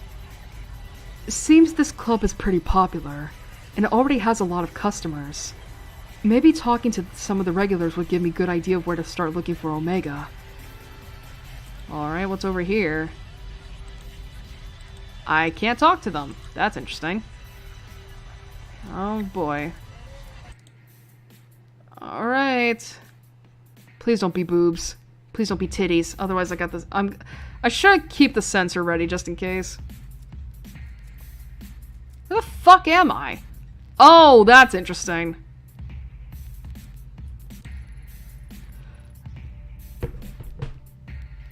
What the fuck? Oh my god, is that supposed to be Kiryu Nishiki? What the hell? Can I ask you something? Hayato. Whoa, I wasn't doing anything. You're a cop, right? Nope. You've got me all wrong.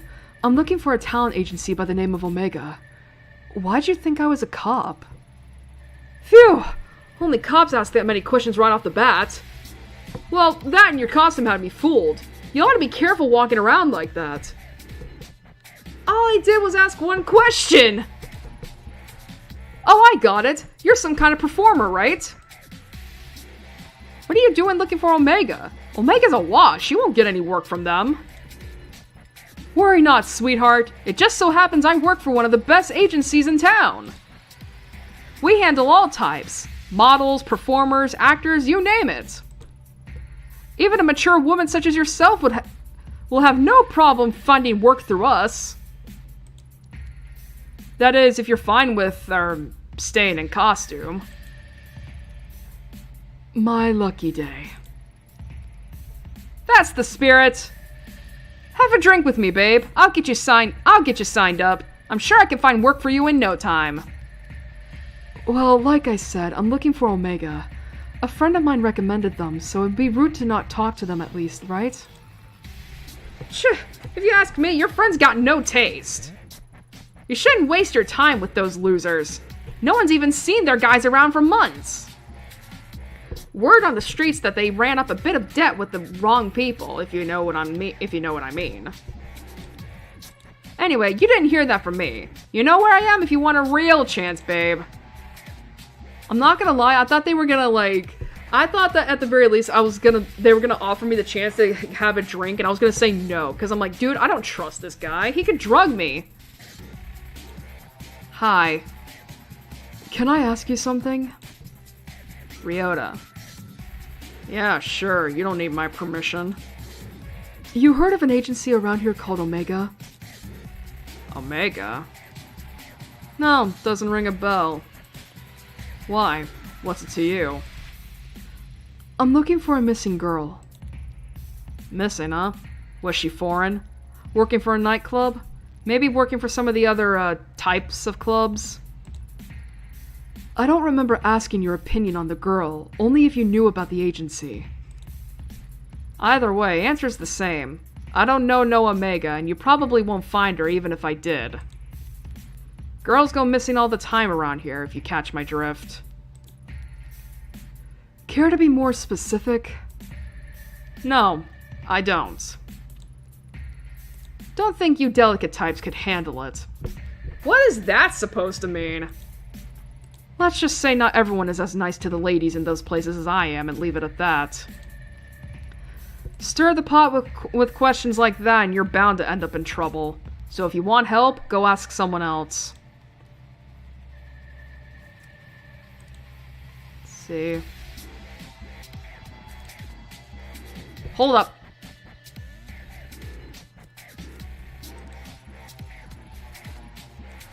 Hello, can you spare a minute? X?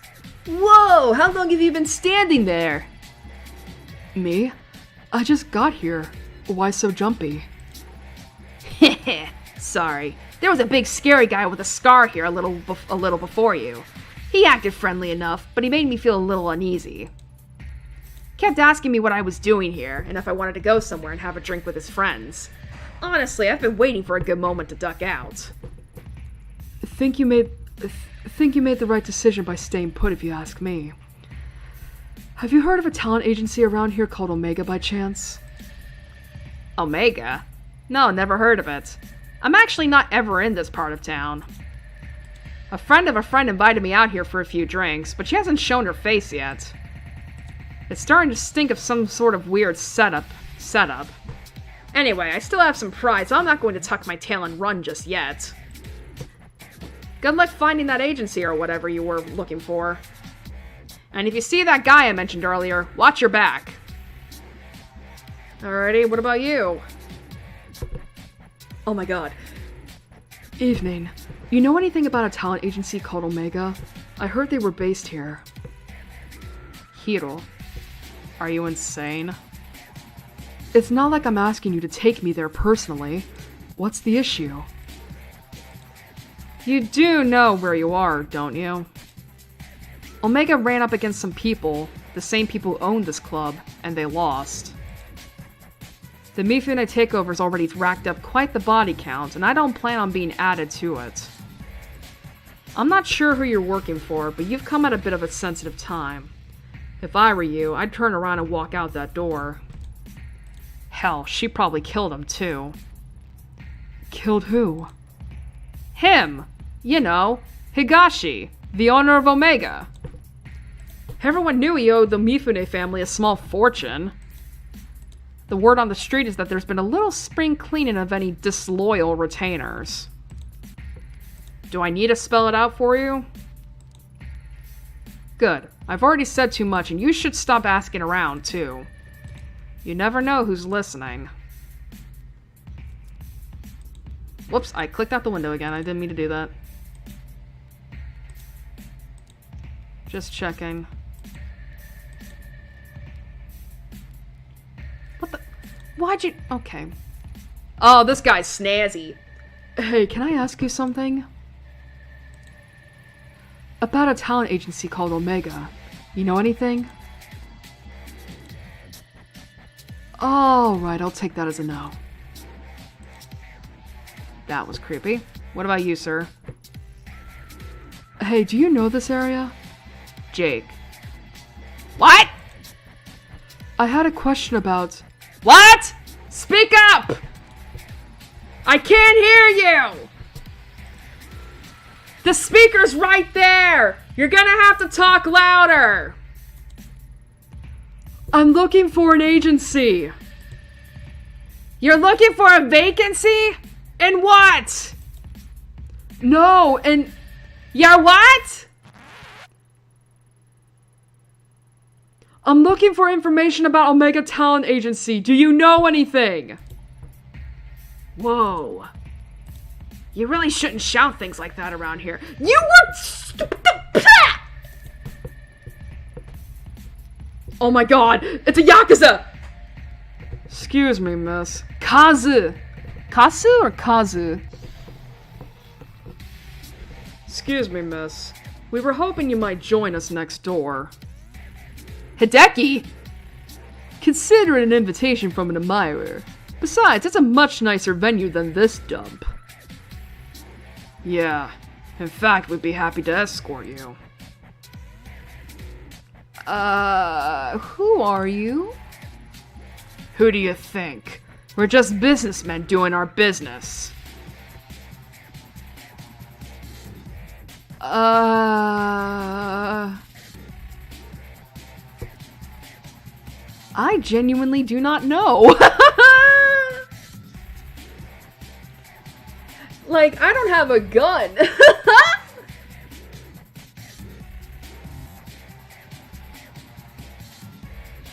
I don't have a gun.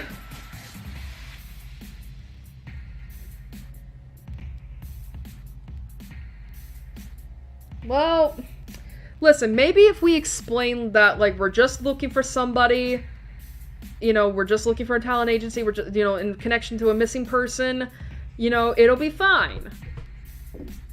Alrighty, this is a bad idea. Yeah, like, not to mention, too, that, like, if we refused, they probably would have forced us to go anyway, so let's just make things easy. And maybe it'll, you know.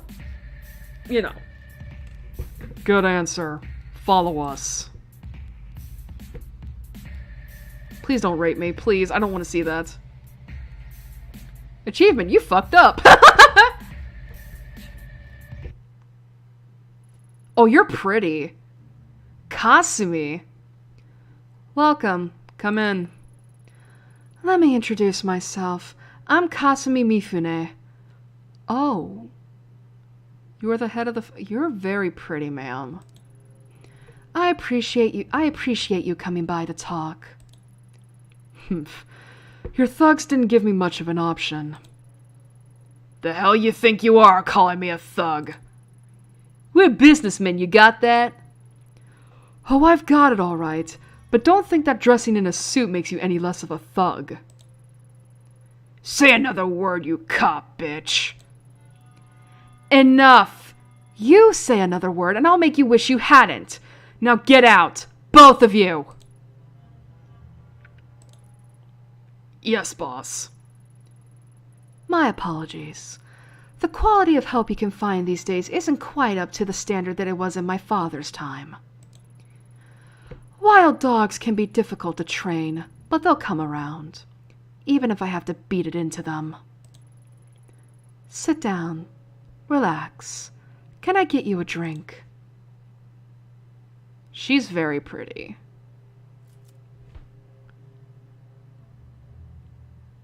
You know what? Sure. Give me some whiskey. Fuck you! I'm still professional, damn it! Hell yeah! I fucking called it! Listen, I'll take a drink. It'll be fine.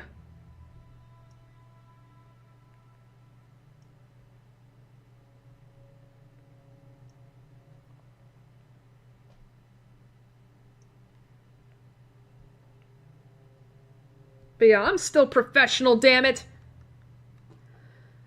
Alrighty. Someone get her a glass and one for me as well. Why don't we skip the small talk and you tell me why I'm here? I'm getting to that. Seems you're a woman who doesn't like to waste time. Good. As luck would have it, neither am I. Let's get right to it. A short while ago, a couple of men downstairs ran up to tell me you, a cop, had walked past my bar and into one of my nightclubs. Then I hear you've been sniffing around, asking about one of my investments. Investments? You mean Omega? Smart girl. Tell me, Ayami Ito. Why is it that a cop is going around asking pointed questions like that? More curious still, not just any cop, but a publicly shamed cop on leave. A shamed cop who's had a history of... how did they word it? Ah, yes, a history of psychotic episodes. Oh, so that's how they're talking about me. Alright, I see how it is. How do you know all that? We all have friends, Detective Ito. And when detectives are wandering around my part of the city, my friends tell me everything I want to know. Honestly, you don't seem all that crazy to me. As to why you're after Omega, let's say you've piqued my interest. Sorry, look at us. You said no small talk, and here we are off in the bushes somewhere. Let's get back on track, shall we? As you're not acting in any official capacity, it's safe to say that no one knows you're here. Correct? No, I suppose they don't. Humph. In your position, I might have tried to lie, but I appreciate the honesty. It was a rhetorical question, anyway. I know for a fact that there's no one coming for you. Funny, you don't strike me as the stupid type, and yet you willingly entered a den of vipers. If you valued your neck staying on your shoulder, surely you wouldn't do something so reckless. You can skip the threats. If you wanted to do something to me, you'd have done it already. Plus, you're smart enough not to know not to hurt a cop, even one in my position. Good, I like you. Given your prickly demeanor, I doubt you're working with one of my competitors, and you're definitely not here for your police buddies. Okay, I give up. I have to know. What exactly is it you want to know about Omega? I'm looking for this girl. Her name is Reina. I was told she was involved with the agency somehow. I want to know what happened to her. How very noble of you. Figuring that out might be a bit difficult, as I'm afraid Omega is an extremely recent acquisition. To get back farther, you'll have to talk to its president and former owner, a man named Eiichi Higashi. As it so happens, that makes two of us who'd like to have a word with him. Like peas in a pod, us two. Unfortunately, when he handed over the business, he became a bit, how should I put it, forgetful about his outstanding debts to us. And the poor thing is so scared of me that he's ignoring all my calls, probably thinking I'd do something awful to him if I found him. I can't imagine how he'd get that idea. Can you? Maybe he'd prefer talking to a police officer instead of talking to me. I'm not some green recruit. I know how this works by now. What's the catch? You never tell me where he was and send me on my way for nothing. Of course I wouldn't. You'll have to prove that you can be trusted first. There's someone else I need you to talk with. A bit of a softer target than Higashi. Pretty good deal, right? Everything you're looking for in exchange for one little job. Just one job, right? Fuck off with this! Like, listen, I need information. I'm willing to do what it takes. Oh, don't make this more difficult than it has to be. You'll agree eventually, so why fight it? I know a lot about you. Top of your class and one of the best detectives on the force. You wouldn't let something as pesky as morals get in the way of good information, would you? Yeah, I wouldn't! That's why I asked!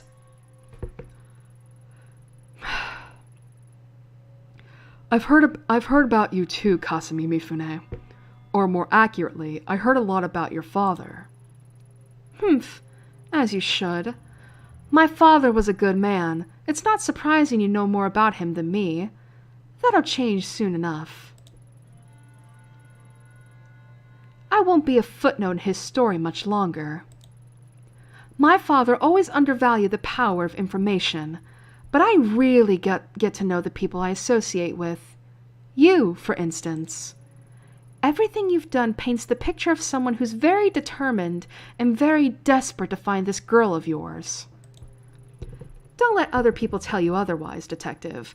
I think those traits are a wonderful combination. However, it also means you don't have a lot of bargaining power right now. If you don't want to work with me, that's fine. You can go home and quietly overdose on whatever medication they've got you taking instead. Why are we having this? I thought I agreed with her that, yeah, that's like, yeah, I'll take the job. But maybe I misread that. Furthermore, I could just refuse your request altogether, but that'd be so boring. We both need something, so let's help each other instead. Do the job I ask, and I'll tell you what I know about little Higashi. As I was saying, like him, there's another business owner in Akihabara who's unfortunately behind on her payments as well. Such a shame, too. I really wanted a straightforward relationship with this one. See, I help out with a few things, and in exchange she kicks back a little of her business. Sometimes we send over new contracts to renegotiate the terms of our mutually beneficial relationship. Sadly, she's neglected to sign the newest one. I'm a cop, not some Yakuza debt collector. Do it yourself. Suspended cop. You can't parade your badge around as proof that you're some white knight anymore. Due to the recent, transition of power, I can't do it myself just this minute. The dogs at Tokyo Police Headquarters start panting whatever... Oh, okay. The dogs at Tokyo Police Headquarters just start panting whenever me or any of my men are seen outside of Kabukicho. I'm not asking you to club someone's head in. I'm only asking you to give them a friendly reminder to keep up to date on their paperwork. Easy, right? Here, take it. Do this for me and I'll feel a lot more comfortable giving out information about Omega. Also, I'll remind you, with your impending review, it would be unseemly if it got out that you were meeting with Yakuza, wouldn't it? Blackmail, huh? That's such an ugly word. And here I thought we were becoming friends. No, I'm just stating the facts of the situation is all. The business you're going to is a cat cafe in Akihabara. Kazu can give you the address on the way out. No! Sachika, why? Why did you sign your soul? Wait, a cat cafe or... Or what? A cat cafe. What else would it be? Well, a cat cafe or a cat-made cat... Fuck. A cat cafe or a cat-made cafe. What? Are we talking cats or people dressed like cats because... A freaking cat cafe! actual cats. Adorable, fluffy, precious cats. Why the hell would I invest in some stupid maid cafe? Cats! Normal cats! Damn it, now I'm all worked up. Look, get that goddamn contract signed and we'll talk. All right, ma'am. Whatever you say.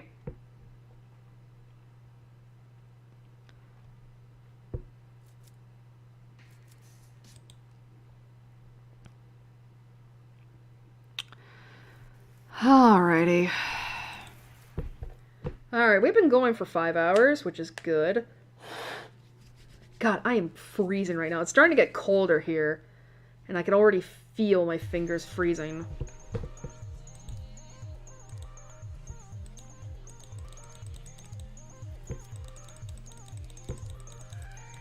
Wait! Oh, wait! Shit!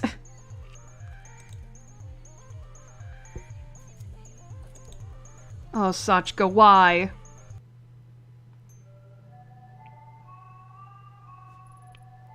Welcome back! I think Tomo remembers you. He must be appreciative of all your help to make him feel better. Although I've had to stop the deliveries of sashimi, even the smell seems to set off his bowels. Oh, poor thing. Another quirk added to an already quirky character. Maybe it's a sign that you were right about the fish. Yeah. Listen, we need to talk. Okay, sure. Why the serious face? What's wrong?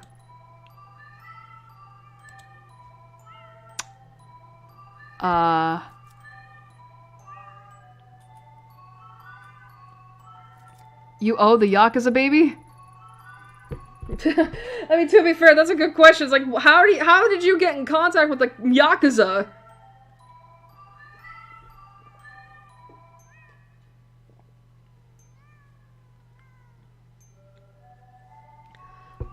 How exactly does the owner of a cat cafe get mixed up with Yakuza? Huh? What do you mean? I met someone recently who gave me a contract with your name on it to sign. I read it, and it seems like you owe them quite a bit of money. Why? I've been around this kind of stuff for a long time, and I can't figure out how a cat cafe owes that kind of money. Money? Yakuza? Wait, you're working for her? Why? I'm not working for anyone. All I've got is this contract in your name, and I want to know why. The truth is, this place isn't all above board.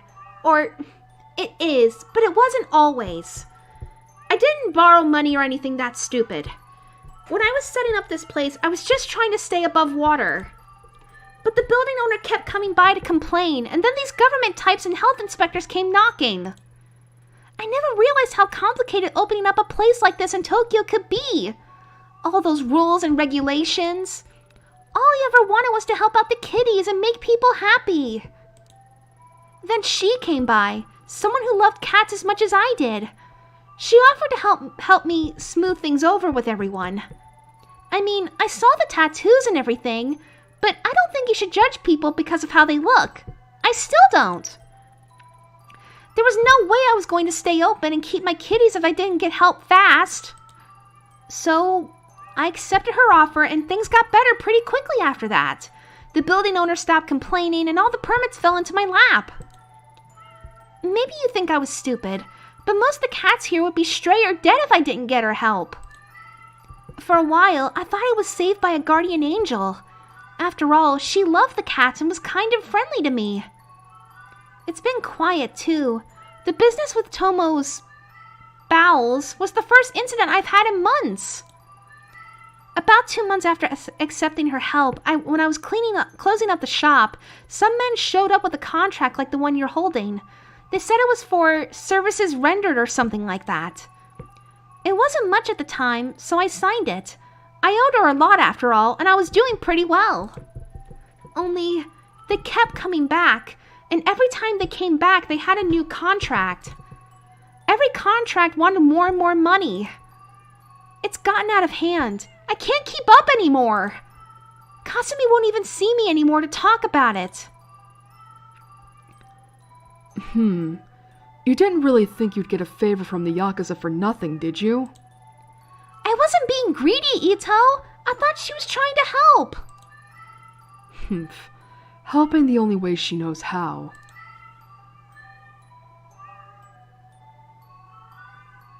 Oh dear. Please, you have to help me. The amount of money they've asked for is out of hand. I'm doing well for now, but if they got their way, I'd be out of business. You have to tell Kasumi. Please. Tell her that if this place closes down, all these cats, there'll be no place for them to go. The poor kitties. They'd be put down. I can't support them myself. I don't think Animal Services would let me keep them. I couldn't live with myself if that happened. I'm begging you, Ito. Don't do this.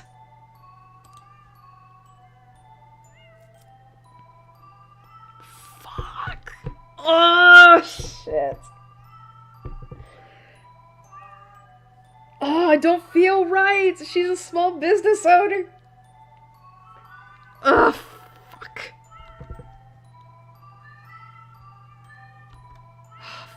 Fine. Yeah, I'll help. I'll help. Damn it, it doesn't matter what I need from her. I can't make you sign this in good conscience. Hooray! I knew good would prevail in the end. Thanks! How'd you get mixed up with that woman anyway? I need some information from her. You should be careful. I don't know about her, but her thugs are dangerous. Last time they were here, I heard them talking about having to teach a girl from another cafe a lesson or something. Makes me feel sick thinking about it. What else would you expect from guys like that? Breaking legs is probably all they're capable of outside of grunting and drinking. Call me naive, but I don't get how someone can be so two-faced. When I started seeing her face in the papers lately, I couldn't believe it. Surely that ruthless woman they were talking about couldn't be the Kasumi I knew. Or so I thought. Guess it's like you said. A tiger can't change its stripes, right? Maybe so. At any rate, you should probably be more careful who you trust in the future. Sorry, I didn't mean to wrap you up in all this. But thank you for not making me sign. So, what's your plan? I'm not sure if I really have one. Maybe I can appeal to her kinder self. If she really is a cat lover, I'm sure she wouldn't want to see the little guys hurt, right? Oh no, I've really gone and gotten myself into trouble, haven't I? Maybe I should go instead. The contract was given to me, so I'd better deal with it myself. Plus, I get the impression that being confined by the cops hasn't put her in a great mood. I'm sure you don't agree, but I still think there's something good in her. Sometimes I can't help but wonder if she'd be doing all these things if she didn't grow up into that life. And all the kitties loved her when they played with her. Cats are such good judges of character. I somehow don't think her treatment of animals correlates too much with her treatment of people. I'm suddenly starting to feel a little queasy thinking about going back there without the contract. Damn it, Ayami, you've really gotten yourself into one this time, haven't you?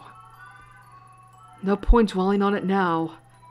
I've made up my mind, and I can't run Yakuza debt collections just because I'm in a tight spot. Take care! Don't worry, my kitties are never wrong in judging someone's character. Yeah, sure. I'll think of something, but I need you to lay low and maybe close up shop for a while until I sort something out. I got an achievement. When one door closes, something else opens, I guess.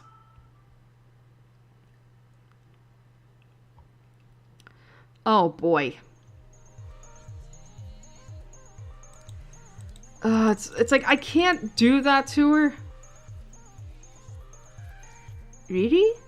Riri-su.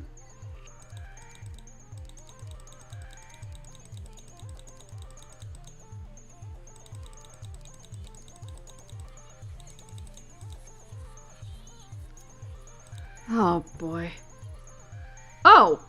Hey, what are you doing here? Go back. Oh, we bring the cat with us. We gotta bring Tomo with us to Kasumi. Honestly, little one, I don't want you to get hurt. Go home. Nope, we're going back to, we're gonna bring Kasumi to her. We're gonna bring him to Kasumi. Hey there, Kit Kat.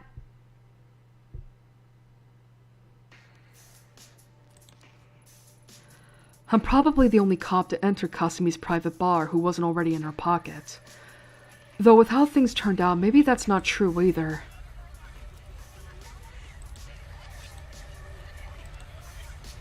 Just gonna check. You never know.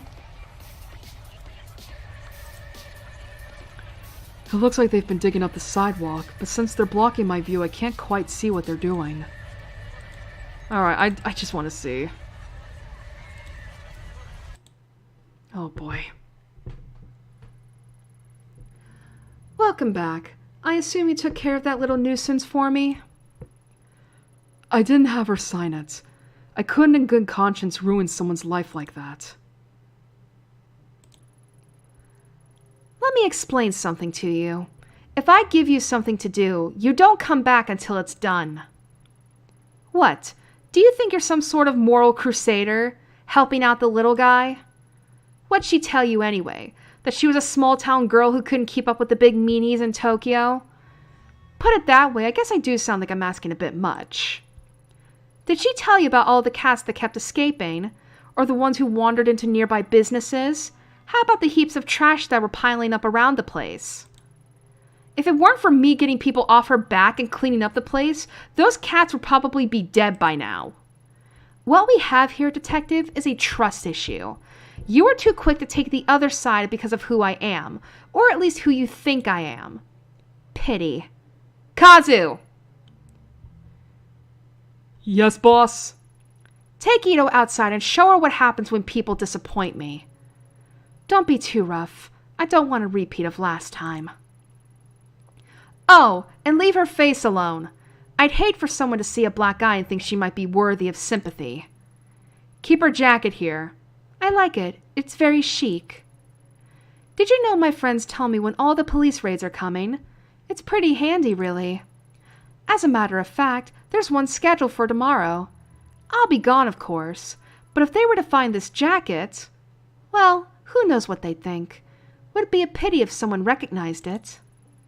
Kazu, escort her out. Good luck finding that stupid little girl. I brought a cat.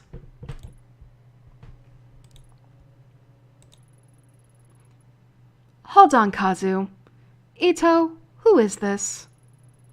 He's, I guess he's a stowaway from the cat cafe. He is, huh? I see. I love him! She's even more beautiful. What the fuck? The purse. Look at his squishy little face! I can't have a detective beating around such a cute little face. What's his name? Beaten? Oh, I think his name is Tomo. Tomo? That's not much of a name for a man, is it? I shall call you Mr.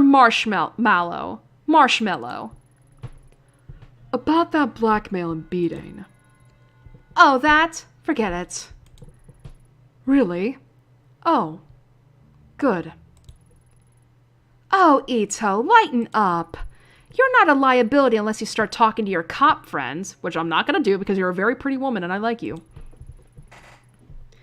and you wouldn't do that, would you? No. They likely wouldn't believe me at this point anyway. My thoughts exactly. So cheer up. How can you stay mad when looking at these big eyes and those little feet? I look at you and I see a woman whose priorities are all wrong, Ito. You don't appreciate what you have, only what you're looking for. I can't read what that fucking says. Something until you find it, but then what? What's left? That said, I was serious about one thing. If you talk to any cops about my business or about my, affections for cats or anything like that, Kazu might pay a visit to your apartment and pick up where he left off. But who wants to think about all the logistics of dismembering and disposing of a detective's body when you've got these little whiskers rubbing against you? Huh. Sachiko was right. You do genuinely love cats. So why make her sign a contract that would end with her having to put the cats down? Sachiko isn't as perfect and cute as she seems. She might love her cats, but she has strange ways of caring for them. She owes me a great debt, and it's my right to collect it. If her cafe shuts down, I'd make sure those cats have a home, though I can't say the same for their owner. This job's about tough decisions, not legal ones like you cops make. In my business, you have to sleep with the choices you make, not leave them at the door when you hand the case over to the courts. Mr. Marshmallow likes being picked up. Aww. He is pretty cute. I'm not sure if you meant for this outcome, but I have to say you have some guts coming back like you did. I thought you'd be another pushover cop to keep in my pocket. I underestimated you. And in doing so, I've given you information on one of my weaknesses. It's funny, really. I spend so much time making sure I'm not seen as the weak woman that all these men expect me to be, that I don't feel like myself sometimes. Something I'm sure you understand quite well. Yup. Tell you what, I'll let you have that one little weakness of mine. It's only fair. I know so many of yours, after all. In a different life, maybe we could have been friends. Kazu, stand down for now. Ito, consider yourself lucky. I'll let you keep your jacket tonight. Understood, boss. All right, forget the cat cafe contract. I'll get one of my boys to deal with it later. What is it you wanted again? I want to speak to Omega's company president, Higashi, about a girl signed to his agency. That's right. Our missing agency president and one of his many projects. What a despicable little man. I'll tell you now, I had no problem taking control of the business from him. I left him as president to keep a few of his clients happy. A decision I regret now. Where is he? Unfortunately, I'm just as in the dark about where he disappeared to as you, I'm afraid. A deal's a deal, though. While you were out, I got an address to one of his old hideouts in the code to get in. Oh, the key... He's back in Shinjuku? I can't guarantee you'll find anything there, but I said I'd tell you what I knew, and that's what I know. You haven't sent one of your stooges to check it out for you? Stooges? I like you, but don't push it. As I said earlier, me and my men can't afford to be spotted right now. Especially in an area getting so much special attention. Special attention? Doesn't Kabukicho get enough attention on its own? Kabukicho is what it is, but this isn't in Kabukicho. This particular spot got its reputation, and subsequently, its extra police patrols a bit more recently. In fact, I hear there's still an ongoing investigation going on there. I heard you'd be intimately familiar with that area and the incident that happened there. My condolences on the loss of your partner, Detective Tanaka, by the way. All the papers are rushing to make you out to be incompetent or worse yet, some sort of psychotic killer. Maddening, isn't it? My friends at police headquarters say you two were... close. That's no way to lose someone you love. I suppose it's not too much to ask what really happened. Was there really someone there that night? Thanks on the condolences. But what happened on that night isn't something I want to discuss right now. Suit yourself. Let's change the subject back to Higashi. It took a bit of digging to find that address. Seems he was keeping a second hideout in Shinjuku under a fake name. Now that we know where it is, he probably knows too. I highly doubt he'd be stupid enough to stay holed up in it. But I also doubt he'd be smart enough to completely clear the place out before he left town either. There's probably something in there that would lead us right to him. Get what you want, then let Kazu know where the slime is so we can straighten him out. He'll get those fantasies of running away out of his head. The code to this door is 11235. Alright. 11235. 11235. It's the only keypad lock on the street. You can't miss it. For what it's worth, I wish you good luck finding your little girl, but remember, you can't save them all, Ayami Ito. Oh, and Ito? Thanks for bringing Mr. Marshmallow to me. Being holed up in one place for the last few weeks can be a bit taxing. You know, I remember he loves fresh fish. Fresh fish, huh? Sachiko certainly does have an eccentric taste. Kazu, go pick up some sashimi. Right away, boss! Have fun with your new cat! Alright, I think once we get the information on Reina, that's when we'll call it, because I am getting sleepy. I'm tired. Alright, 11235. Alright. Gotta go back to Shinjuku! Shinjuku! Shinjuku!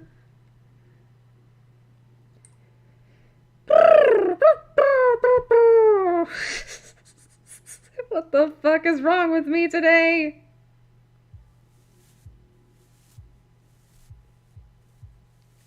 Shinjuku! Shinjuku! Shinjuku! Alrighty. Wait, we can enter this place? Why?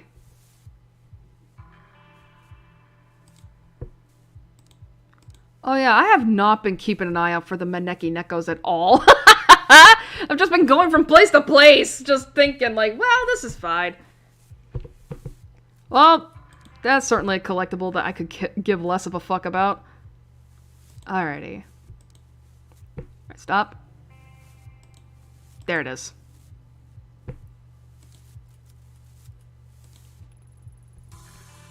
Huh, it worked. Looks like Kasumi's tip wasn't a lie. Let's go. Ikuzo. Ugh, what a stench. I know that smell. Oh, he's dead, isn't he? Anyone who's worked homicide long enough knows it. Oh, boy.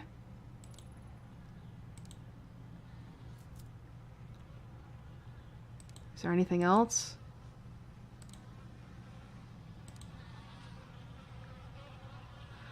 Oh!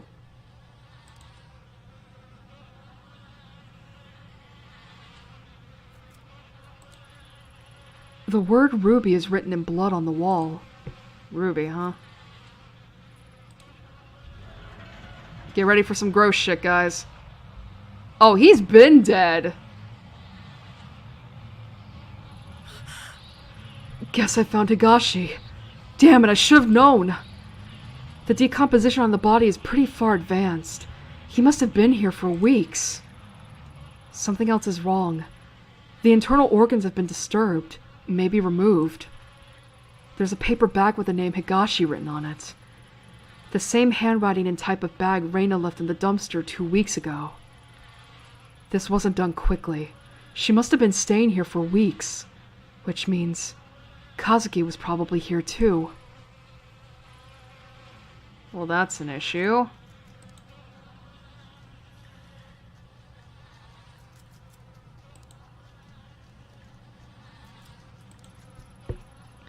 Nothing's changed, just a door.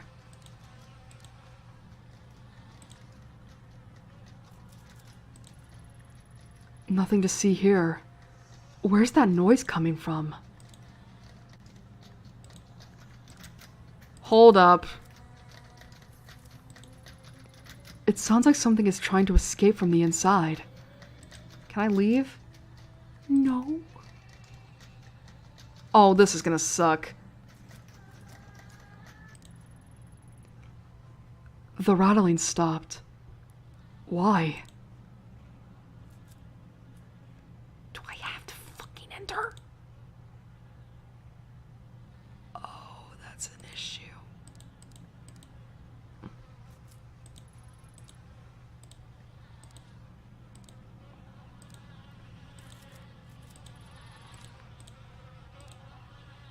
Oh yeah, it does say Ruby.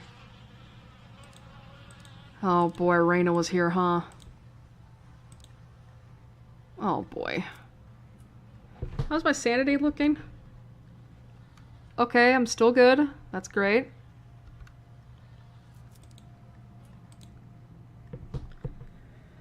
Oh boy. I'm not ready for this. I'm not. Pictures, TV. This TV doesn't look like it's been used in years, and is covered by a thick layer of dust. I doubt it even works anymore.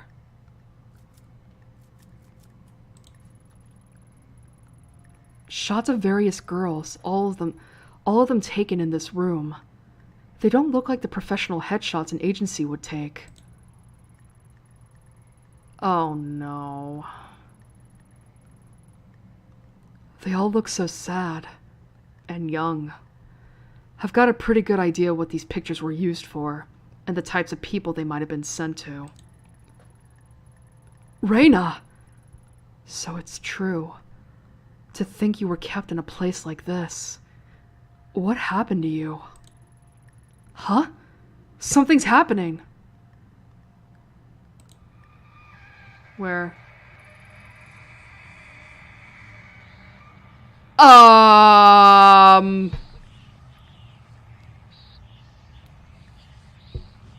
Hi, Ghost. You're back early. Yeah. Oh no. Oh no. Don't do this. Please. I don't want to I don't like this. I don't like this. I don't like this. I don't feel well. I think I'll go to bed early tonight. Ruby, don't ignore me. Lately, it's been the same excuses over and over. I don't know what you're talking about. Ruby. My sweet little Ruby. You think because that one song was a hit, you can just stop working? That money's all gone, sweetheart. We spent it all trying to get you a record deal. Don't you think it's unfair to eat my food and stay here for free without doing any work? Ruby. Hey, stop crying. Stop crying! I'm talking to you! Please, I didn't mean it. I'll do another song. I'll make it up to you. I promise. I just don't want to. That's exactly why I'm setting up all these meetings for you. You make the right impression with these guys and they'll take you places. Speaking of which, I got a call a little while ago from Masa.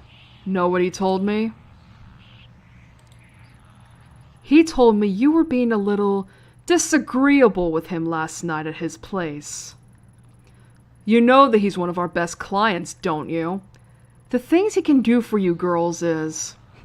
Well, I shouldn't even need to tell you.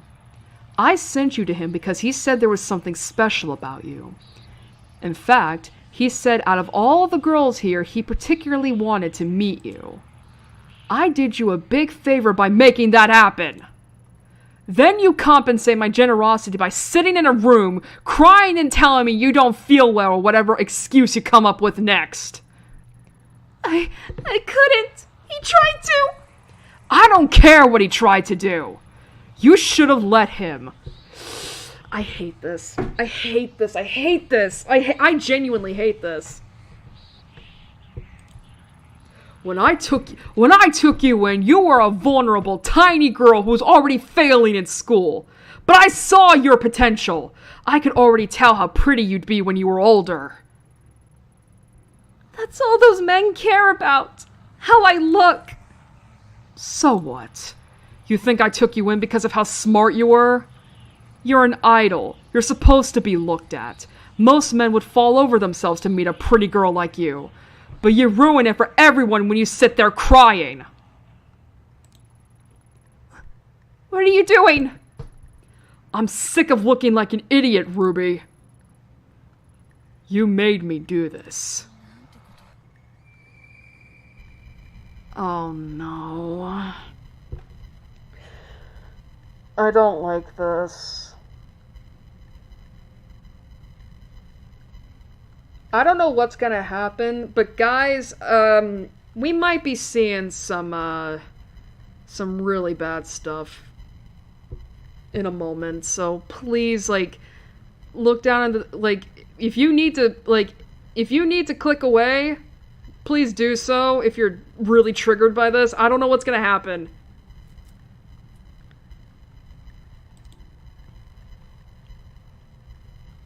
Oh boy. Look away.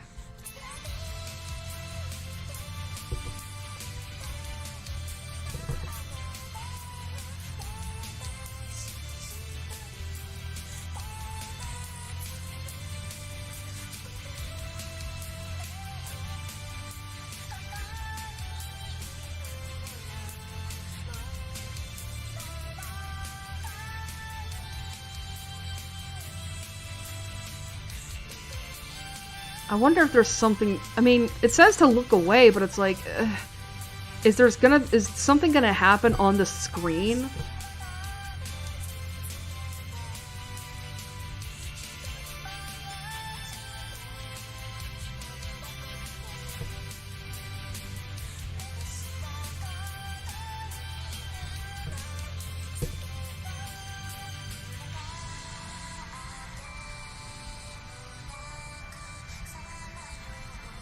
This is an actual song. I hear Japanese in it.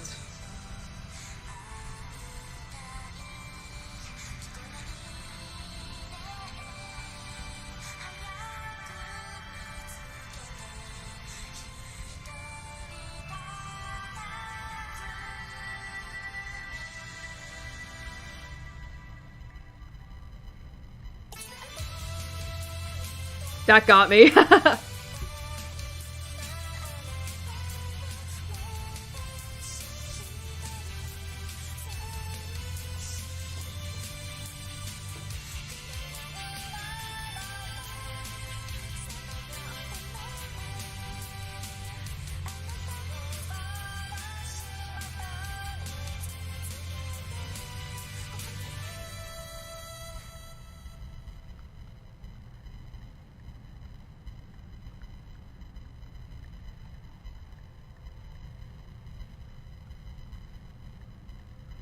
I'm just waiting for something to happen, like...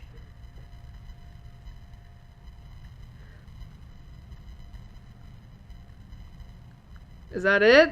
Is that all we're gonna get?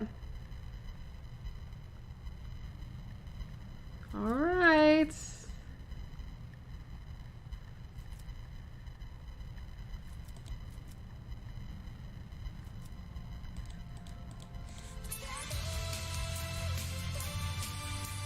Huh.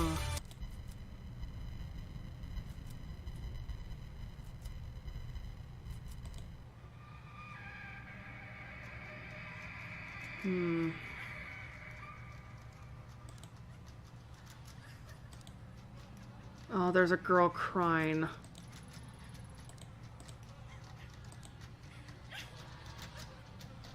Oh.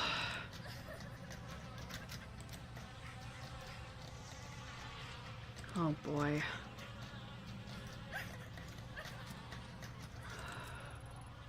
The noise stopped. I'm so sorry, Ruby. Not Ruby, Reina.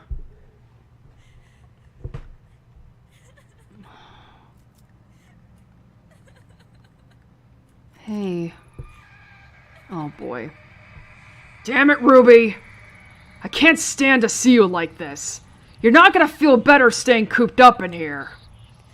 Listen, I got you that photo shoot lined up tomorrow. The one with Masa. Are you even listening? Don't make me go back. I don't want to go out. Let me stay here. What's wrong with you? Please. Please. Don't make me. I'm afraid to go. Far as I can tell, all you're afraid of is success. I've fallen over myself to make you a star, but you'll never get anywhere if you lock yourself away. What? You not going to say anything? You can't treat me this way! I gave you your name, your music, and damn near everything else! Oh, but you think you're special, right? Let me break it to you, honey. You're not. There's loads of other girls in this business just like you, and they do what they have to without complaining about it.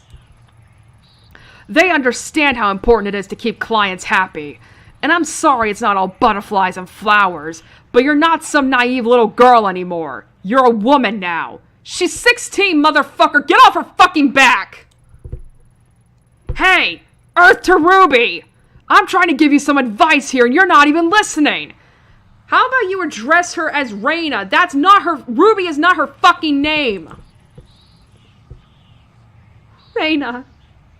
My name is Reina. What'd you just say? Reina? Who's that? Oh yeah, that was the name of some pathetic little foster girl I picked up.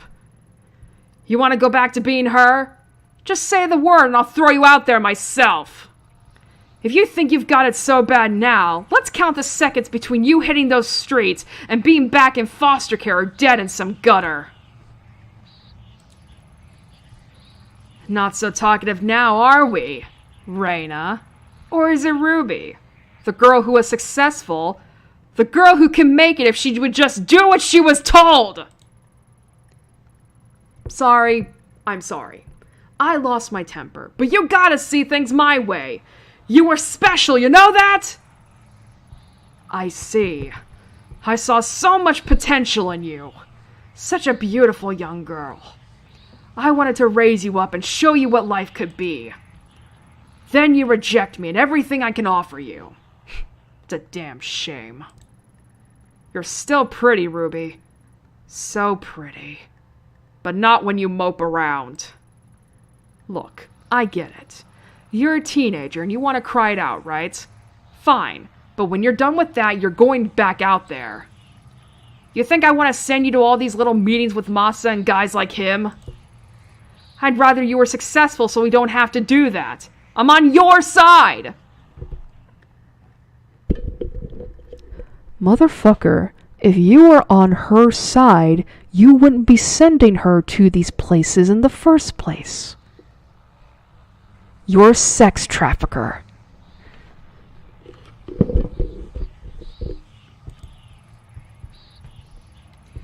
If you'd work harder, you wouldn't have to do things like that. Stop. Stop crying! You're not a child anymore! I just want to go home. Home? Where do you think you are? You are home. This is as good as it's going to get for a girl like you. Tomorrow, you're going to go with Masa and do whatever it is he tells you to do. You'll stop this crying and you'll start making some money. Maybe it was a mistake to think you'd end up being special. Turns out you're just another disappointment. Another whore. I want to kill this guy. You know what? Reina was in the right here. Reina was right to fucking kill this guy. There's something laying on the mattress. It's a newspaper article dated October 24th, 2004. What does it say? Oh. The article's title, One-Hit Wonder Ruby Commits Suicide. That can't be. That was over 10 years ago. Her real name was withheld from the press, but her picture is there. According to the article, Higashi went to her room and found it locked. He called to her and she didn't answer. I thought she must have been tired, he said. She'd been working hard on a new song. He only forced the door when he noticed the smell where he found her hanging from the rafters. She'd hung herself almost 2 days before. Probably in this room. There's more. Though Mr. and Mrs. Higashi had adopted her years before, Ruby was not made to work and loved being an idol more than anything in the world. Her song Look For Me will go on sale again this month, with all sales going to various suicide prevention charities. I've read enough. The sadness that's in this room is the same awful feeling I felt in the sewers. Is it Reina's? Is this what I was supposed to see? I wonder if that was her song then that we heard on the TV. Oh, the poor girl. Also, I find it really icky that, like, it's like, sure, we're gonna run her song on the radio again. I don't know, I find that a little icky.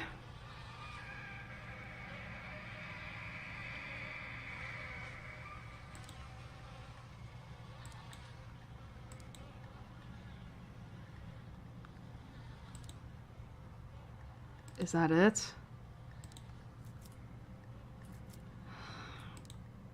I'm so sorry, Reina. You deserved better than that.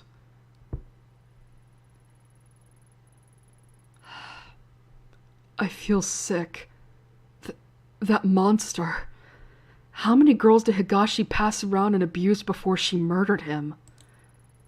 And Reina, she looked the same as she does now. 16 years old. A child. Higashi had her locked up and she tried to take back control the only way she thought she could, only she came back. And all that pain and suffering came back with her.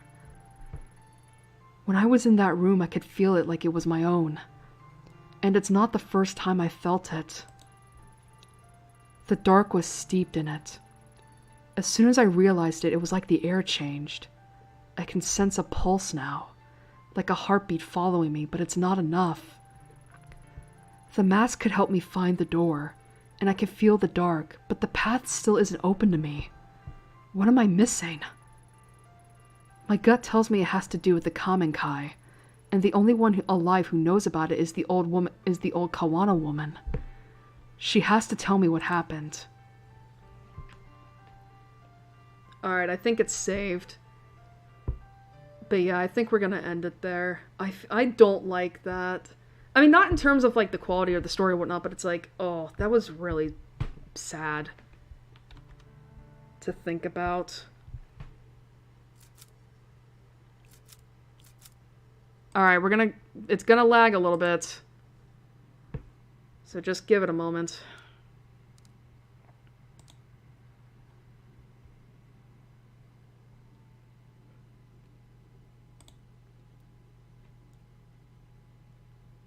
God, don't do that. I thought OBS crashed on me again. Ugh.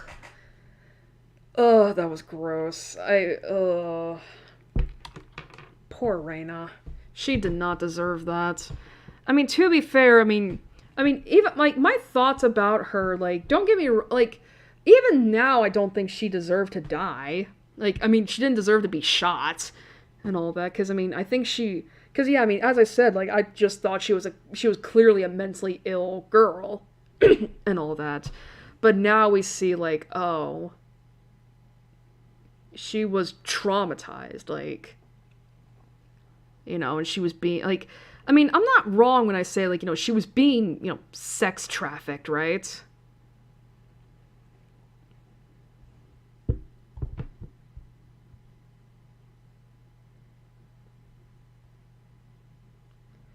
Like, I don't think I'm wrong in that. I mean, maybe I don't quite know what sex trafficking is, but, like, I mean, but basically, like, yeah, like, Higashi was basically just passing her around to men that would assault her, right? Like, and that's, like, he was basically the middleman. I mean, and you know, and it was for money. Like, he was paying the money. Like, that's sex trafficking, right?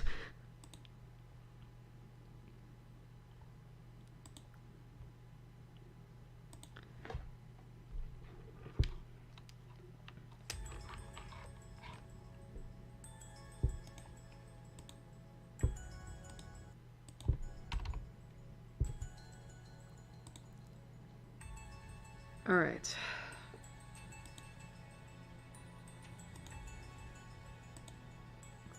Alright. 5:34.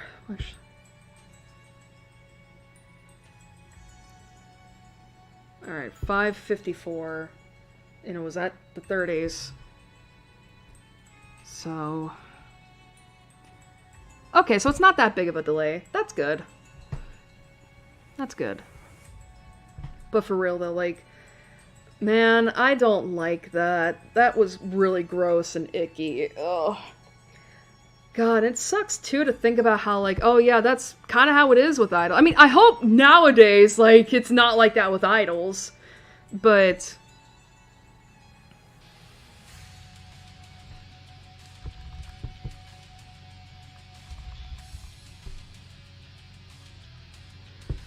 But yeah, I mean, I do know, like...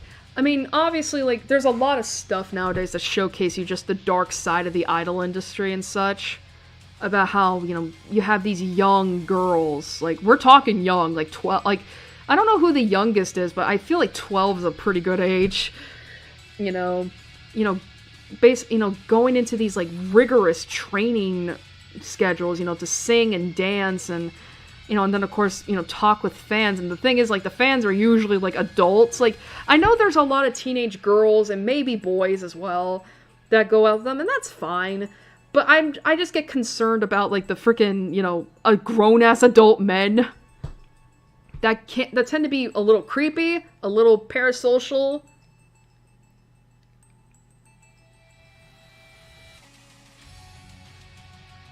You know, and a lot of times, like, you know, these, you know, newbie idol, I don't want to say newbie idols, but, like, you know, these idols in training, like, they're not doing it for the fame or all that. I mean, maybe they are. They want to, you know, be famous. But I think a lot of them are there because, you know, they thought it would be, like, this fun thing to do and also to inspire, you know, other girls. Because a lot of the times, you know, idols inspire future idols.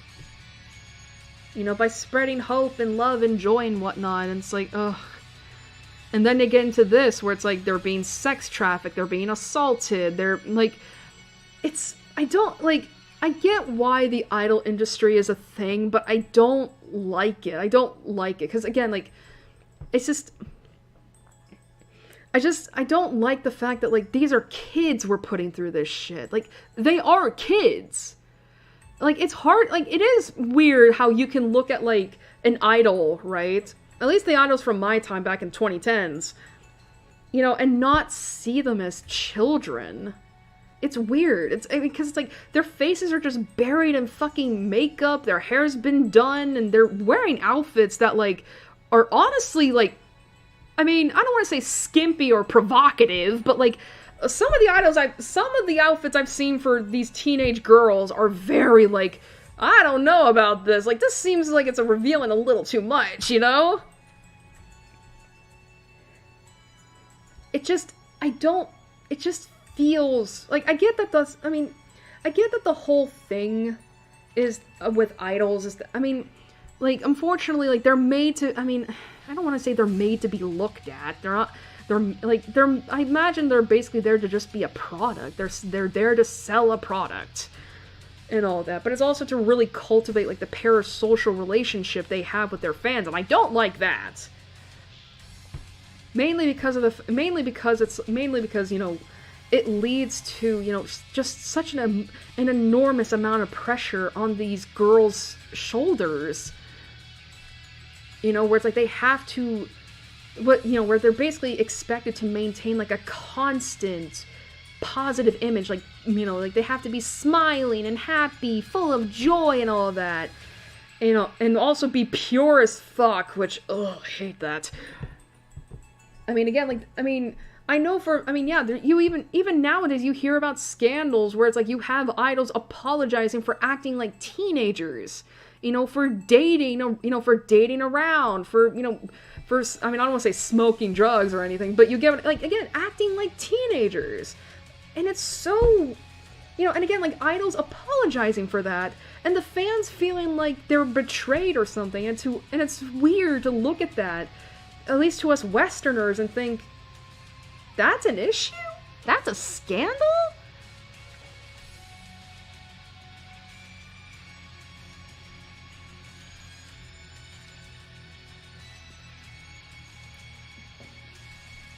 But you get what I mean. It's just, it's weird. It's just, ugh, I hate it.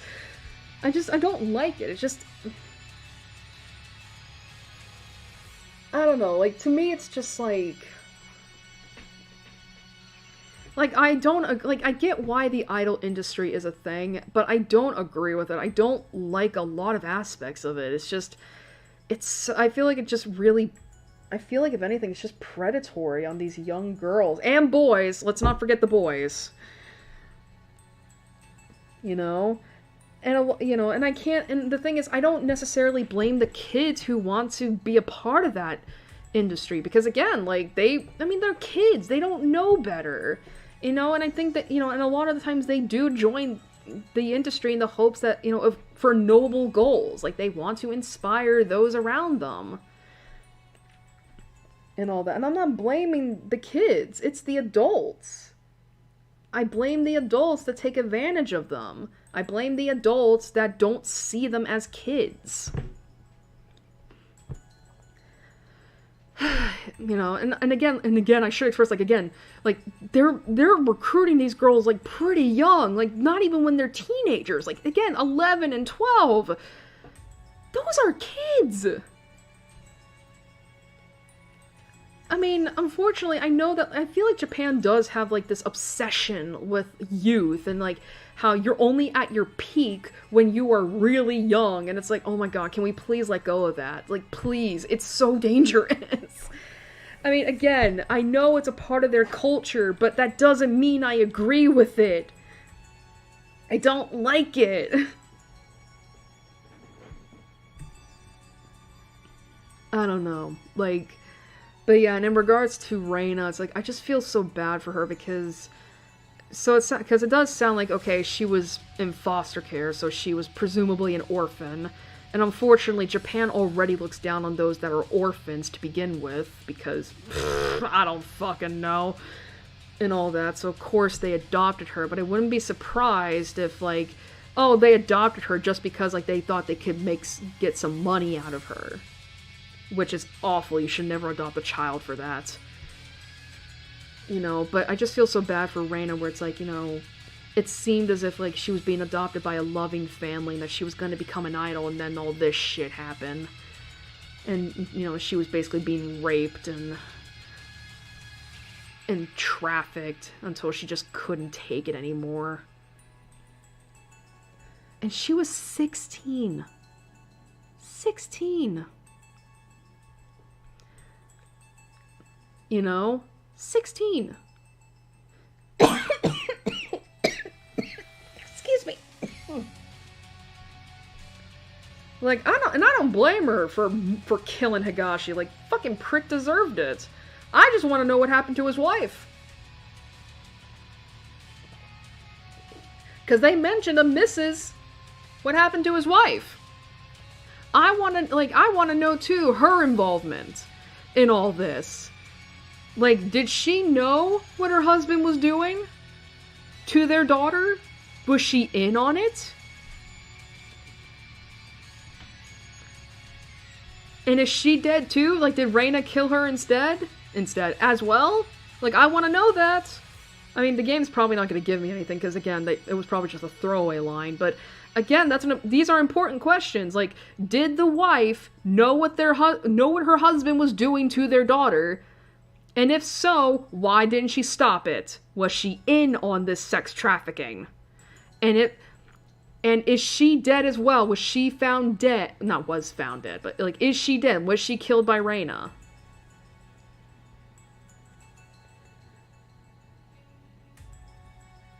Again, questions to be asked. But yeah. I did not expect this game to be taking that twist. Like, legitimately not. God, and to think that Reina's not the only girl Like, she was just one of dozens. And that's even more scary to think about.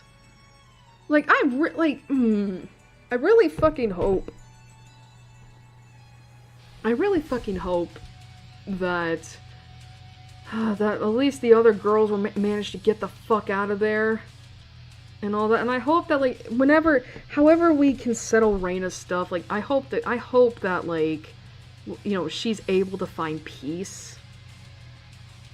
You know, I hope she's able to find peace, and I hope she's able to realize that, you know, if she hasn't already, like, it's not her fault that what happened to her happened. Like, you were just a child. You know, like, she was just a child, and you had dreams of becoming an idol. Like, and those people that were your parents supposedly took advantage of that. You did not deserve to be raped. You did not deserve to be trafficked. You did not deserve to be used and abused and exploited by anybody. Least of all by the people that were supposed to love you and care for you. Like, I really hope, like, that something like that happens. Anyway. Alright. Alright, we've been going for over 6 hours. And outside of the, and I will say this, outside of the,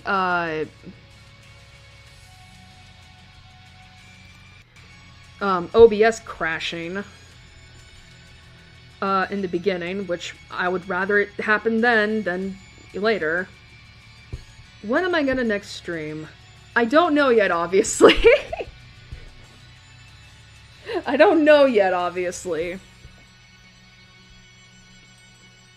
Like, I don't even know how far we are into this game. I will say, though, I don't want to stream again Sunday, so probably...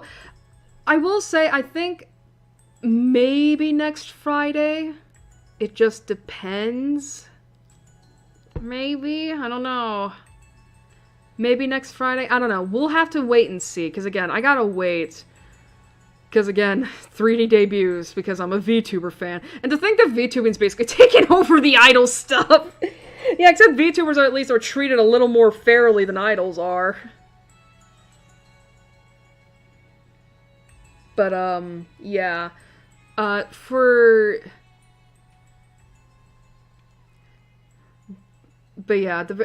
going by, like, who's next in the lineup for, Noctix, it's like, okay, that might be a challenge, because Uki usually streams at, like, in the evening for me, whereas the other two up at ass o'clock in the morning.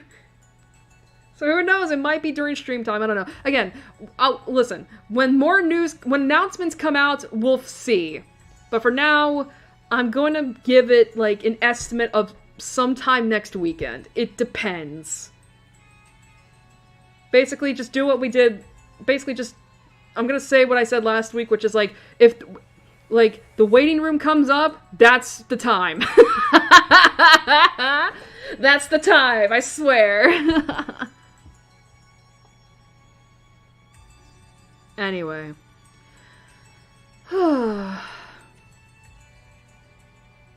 With that out of the way, thank you all for joining me tonight. I hope you enjoyed it. And hey, we didn't have any issues tonight. At least, again, outside of the OBS crashing, but at least it was in the beginning. And I'll see you all, and I'll see you next for Tokyo Dark Part 3. Until then, have a good night, have a nice week, maybe. Stay safe, there's a lot of shit going on out there. And I'll see you all next time. Good night, everybody.